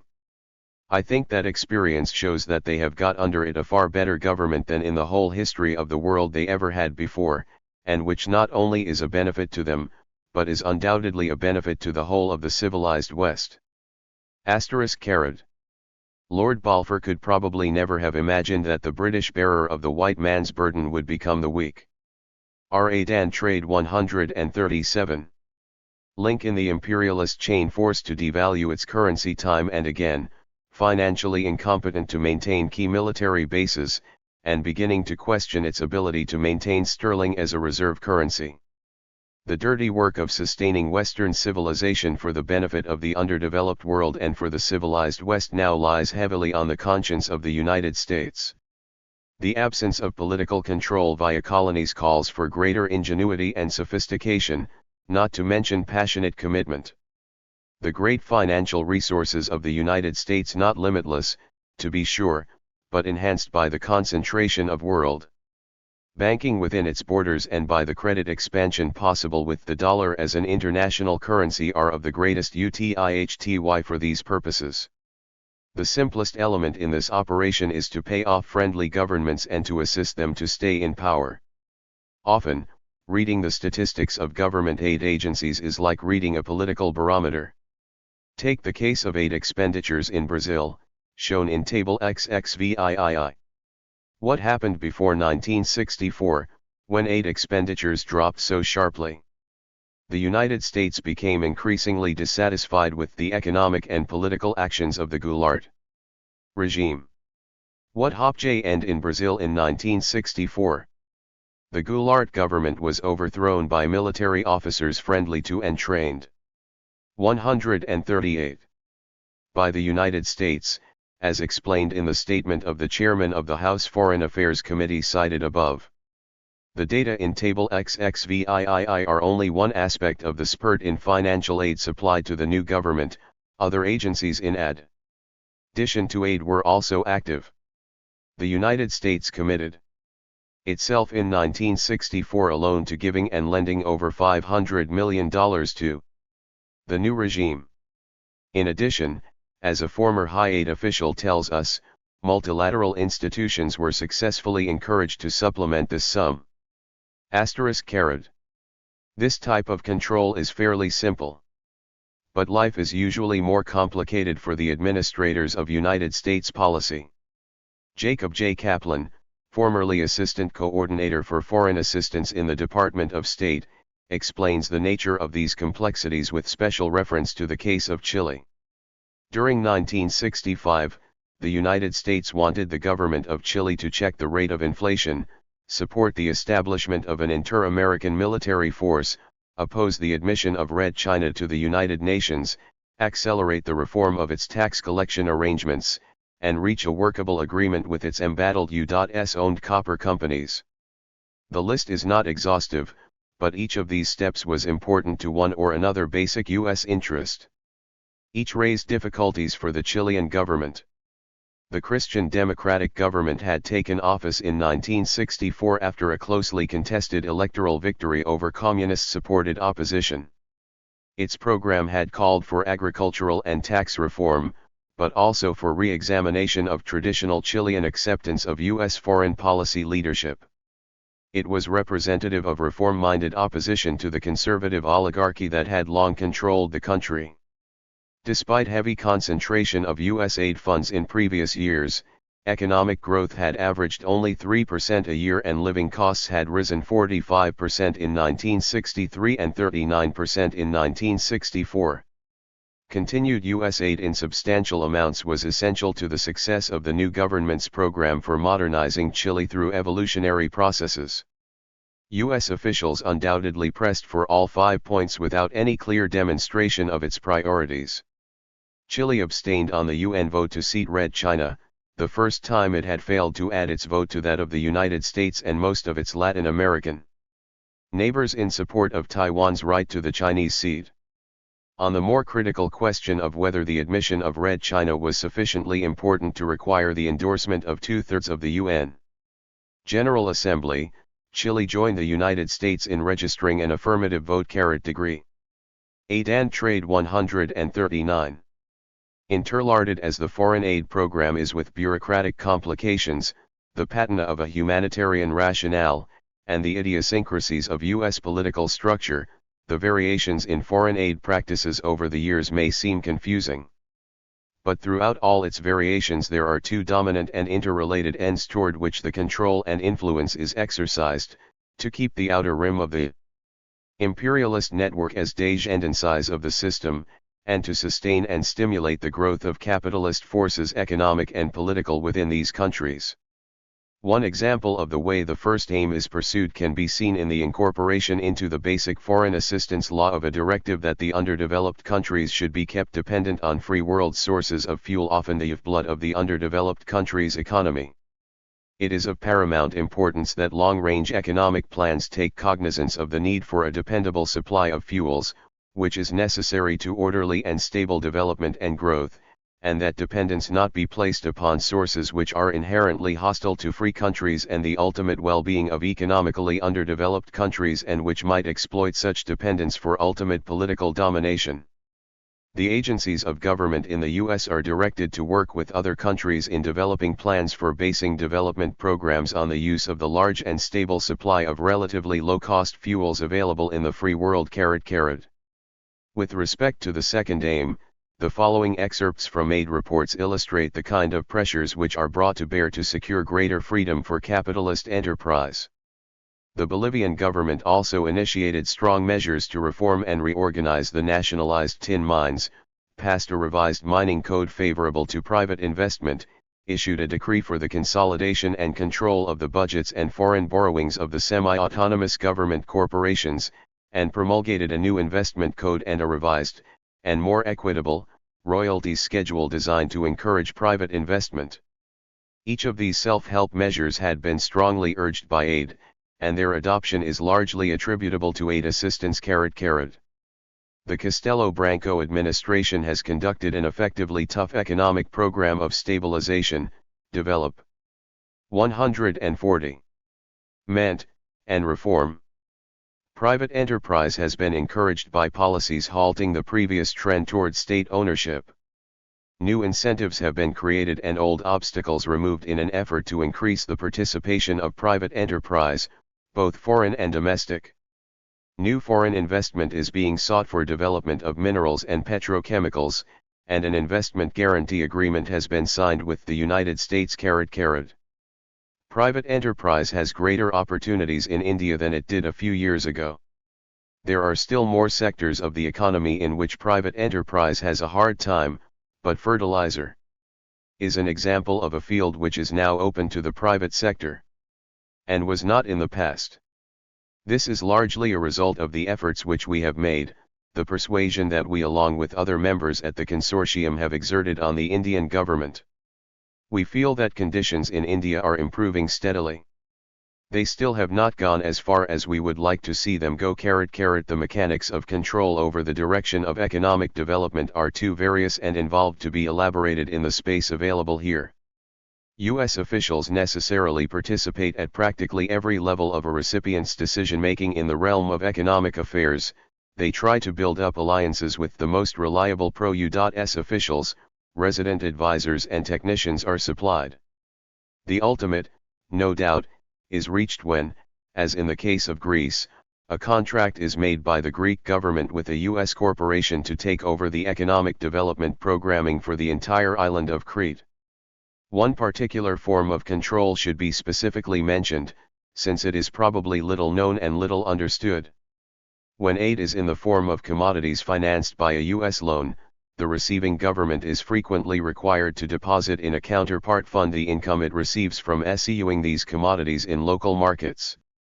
About 10% of the receipts is turned over to the U.S. government for payment of local expenses of the U.S. Embassy, missions from the United States, or perhaps traveling congressmen. The remaining 90% remains in the possession of the local government but can only be used for expenditures agreed to by the United States. Aid and Trade 141.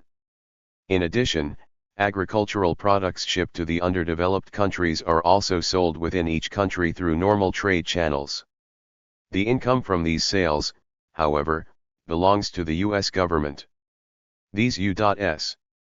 owned local currencies derive from other foreign aid programs as well, but the largest part arises from the PL 480 sales. This money is then used for internal purposes, loans are made to the government and others. These hoards of currency keep on growing, since interest is paid on the loans. In many countries they assume quite large proportions. The manner in which these very substantial funds are handled can seriously affect the freedom of action of the recipient government's economic authority. The extent of these U.S. owned and controlled currencies can be seen from the following examples. Huge blocked rupee funds, credited to the United States government, have accumulated in India and Pakistan as a result of repayment in local currency of old-style development loan funds, soft loans, and especially sales of surplus food grains provided under PL 480 loans. Professor Lewis has estimated that by the end of the third plan, United States rupee holdings in India are likely to have an aggregate value of 800 rupees to 900 crores, which might be equivalent to, say, 1/5 of the total Indian money supply. This estimate, startling as it is, was too conservative. By January 1964, more than 2 years before the end of India's third five-year plan, the blocked rupee holdings of the United States government had exceeded 1,100 crores of rupees.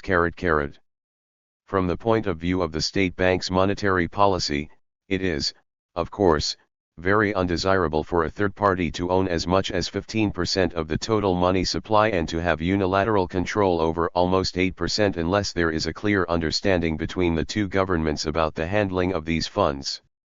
Under present conditions, it is possible that the effectiveness of any action by the state bank to restrict credit could be impaired through independent transactions made by the U.S. government. Such action need not be premeditated as was suggested by the press. At the present rate of flow of surplus commodities, together with repayments of previous loans, counterpart funds, and outstanding loans to the 142 government will mount in 10 years to a magnitude comparable with the present government budget. In carrying out its policies, the United States works in cooperation with such international organizations as the International Monetary Fund, a major source of short-term loans for deficit countries, and the International Bank for Reconstruction and Development, an important source for long-term funds. In addition, there is the coordinating group of the leading industrial nations, called the Development Assistance Committee, and made up of the United States, Canada, Japan, and the aid donor countries of Western Europe. The cooperation between the U.S. foreign aid program and such international institutions is based on the control that the United States and the other leading industrial nations have in these institutions, and the mutual interest of these leading nations in preserving a certain type of relationship with the underdeveloped countries. The impact of these organizations working in harness, often as consortia in aid programs, is to impress the recipient countries that there is no recourse other than to follow the advice and instructions of aid and loan givers. For the United States, working with the other countries often serves as a handy tactic. The imposition of the will of the United States does not appear as ominous when it comes under the auspices of an international organization. Professor Mason, who has had much experience in the foreign aid field, observes that it is usually much easier to bring about changes in domestic policies through the mediation of an international agency such as the International Bank or Monetary Fund than through bilateral stabilization agreements in Latin America. The consortium meetings presided over by the International Bank have come to be the most important forums for criticism of the development programs and policies of India, Pakistan, and other countries financed aid and trade. 143. In this manner, if the United States, or any other aid-dispensing country, is to exert influence on the domestic policies of an aid-receiving country, either directly or via an international agency, its representatives must have a clear idea, based on careful analysis, of what it wants this country to do. Frequently, such ideas have been lacking. Recently, aid has given increased attention to this problem and has attempted to formulate for some of the principal aid-receiving countries a so-called long-range assistance strategy which spells out U.S. economic, political, and security interests in the countries in question, the conditions necessary to their attainment, and the relevant instruments of foreign policy registered. In its own right, the World Bank exercises simple and direct controls. It withholds and grants loans, as any good banker would, according to its opinion of the reliability of the borrower. Recall the above reference to aid expenditures before and after Goulart. The World Bank too refused to make any loans to Brazil for several years prior to 1964, mainly because of the unsound financial policies of the government preceding the Branco administration. Registered. The bank sets rigid conditions of control over independent nations as terms for its loans, dictating, as in the case of the Yanhee Power Project in Thailand, that the government set up a separate power board apart from the normal government authority, that all key positions in the Electric Power Authority, including general manager, be made with prior consultation with the bank, and that no contracts be let without approval of the consulting engineers, who in turn must be approved by the World Bank. Aside from pressuring the borrowers to improve the private investment climate, the World Bank also serves as an unabashed conduit for the movement of private capital to the most choice investment opportunities revealed in negotiations with loan applicants. Professor Baldwin, who is not reluctant to use the term blackmail, describes in general terms some of the past activity. Ties of the bank. The IBRD, in effect, exists to drum up business for its competition, the private investors. In the face of demands from the underdeveloped countries for the maximum amount of capital on the easiest possible terms in the shortest period of time, the IBRD was replying, in effect, that they really did not need as 144 much capital as they imagined. The capital they did need was private, not public, and the reason they were short of private capital was that their governments were following undesirable policies. The solution, therefore, was for the IBRD to withhold loans in a strategic attempt to encourage the government into changing their policies ** to temper the resentment of underdeveloped nations against the heavy-handed control exercised by the World Bank. Various new arrangements have been devised, especially the regional development banks. But they too, covered by a façade of local control, are subject to the same rigors of economic necessity in the world of finance. The reasons for this are explained by Professor Mike Sell. There is a feeling in many of the less developed countries that the major international lending institutions are dominated by the United States and other Western powers, and that therefore they seek to impose the policies of the Western industrial countries upon the developing countries of the world. It was partly for this reason that the Latin American republics worked for many years for the establishment of an inter-American financial institution which would be operated by and for Latin Americans. Although to a considerable degree this argument has been based on the dissatisfaction with the lending standards imposed by the International Bank, there may be important political and psychological advantages in channeling a substantial portion of the public capital available for Latin America through the new Inter-American Development Bank. Nevertheless, because the Inter-American Development Bank must, as must the World Bank, secure its financing from the international capital markets, it must gain the confidence of the U.S. government and the public by means of sound loan operations. Therefore, if it's to be successful, its policies are not likely to be greatly different from those of the World Bank registered control via the IMF.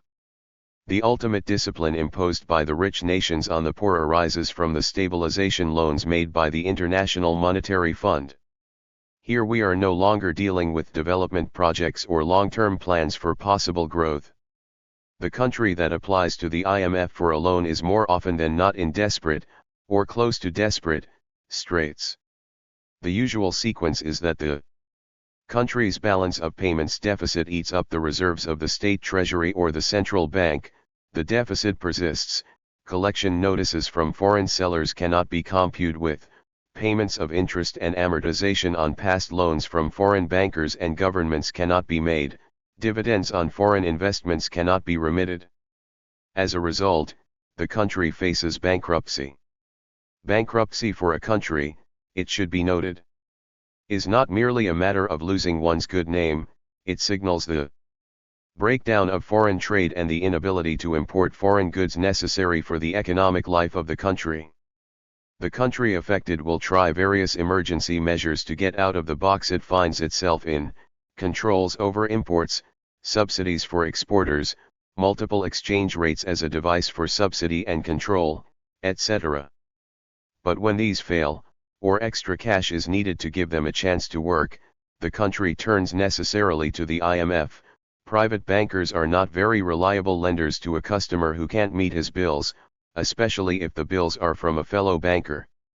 The practice of the IMF is to lend the country virtually on demand up to 25% of the country's quota in the fund. This is backed up by the collateral of the country's own gold subscription to the fund. Beyond this, the deficit country has to justify its request for a loan. And the IMF, like any good banker, uses the period of squeeze to insist that the borrower take action so that he will be a more responsible borrower. A good, conservative banker conserves, in other words, he helps to maintain the traditional business relations, including, of course, the continuing economic and financial dependency of the weaker on the stronger nations.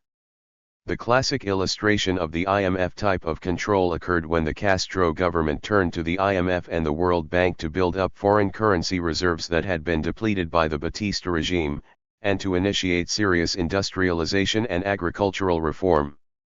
The New York Times explained that Cuba could get economic assistance under certain conditions. If Dr. Castro is to get large-scale aid for his budgetary and balance of payments problems, he will have to agree to a stabilization program proposed by the International Monetary Fund. This would involve credit restraint and a balanced or nearly balanced budget. Registered * 146. However, credit restraint and a balanced budget would produce more, not less, unemployment. Even more than that, such rigid restrictions would in effect be a veto on agrarian reform and on measures to eliminate unemployment. The Cuban response, of course, was to opt out of the imperialist system, seek allies in the socialist camp, and begin to reconstruct its economy along diversified lines, with maximum utilization of its human and natural resources. But the country that does not seek a wholly different path must be ready to buckle down to the demands of the lender. The IMF as lender to borrowers in distress sets up tough conditions before handing out money, in the best traditions of international banking. IMF circles are not concerned, at least not officially, whether the persistent deficit of some countries may be the necessary consequence of a persistent surplus in other countries and, if so, whether balance can ever be attained if adjustments are not made in the surplus countries as well as in the deficit countries. By its structure and administrative procedures, the IMF acts only to enforce the rules of the game that governs the existing power relations among countries. Rules that evolved in the very process by which some nations became the rich nations and other nations became the poor nations.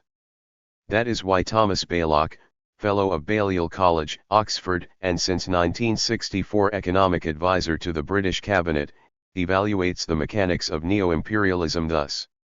I believe it can be shown that the automatism which evolved represents in itself a severe limitation on the possibility of full development of the weaker partner in the colonial pact, even if there is no conscious policy which aims at exploitation for the benefit of the metropolitan area. Beyond this, the philosophy of monetary and fiscal soundness itself represents a further handicap to the weaker area. If this analysis is correct, two conclusions follow, both unpalatable to current conventional wisdom. The first is that the present upsurge in the ex-colonial areas provides no guarantee of a stable and steady progress in the future unless special efforts are made to substitute positive stimuli for the negative ending of colonial limitation. The second is that neo-imperialism does not depend on open political domination. The economic relations of the U.S. to South America are not essentially different from those of Britain to her African colonies. The International Monetary Fund fulfills the role of the colonial administration of enforcing the rules of the game. The sound monetary and fiscal policies insisted on by the IMF fall into familiar patterns. Eliminate controls over imports and exports, free exchange rates, devalue the currency to a more realistic exchange rate relative to the dollar. The result of such changes is to reinforce the existing price and trade relationships and all the resulting facets of economic and financial dependency. This is not necessarily by design, or a nefarious plot by a small group of international bankers.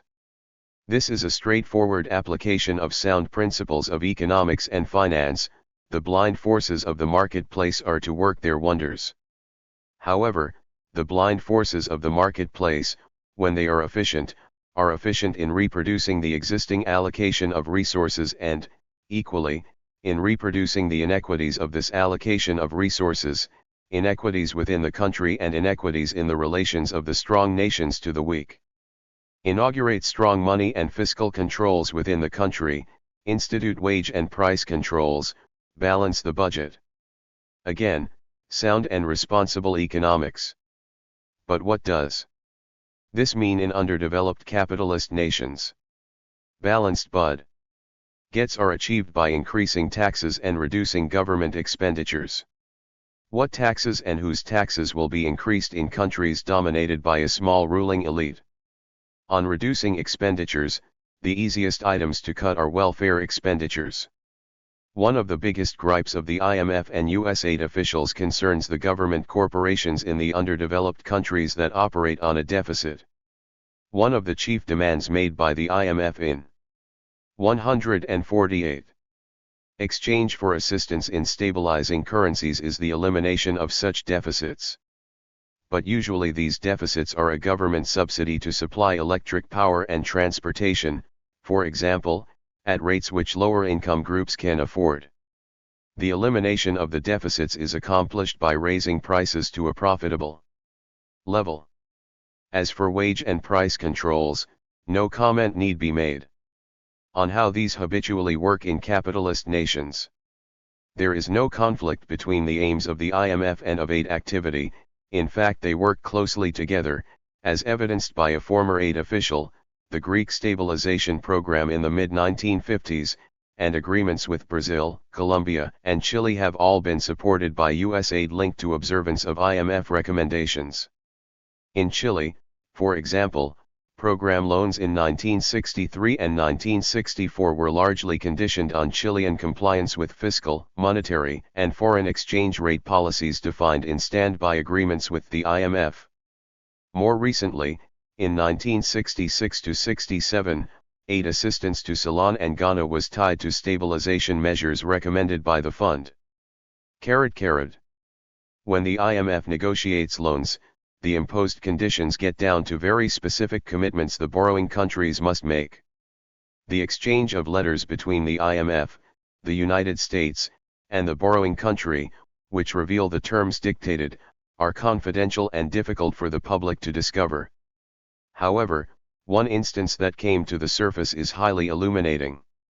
In 1959, one of the budget balancing requirements imposed on the Bolivian government was the elimination of superfluities from the budget.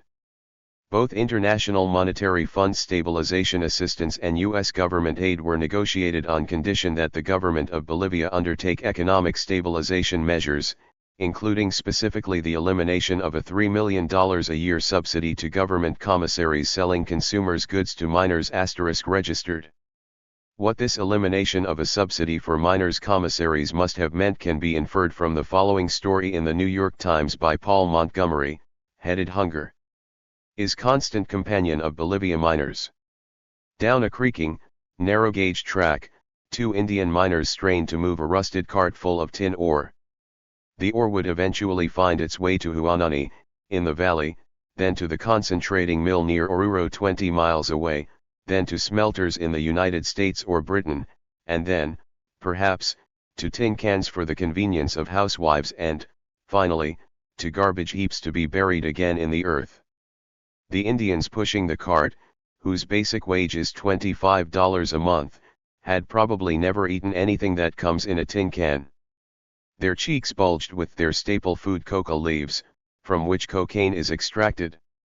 Bolivian miners chew the leaf, which costs 5 cents for a double handful, because it dampens hunger and gives them energy for work in the thin air. Behind the one cart, a tiny girl no more than 6 years old trudged along. Her infant brother peered out from the tattered shawl that held him to his sister's back. The little girl's feet were bound in mud-caked rags. Her legs were blue. She was looking along the track for pieces of ore shaken loose from the carts. If the ore is of high grade, it can be exchanged for food in illicit stores. Aid and indebtedness. The economic dependency of the underdeveloped countries as the suppliers of food and raw materials to the developed countries results in financial dependency as well. And this financial dependency serves to cement the economic dependency. This process usually follows the following lines: fluctuations in the demand for and hence the price of the primary products exported by the underdeveloped countries creates frequent deficits. The deficits are financed by borrowing from the creditor countries. Servicing the debt payment of interest and amortization requires that a portion of future exports be devoted to this purpose instead of buying needed imports. Hence, further borrowing is induced to pay for their regular imports. This cycle of economic financial dependency becomes even more pronounced, paradoxically, as a country tries to advance via the established capitalist path. For then the country imports capital goods from the same creditor nations and goes even further into debt. The capital goods are bought on credit and have to be paid for in the currency of the supplying country. Developed countries, especially the weaker ones and those still paying for past wars, also have external debts. But the ISO difference between the advanced countries and the outer rim of the imperialist network is strikingly revealed in the comparison of the changes in the external debt positions of these two groups of nations, as shown in Table XXIX. This more than fourfold increase in the external debt of the underdeveloped countries during the past decade has also meant a very rapid growth in the servicing requirements. In 1956, the underdeveloped countries as a whole had to pay out close to $800 million to service their debts, or less than 3% of their exports. In 1967, they had to pay out some $3.9 billion, or more than 10% of their exports. As will be shown later, the debt burden for many individual countries was much heavier than indicated by these overall figures. In this process of debt expansion and increasing burden of debt service, the aid activities of the industrial nations play a special role. First, a substantial portion of the aid given goes to pay previous debt and not current development expenses. Thus, in 1966 approximately 44% of aid flowing from the advanced to the underdeveloped countries was needed to finance past debt. Second, the very process of aid giving increases the debt burdens of the dependent debtor nations. Aid and Trade 151. Let us look at U.S. aid practices to see how this works. Table XXX presents the distribution of U.S. aid in the form of loans and grants for the period from fiscal year 1945 to fiscal year 1967.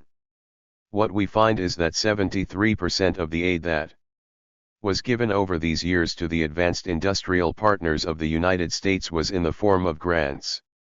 An even higher percent of the contributions to the client states were grants. But when we come to the bulk of the underdeveloped world, only 42% was in the form of grants and 58% was in the form of loans. The first reason for this strange contrast is that Marshall Plan aid to Western Europe was in the form of grants, not loans. A most reasonable and sensible procedure, because what was at stake was the very preservation of the capitalist system on this globe. Without the Marshall Plan, the United States might have become isolated. But since the aid they do get is mainly for military purposes, the proportion in the form of grants amounts to 68%. The debt service requirements of Latin America as a whole. To appreciate what the continuous growth in debt means, an exercise in simple arithmetic is helpful. If a country borrows, say, $1,000 a year every year, before long the service payments on the debt will be larger than the inflow of money each year. An illustration of this point is given in Table XXXII. Here we take a typical loan. $1,000 is loaned to a country at 5% interest, to be repaid in equal installments over 20 years. We assume further that a similar loan is made each year. As can be seen from the table, during the 5th year of such aid, almost half of the money coming in has to be used to service the past debt. In the 10th year almost 90% of the new money is needed for debt service. By the 15th year the capital outflow is larger than the capital inflow. In the 20th year, the borrower is paying out more than $1.50 on past debt for every $1 of New money he borrows ***. Road money helps to create internal growth. The debt cannot be repaid unless there are sufficient exports to get the needed foreign currency. If exports are not sufficient to pay for the debt and buy the needed imports, then the pressure exists to make further loans. When this process comes to a head, the bankers reschedule the loans provided the recipient country behaves like a good boy. And the fact is that during the post-war period the growth in service payments on the debt of the underdeveloped world has increased much more rapidly than has the growth in its exports. Hence the burden of the debt has become more oppressive and the financial dependency on the leading industrial nations and their international organizations such as the World Bank and the IMF has increased accordingly. The significance of the debt burden is highlighted in Table XXXIII. The data are shown for a selected group of countries for which estimates are available. The first column contains the percentage of each country's exports in 1966 that were used to amortize past debts. The second column presents the share of exports that were used to pay interest on their foreign debt as well as the interest and profits on foreign investment. The final column gives the total outflow of capital and income as a percent of exports. What we find is that for most of the countries represented the burden of debt and payment on capital investment is at least 15% of exports, with quite a few in the 20 to 30% range. It is especially noteworthy that this burden has been increasing throughout the post-war period. This is a reflection of the more than fourfold increase in debt shown in Table XXIX and the rapid rise in foreign investment from the major capital centers, and the slow rise in exports from underdeveloped countries. The lag in exports. The retarded growth of exports from the underdeveloped nations shows up distinctly when contrasted with the patterns of export growth in the developed nations. This comparison is 1963, for the latter, world trade went up more than 250%. The same divergent patterns are evident also since 1963. Only developed countries shows that an important proportion of the aid flowing from the developing countries was absorbed by the losses due to the adverse trend in the terms of trade. If we correlate this development with the phenomenon of rising debt, we find the following: an increasing proportion of the exports of the underdeveloped countries has to be used for servicing the debt, and the decreasing proportion of exports available for normal imports or for economic growth has been effectively contracted further because of the loss in purchasing power of the exports. Rough interpolations from estimates by the United Nations Admirable Economic Commission for Latin America suggest that if the index figure of the external purchasing power of Latin America's exports per head is taken as 100 in 1928, it was down to 37 by 1955 and is probably about 32 now. This failure of exports to expand in harmony with rising population has come about partly because of a relative sluggishness of international demand for primary products compared with manufactured products, partly because of the appearance of alternative sources of supply in Africa and elsewhere, but more generally because the whole international trading and monetary system is riveted in a form which hampers countries that had become committed to one sort of exporting structure from moving easily into another sort of exporting structure, even if they are sensibly changing their internal productive systems at the same time.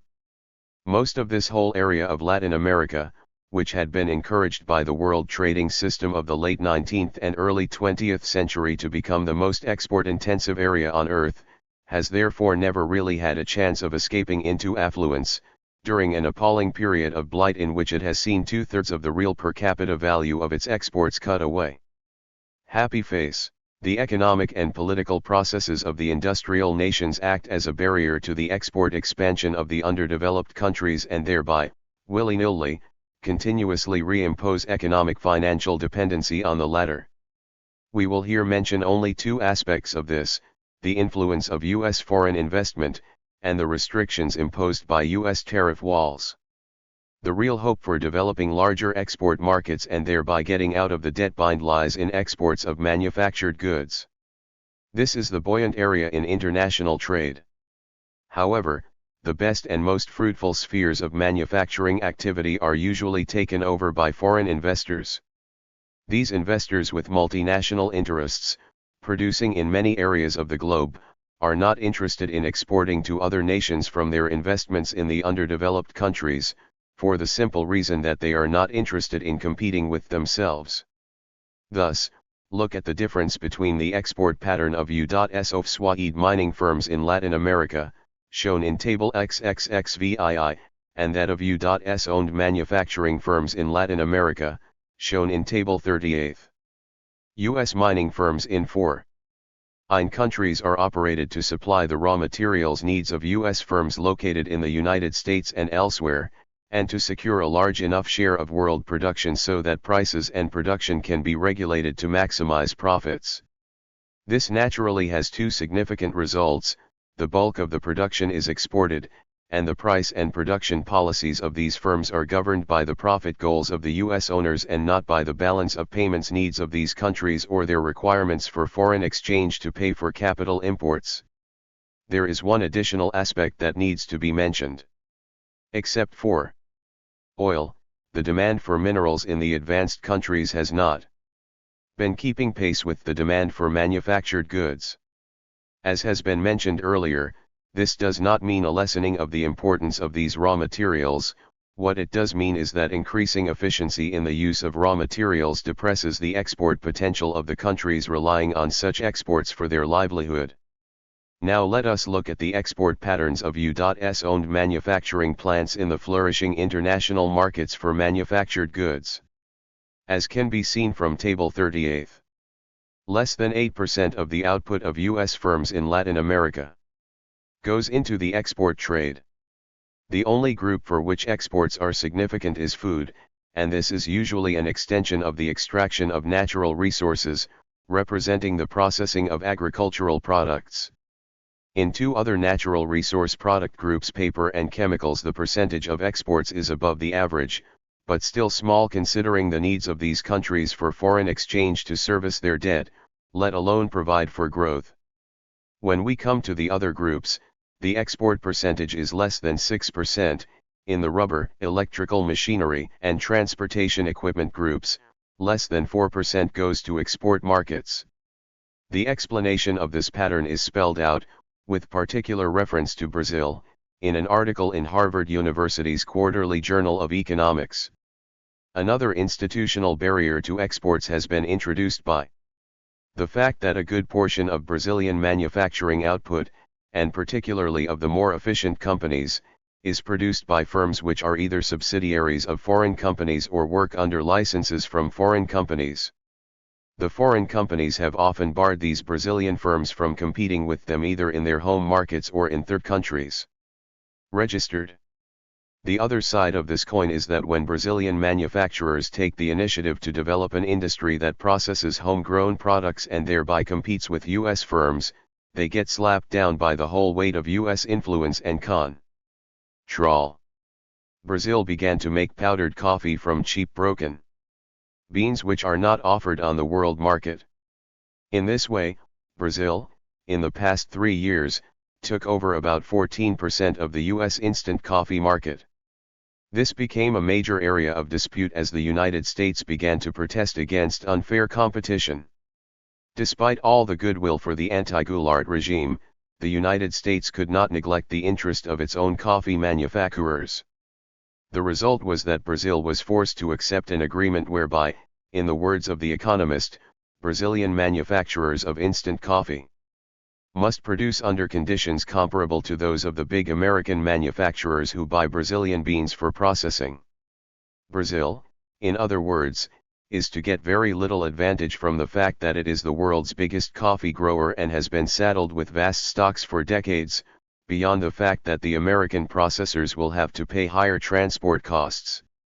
The government has now undertaken to impose an export tax on Brazilian powdered coffee which will, in effect, make the broken beans sold by the government as dear to its own exporters of instant coffee as the good beans are to the American processors. Brazil was forced to accept the settlement partly because of the heavy pressure that the Americans brought to bear, but also because Brazil's position within the International Coffee Agreement is weak-carried. But it is not only the heavy hand of direct intervention that tips the balance in favor of U.S. business in its relations with The underdeveloped countries. The very structure of the U.S. tariff system is designed to cut off the large U.S. market from the direct competition that might arise from the underdeveloped countries. 164. The general tariff practice in the United States is to admit, free of customs, imports of raw materials that are either not produced in this country or are in relatively short supply. As soon as any processing is done on these raw materials, such as sawing a log or taking pits out of dates, a tariff is imposed to restrict imports. As analyzed by a Committee for Economic Development study. Even moderate tariffs on materials that have been through the early stage of processing often result in a high degree of effective protection for the processing industry itself. This is because the tariff is levied on the total value of the processed product, but the value added in the processing industries is only a small percentage of this total value. ***. The same study proceeds to illustrate why this is so. For example, suppose that the world price of a certain type of leather is $100 and the cost of the hides to make the leather is $70. Then the value added is $30. Now assume that imports of hides are duty-free, but the imports of leather are subject to a 10% tariff. The tanner is, therefore, in a position to charge $110 for the leather. But the $10 duty protects not the cost of producing hides, which can be imported free of duty, but only the value added in tanning the hides, which amounts to $30. Thus, a nominal tariff of 10% on leather gives effective protection to the tanning industry equivalent to 33% by permitting the domestic producer to incur higher costs to that extent on his processing operation registered. The walls erected against imports of the processed natural resources of underdeveloped countries can be appreciated from merely a few illustrations of the customs duties in effect in 1968. Bananas. Whole fresh bananas come into the United States free of duty. If they are dried before being shipped to the United States, there is a 6% ad valorem duty. Should the bananas be otherwise prepared or preserved, there is a 13% ad valorem duty. Tobacco. Tobacco stems that are not cut, ground, or pulverized come in duty-free. If they are cut, ground, or pulverized, there is a 55 cents per pound duty. Cocoa. Cocoa beans come in free. On cocoa butter there is a 5% ad valorem duty. On sweetened cocoa there is a 9% duty, and on candy containing cocoa the duty goes up to 12.5%. Dates. Dates packed in units over 10 pounds command a duty of only 1 cent per pound. However, if the dates come in smaller packages, the duty comes to 7j/2 cents per pound. Even on the larger packages, if the shipper arranges to have the pits removed, the duty goes up from 1 cent to 2 cents per pound. On dates otherwise prepared or preserved, there is a 35% duty. Iron and steel. Iron ore comes in free of duty. If the iron ore has been converted to pig iron, a duty of 16 cents per ton is imposed. Further processing brings higher duties. For example, 5 cents per pound has to be paid on imports of bars of wrought iron. Cast iron pipes or tubes carry a 10% ad valorem duty, while dressmaker or common pins require a 20% tariff. On hooks and eyes, the duty is 3.3 cents per pound plus 18.5% ad valorem. Copper. The same pattern is observable in copper, as in other minerals and metals. Copper-bearing ores come in free of duty. For copper powders, the duty is 1.1 cents per pound plus 15.5% ad valorem. For pipes and tubes, seamless, the importer pays 4.5 cents per pound. For thumbtacks made of copper, the duty is 14% ad valorem. Lumber. Logs and timber in the rough, even logs that are split and hewn, carry no duty.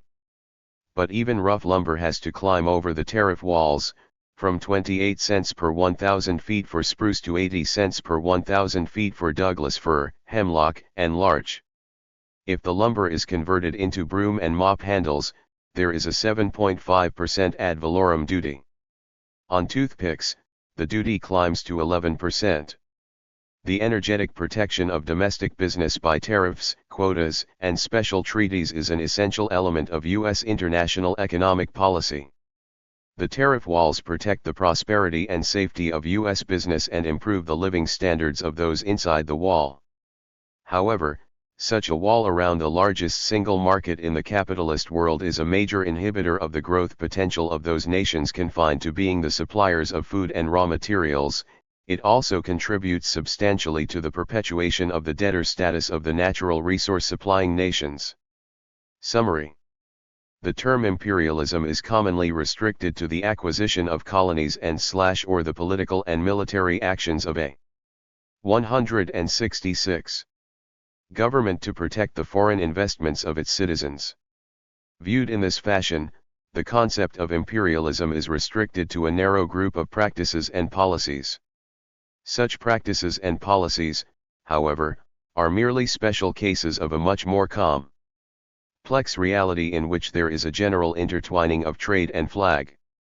In effect, there is in the United States, as in other imperialist centers, an underlying unity of the domestic economy, the foreign economic activity of industry and finance, the military, and international diplomacy. This unity flows from the normal functioning of a capitalist economy, and becomes especially pronounced and pervasive when there is a high degree of concentration of economic power in the major industrial and financial sectors of the economy. Concentration of economic power can be achieved, maintained, and increased when the wielders of this power can substantially control the environment in which they operate. This control is necessary for the safety of the capital invested and as an important source of increased profits. The imperatives of control and profit growth involve extensions of economic activity beyond national borders, to control and influence raw material sources, to control and influence markets, and to obtain higher profit rates through cheaper labor and other inputs. The striving for control involves conflicts between giant corporations within a country. But more important is the economic conflict among the economic giants of the chief industrialized nations. This conflict, actual and potential, intensifies the pressure to attain control over raw material sources and international markets. Only in this way can existing competition be defeated and new competitors be shut out. In all this, finance acts as a necessary and useful partner. On the one hand, the drive for control by industry is stimulated and supported by the international expansion and strength of financial institutions. On the other hand, the international expansion of finance finds support and opportunity in the international operations of business. Which comes first is not especially significant. The economics of competitive industry and of competitive banking both lead to concentration of power and the search for control in domestic and foreign operations. In this process, conflicts of interest may arise between specific industrial financial groups and various alliances may be formed. But the process itself is such that each industry and finance feeds on the success of the other. A necessary condition for this type of economic growth is a sympathetic political and military environment. International political and military activity and alliances must be directed to establishing and sustaining political and military control and influence. Here, too, the issue is not which comes first. Economic control, military control, and political control mutually support and stimulate each other. A new high in this kind of interrelationship has been reached by the United States in the post-Second World War world. Circumstances and the striving of U.S. economic, political, and military activity have led to a situation in which U.S. institutions can dominate the capitalist world.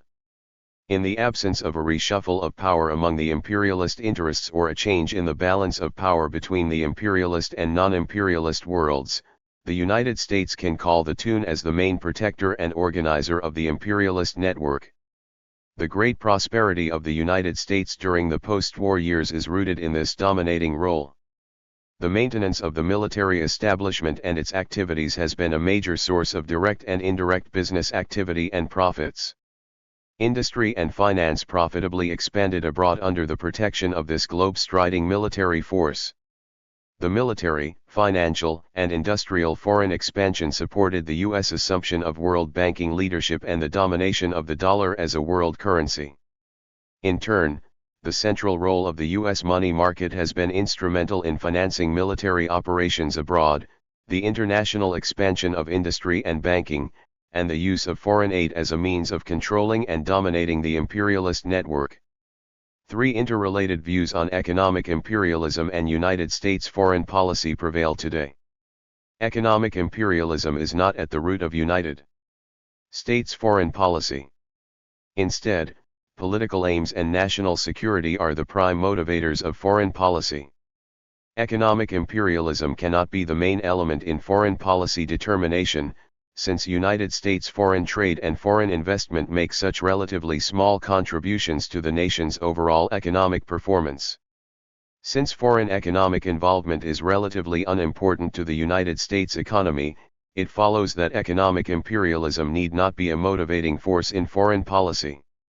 Hence some liberal and left critics argue that present foreign policy, to the extent that it is influenced by imperialism, is misguided and in conflict with the best economic interests of this country.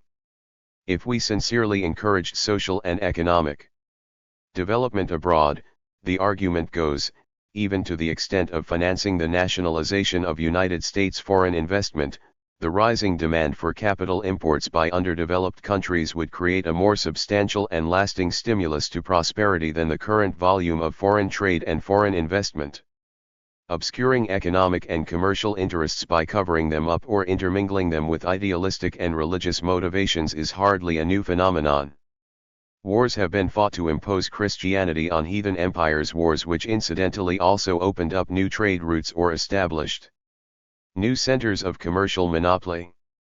Even such a crass commercial aggression as the Opium War in China was explained to the United States public by the American Board of Commissioners for Foreign Missions as not so much an opium or an English affair, as the result of a great design of Providence to make the wickedness of men subserve his purposes of mercy toward China, in breaking through her wall of exclusion, and bringing the empire into more immediate contact with Western and Christian nations. John Quincy Adams, in a public lecture on the Opium War, explained that China's trade policy was contrary to the law of nature and Christian principles. The moral obligation of commercial intercourse between nations is founded entirely, exclusively, upon the Christian precept to love your neighbor as yourself. But China, not being a Christian nation, its inhabitants do not consider themselves bound by the Christian precept, to love their neighbor as themselves. This is a churlish and unsocial system. The fundamental principle of the Chinese Empire is anti-commercial. It admits no obligation to hold commercial intercourse with others. It is time that this enormous outrage upon the rights of human nature, and upon the first principles of the rights of nations, should cease. Perhaps the Christian principle of love thy neighbor and the more modern ethic that the anti-commercial is also immoral have become so habitual in accepted ways of thought that we have lost the facility to separate the various strands that make up foreign policy. Perhaps the source of the difficulty can be traced to a lack of understanding of what Bernard Baruch called the essential oneness of economic, political, and strategic interests. There will probably be little dispute about the oneness of United States political and national security aims. The only rationale of national security today is defense against the Soviet Union and China. To be absolutely safe, it is said, we need also to cope with the concealed wars which may appear as internal revolutions or civil war. It is merely coincidental, to be sure, that socialist revolutions destroy the institutions of private ownership of the means of production and thereby violate the Christian precept to love thy neighbor by eliminating freedom of trade and freedom of enterprise in large and important sectors of the earth. The oneness of the political and national security aims becomes more evident on examination of the political aims, since in this realm of thought our policy makers and policy defenders are strict economic determinists. Political freedom is equated with Western-style democracy. The economic basis of this democracy is free enterprise. Hence the political aim of defense of the free world must also involve the defense of free trade and free enterprise. The primary departure from this rigid economic determinism appears when dealing with politically unstable nations where, obviously, the art of self-government is not fully developed. In such cases, for the sake of political stability, we permit and encourage military dictatorships, in full confidence that the people of these countries will eventually learn the art of self-government and adopt a free society just so long as the proper underpinning of free enterprise remains. While our policy makers and policy defenders will identify in the most general terms the oneness of the nation's foreign political and national security goals, they usually become quite shy when it comes to the question of the unity of these goals and economic interests. We have come a long way from the very straightforward bulletin prepared in 1922 by the Office of Naval Intelligence on the U.S. Navy as an industrial asset. This report frankly details the services rendered by the Navy in protecting American business interests and in seeking out commercial and investment opportunities which the Navy Department brings to the attention of American businessmen. But today our national aims are presumably concerned only with political and philosophic ideals. Insofar as economic interests are concerned, the tables have been turned. Today it is business that is expected to serve the needs of national policy. The problem is how to stimulate private investment abroad. Private foreign investment is considered such a necessary tool of national policy that various forms of investment guarantee Pro. 176 grams have been designed to protect foreign investors against losses due to confiscation, wars, and the uncertainties of currency convertibility. The interrelation between economic interests and foreign policy is seen more clearly by business-minded observers.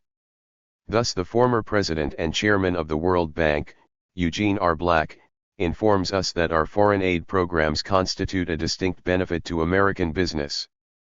The three major benefits are: foreign aid provides a substantial and immediate market for U.S. goods and SAR/ICES. Foreign aid stimulates the development of new overseas markets for U.S. companies. Foreign aid orients national economies toward a free enterprise system in which U.S. firms can prosper. More specifically, an Assistant Secretary of Commerce for Economic Affairs explains to businessmen that if these aid programs were discontinued, private investments might be a waste because it would not be safe enough for you to make them. On a much more elevated plane, we are told by a specialist on international business practice, a teacher at MIT and Harvard, it would seem that there is a horrible urgency in making Western economic concepts internationally viable if man's dignity is to be preserved and incidentally, a profitable private business. And as an indication of how in fact some influential members of the business community see the oneness of economic, political, and security interests, listen to the view expressed in 1965 by the vice president of Chase Manhattan Bank who supervises Far Eastern operations. In the past, foreign investors have been somewhat wary of the overall political prospect for the region. I must say, though, that the U.S. actions in Vietnam this year, which have demonstrated that the U.S. will continue to give effective protection to the free nations of the region, have considerably reassured both Asian and Western investors. In fact, I see some reason for hope that the same sort of economic growth may take place in the free economies of Asia that took place in Europe after the Truman Doctrine and after NATO provided a protective shield. The same thing also took place in Japan after the U.S. intervention in Korea removed investor doubts. The size of foreign economic involvement. But even if we grant the interrelatedness of economic, political, and security interests, how much priority should we assign to economic interests? Specifically, how can one claim that economic imperialism plays a major role in United States policy if total exports are less than 5% of the gross national product, and foreign investment much less than 10% of domestic capital investment? Let us note first that the size of ratios is not by itself an adequate indicator of what motivates foreign policy. Many wars and military operations were aimed at control over China's markets at a time when those markets represented only 1% of total world trade. Overall percentages need analytical examination. The strategic and policy influential areas of business activity need to be sorted out. Above all, it is important to appreciate that the stake of United States business abroad is many times larger than the volume of merchandise exports. The reason for this is that the volume of accumulated capital abroad controlled by United States business has been increasing at a faster rate than exports. The unique advantage of capital is that it reproduces itself.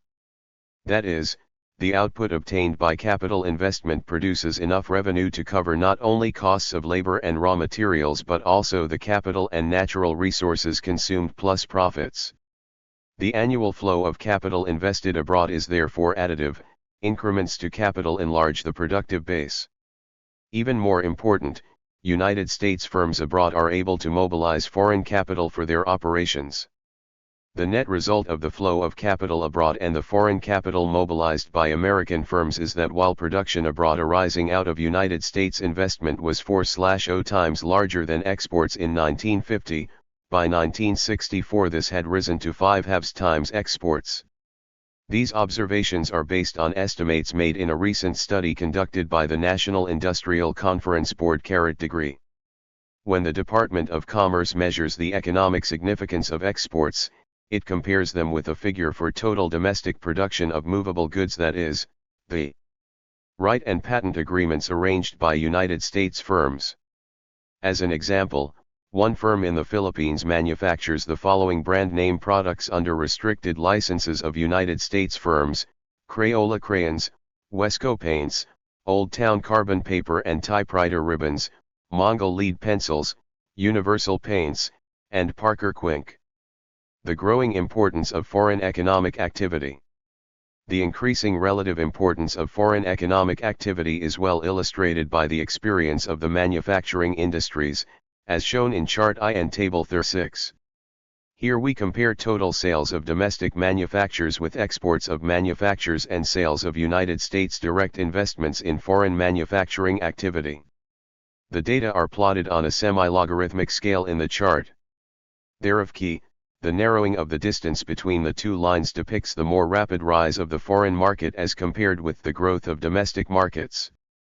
Equally significant is the comparison of expenditures for plant and equipment in foreign-based and in domestic manufacturing firms. As in the preceding chart, the narrowing of the distance between the two lines is a clear portrayal of the increasing relative importance of business activity abroad. Expenditures for plant and equipment for United States subsidiaries abroad v/are a little over 8% of such expenditures of domestic firms in 1957. Last year this had risen to 17%.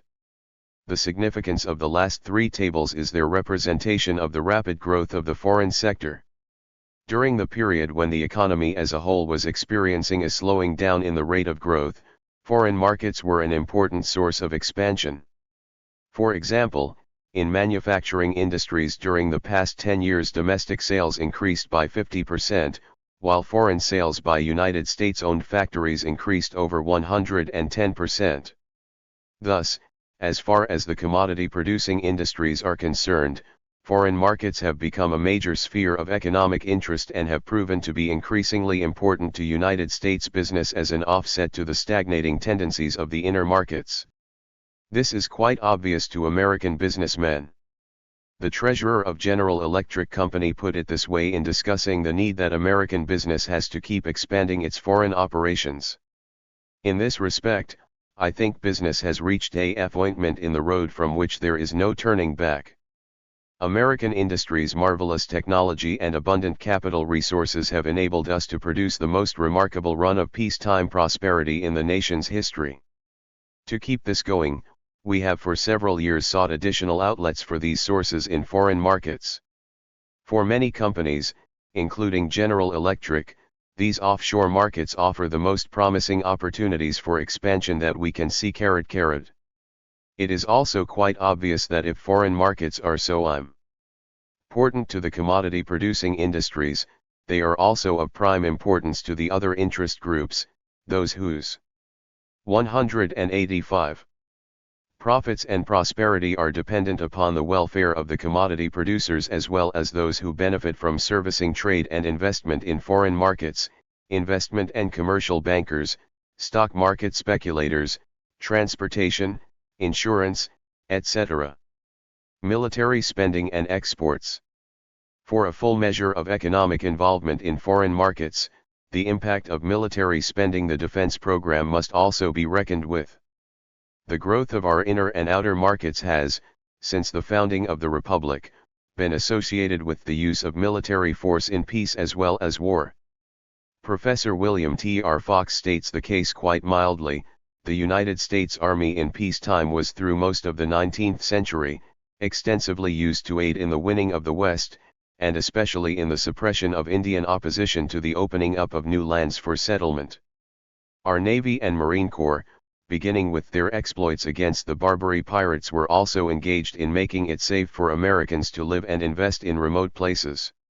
While military activity is today presumably subordinated to national security needs, the oneness of the national security and business interests persists. The size of the free world and the degree of its security define the geographic boundaries where capital is relatively free to invest and trade. The widespread military bases, the far-flung military activities, and the accompanying complex of expenditures at home and abroad serve many purposes of special interest to the business community, protecting present and potential sources of raw materials, safeguarding foreign markets and foreign investments, conserving commercial sea and air routes, preserving spheres of influence where United States business gets a competitive edge for investment and trade, creating new foreign customers and investment opportunities via foreign military and economic aid, and, more generally, maintaining the structure of world capitalist markets not only directly for the United States but also for its junior partners among the industrialized nations, countries in which United States business is becoming ever more closely enmeshed. But even all of this does not exhaust the oneness of business interest and military activity, for we need to take into account the stake business has in the size and nature of military expenditures as a wellspring of new orders and profits. As with exports, the significance of military spending for business and the economy as a whole is usually greatly underestimated. One often hears that defense expenditures amount to less than 10% of the gross national product and that with a proper political environment comparable government spending for peaceful uses could accomplish as much for the economy. A crucial weakness of this approach is its uncritical acceptance of gross national product as a thing in itself. Because GNP is a useful statistical tool and one which has become entrenched in our ways of thought, we tend to ignore the underlying strategic relationships that determine the direction and degree of movement of the economic aggregates. Instead of examining the requirements of the industrial structure and the dynamic elements of economic behavior, we tend to view the economy as blocks of billions of dollars that may be shifted at will from one column to another of the several categories used by statisticians to construct the measurement of GNP. To appreciate fully the critical influence of foreign markets and military expenditures on the domestic economy, recognition must be given to their exceptionally large impact on the capital goods industries. But first, a comment on the capital goods industries and the business cycle. There are diverse explanations of business cycles, but there can be no disputing the fact that the mechanics of the business cycle, the transmission mechanism, if you wish, is to be found in the ups and downs of the investment goods industries. There are cycles which are primarily related to the ebb and flow of inventories, but these are usually short-lived as long as the demand for investment goods does not collapse. During a cyclical decline, the demand for consumer goods can be sustained for a period by several expedients such as employment relief, other welfare payments, and depletion of 187. Consumer savings. However, except for the most essential replacement needs, expenditures on investment goods theoretically can go down to zero. Businessmen naturally will not invest on less they expect to make a profit. The result of the diverse behavior of producer goods and consumer goods was classically demonstrated in the Depression of the 1930s. During this probably worst depression in our history, purchases of consumer goods declined only 19%. Compare this with the behavior of the two major types of investment goods during the same period. Expenditures for residential construction fell by 80% and non-residential fixed investment dropped 71%. With this as background, let us now focus on the post-Second World War relationship between exports and military demand, and a major category of investment, non-residential fixed investment goods. Table XLII lists the industries producing non-residential investment goods. It should be noted that a number of these industries also contribute to consumer goods and to residential construction. This table presents the percentages of total demand created by exports and purchases of the federal government, which are almost entirely for military needs. These data are for the year 1958, the latest year for which there exists a complete input-output analysis for the United States economy. As will be noted from Table XLII, in only one industry, farm machinery and equipment, did the combined export and milita demand come to less than 20% of total demand. At the opposite extreme are the military industries par excellence, ordnance and aircraft. For all the other industries, the range of support given in 1958 by exports and military demand is from 20 to 50%.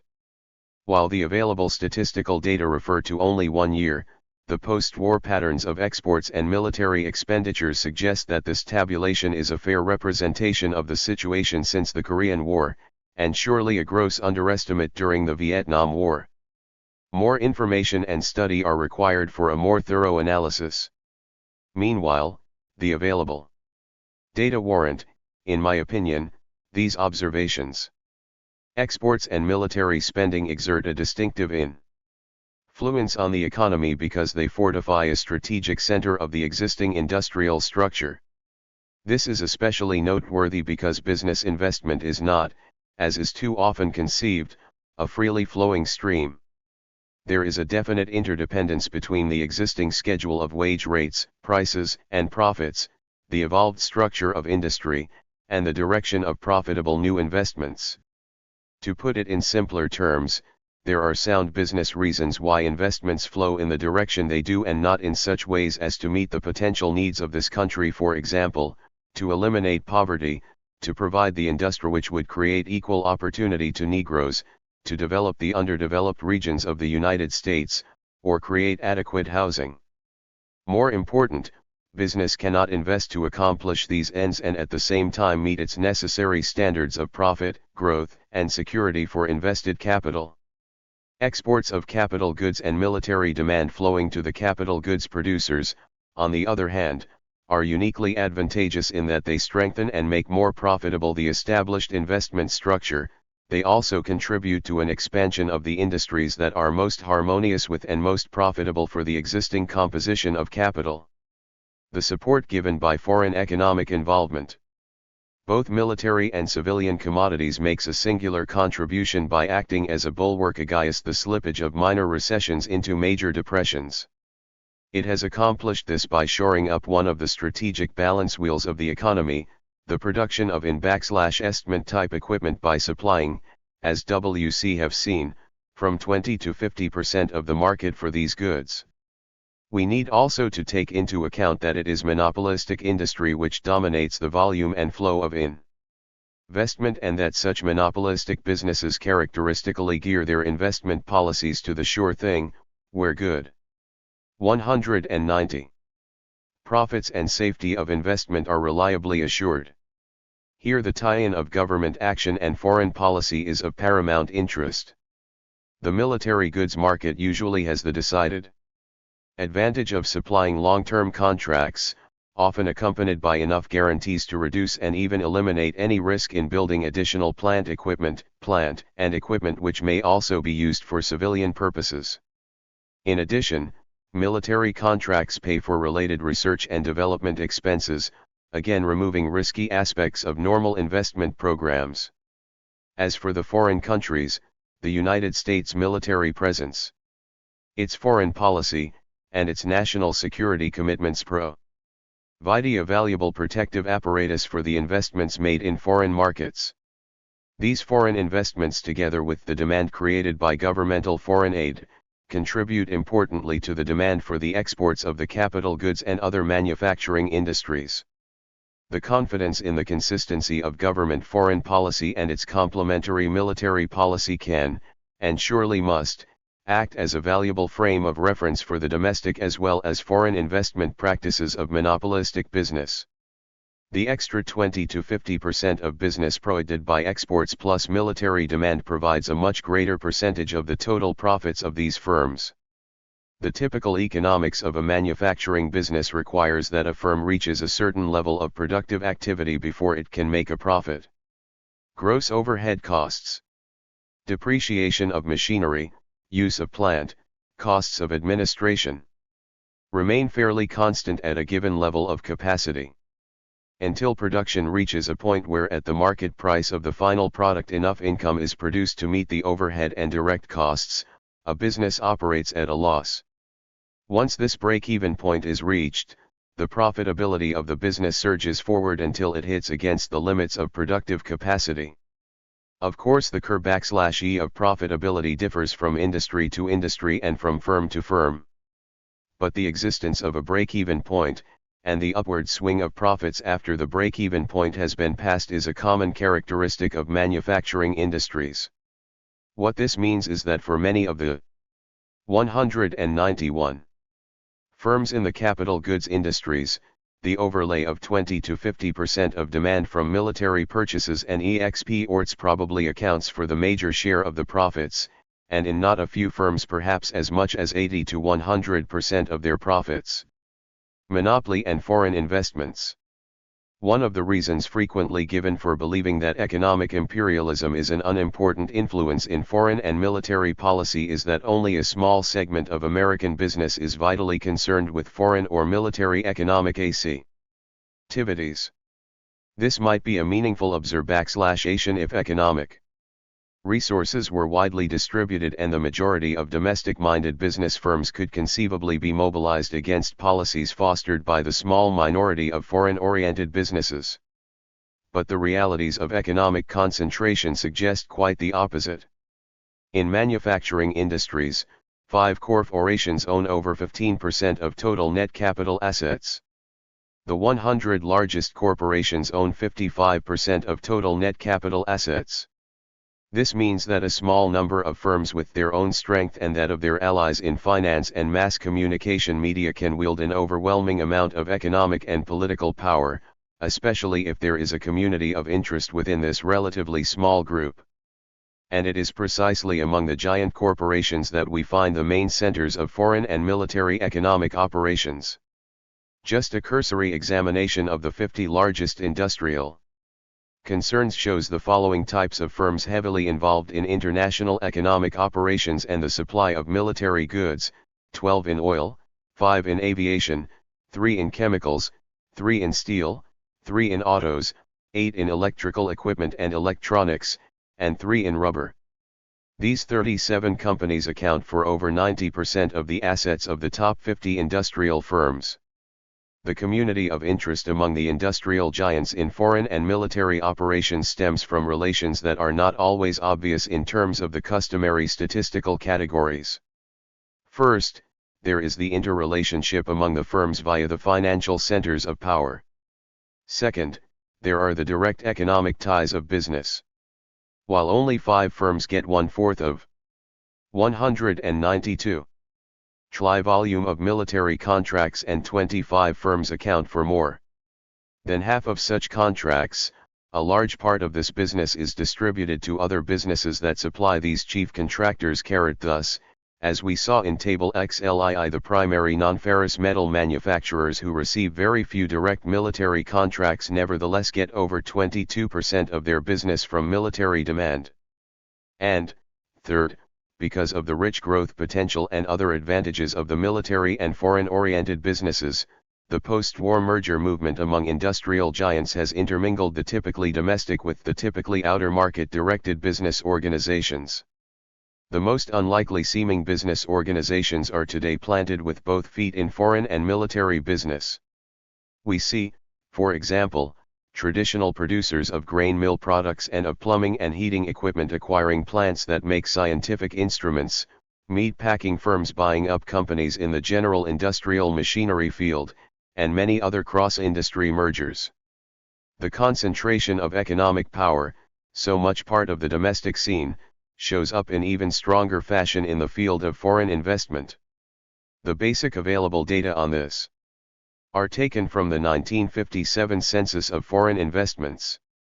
These data refer only to direct investments and do not include portfolio investments or such economic ties as are created by the licensing of patents, processes, and trademarks. We note from this table that only 45 firms account for almost 3/5 of all direct foreign investment. 80% of all such investment is held by 163 firms. The evidence is still more striking when we examine the concentration of investment by industry. In Europe is minimal. The data on petroleum represent refineries and distribution, not oil wells. The economic control, and hence the political control when dealing with foreign sources of raw material supplies, is of paramount importance to the monopoly organized mass production industries in the home country. In industries such as steel, aluminum, and oil, the ability to control the source of raw material is essential to the control over the markets and prices of the final products, and serves as an effective safety factor in protecting the large investment in the manufacture and distribution of the final product. The resulting frustration of competition takes on two forms. First, when price and distribution of the raw material are controlled, the competitor's freedom of action is restricted. He cannot live very long without a dependable source of raw materials at a practical cost. Second, by gobbling up as much of the world's resources of this material as is feasible, a power group can forestall a weaker competitor from becoming more independent as well as discourage possible new competition. How convenient that a limited number of United States oil companies control 2/3 of the free world's oil. At this level of monopoly, the involvement of business interests with United States foreign policy becomes ever more close. The assurance of control over raw materials in most areas involves not just another business matter but is high on the agenda of maintaining industrial and financial power. And the wielders of this power, if they are to remain in the saddle, must use every effort to make sure that these sources of supply are always available on the most favorable terms. These foreign supplies are not merely an avenue to great profits but are the insurance policy on the monopolistic position at home. The pressure to obtain external sources of raw materials has taken on a new dimension during the past 2 decades, and promises to become increasingly severe.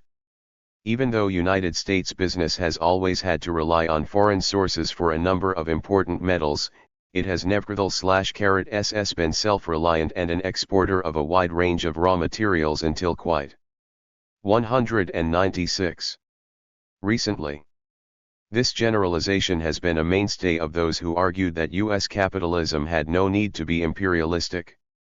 But even this argument, weak as it may have been in the past, can no longer be relied on. The developing pressure on natural resources, especially evident since the 1940s, stirred President Truman to establish a Materials Policy Commission to define the magnitude of the problem.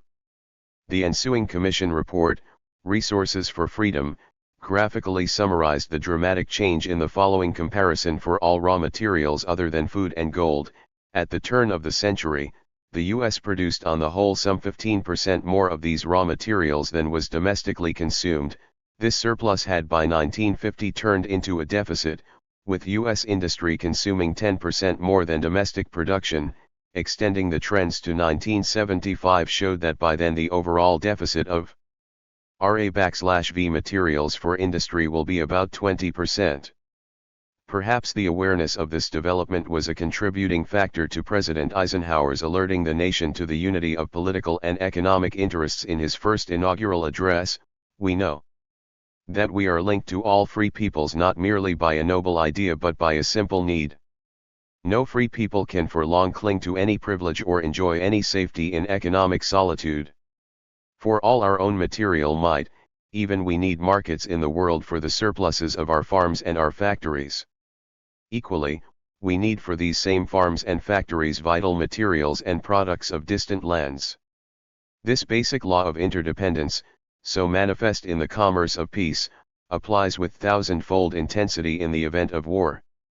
As is so often the case, economic interests harmonize comfortably with political and security goals, since so many of the basic raw materials are considered essential to effective war preparedness.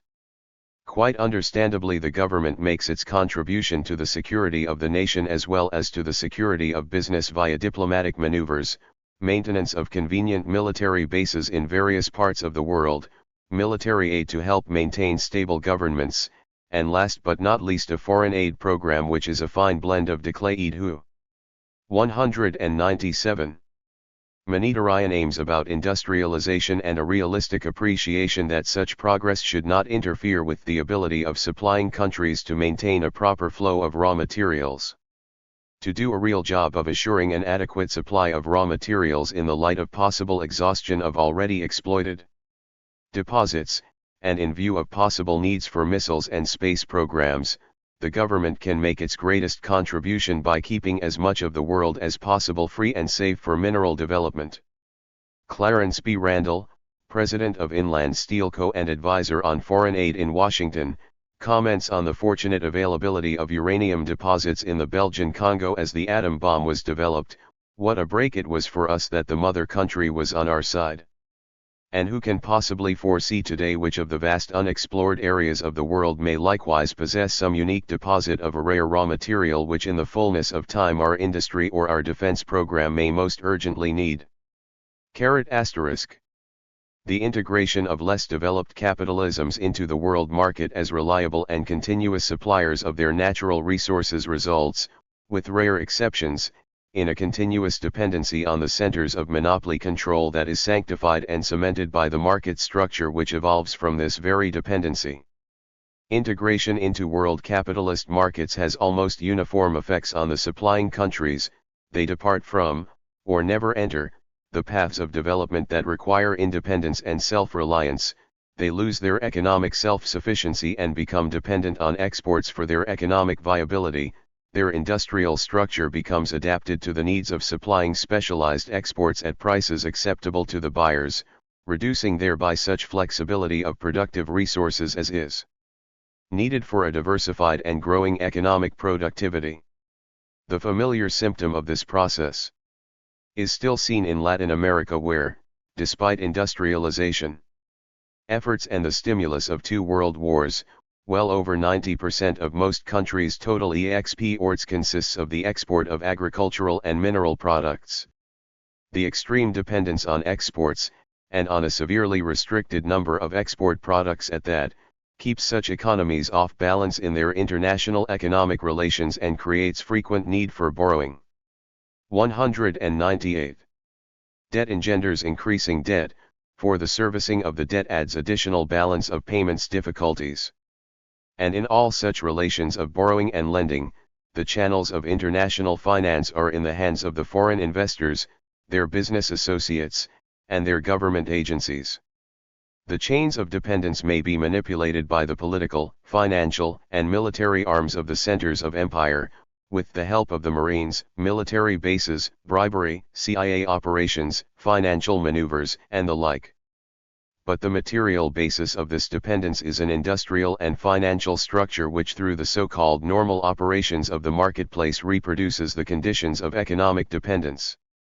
A critical element of the market patterns which helps perpetuate the underdeveloped countries as dependable suppliers of raw materials is the financial tribute to the foreign owners who extract not only natural resources but handsome profits as well. The following comparison for the years 1950-1965 is a clear illustration of the process and refers to only one kind of financial drain, the income from direct investments which is transferred to the United States.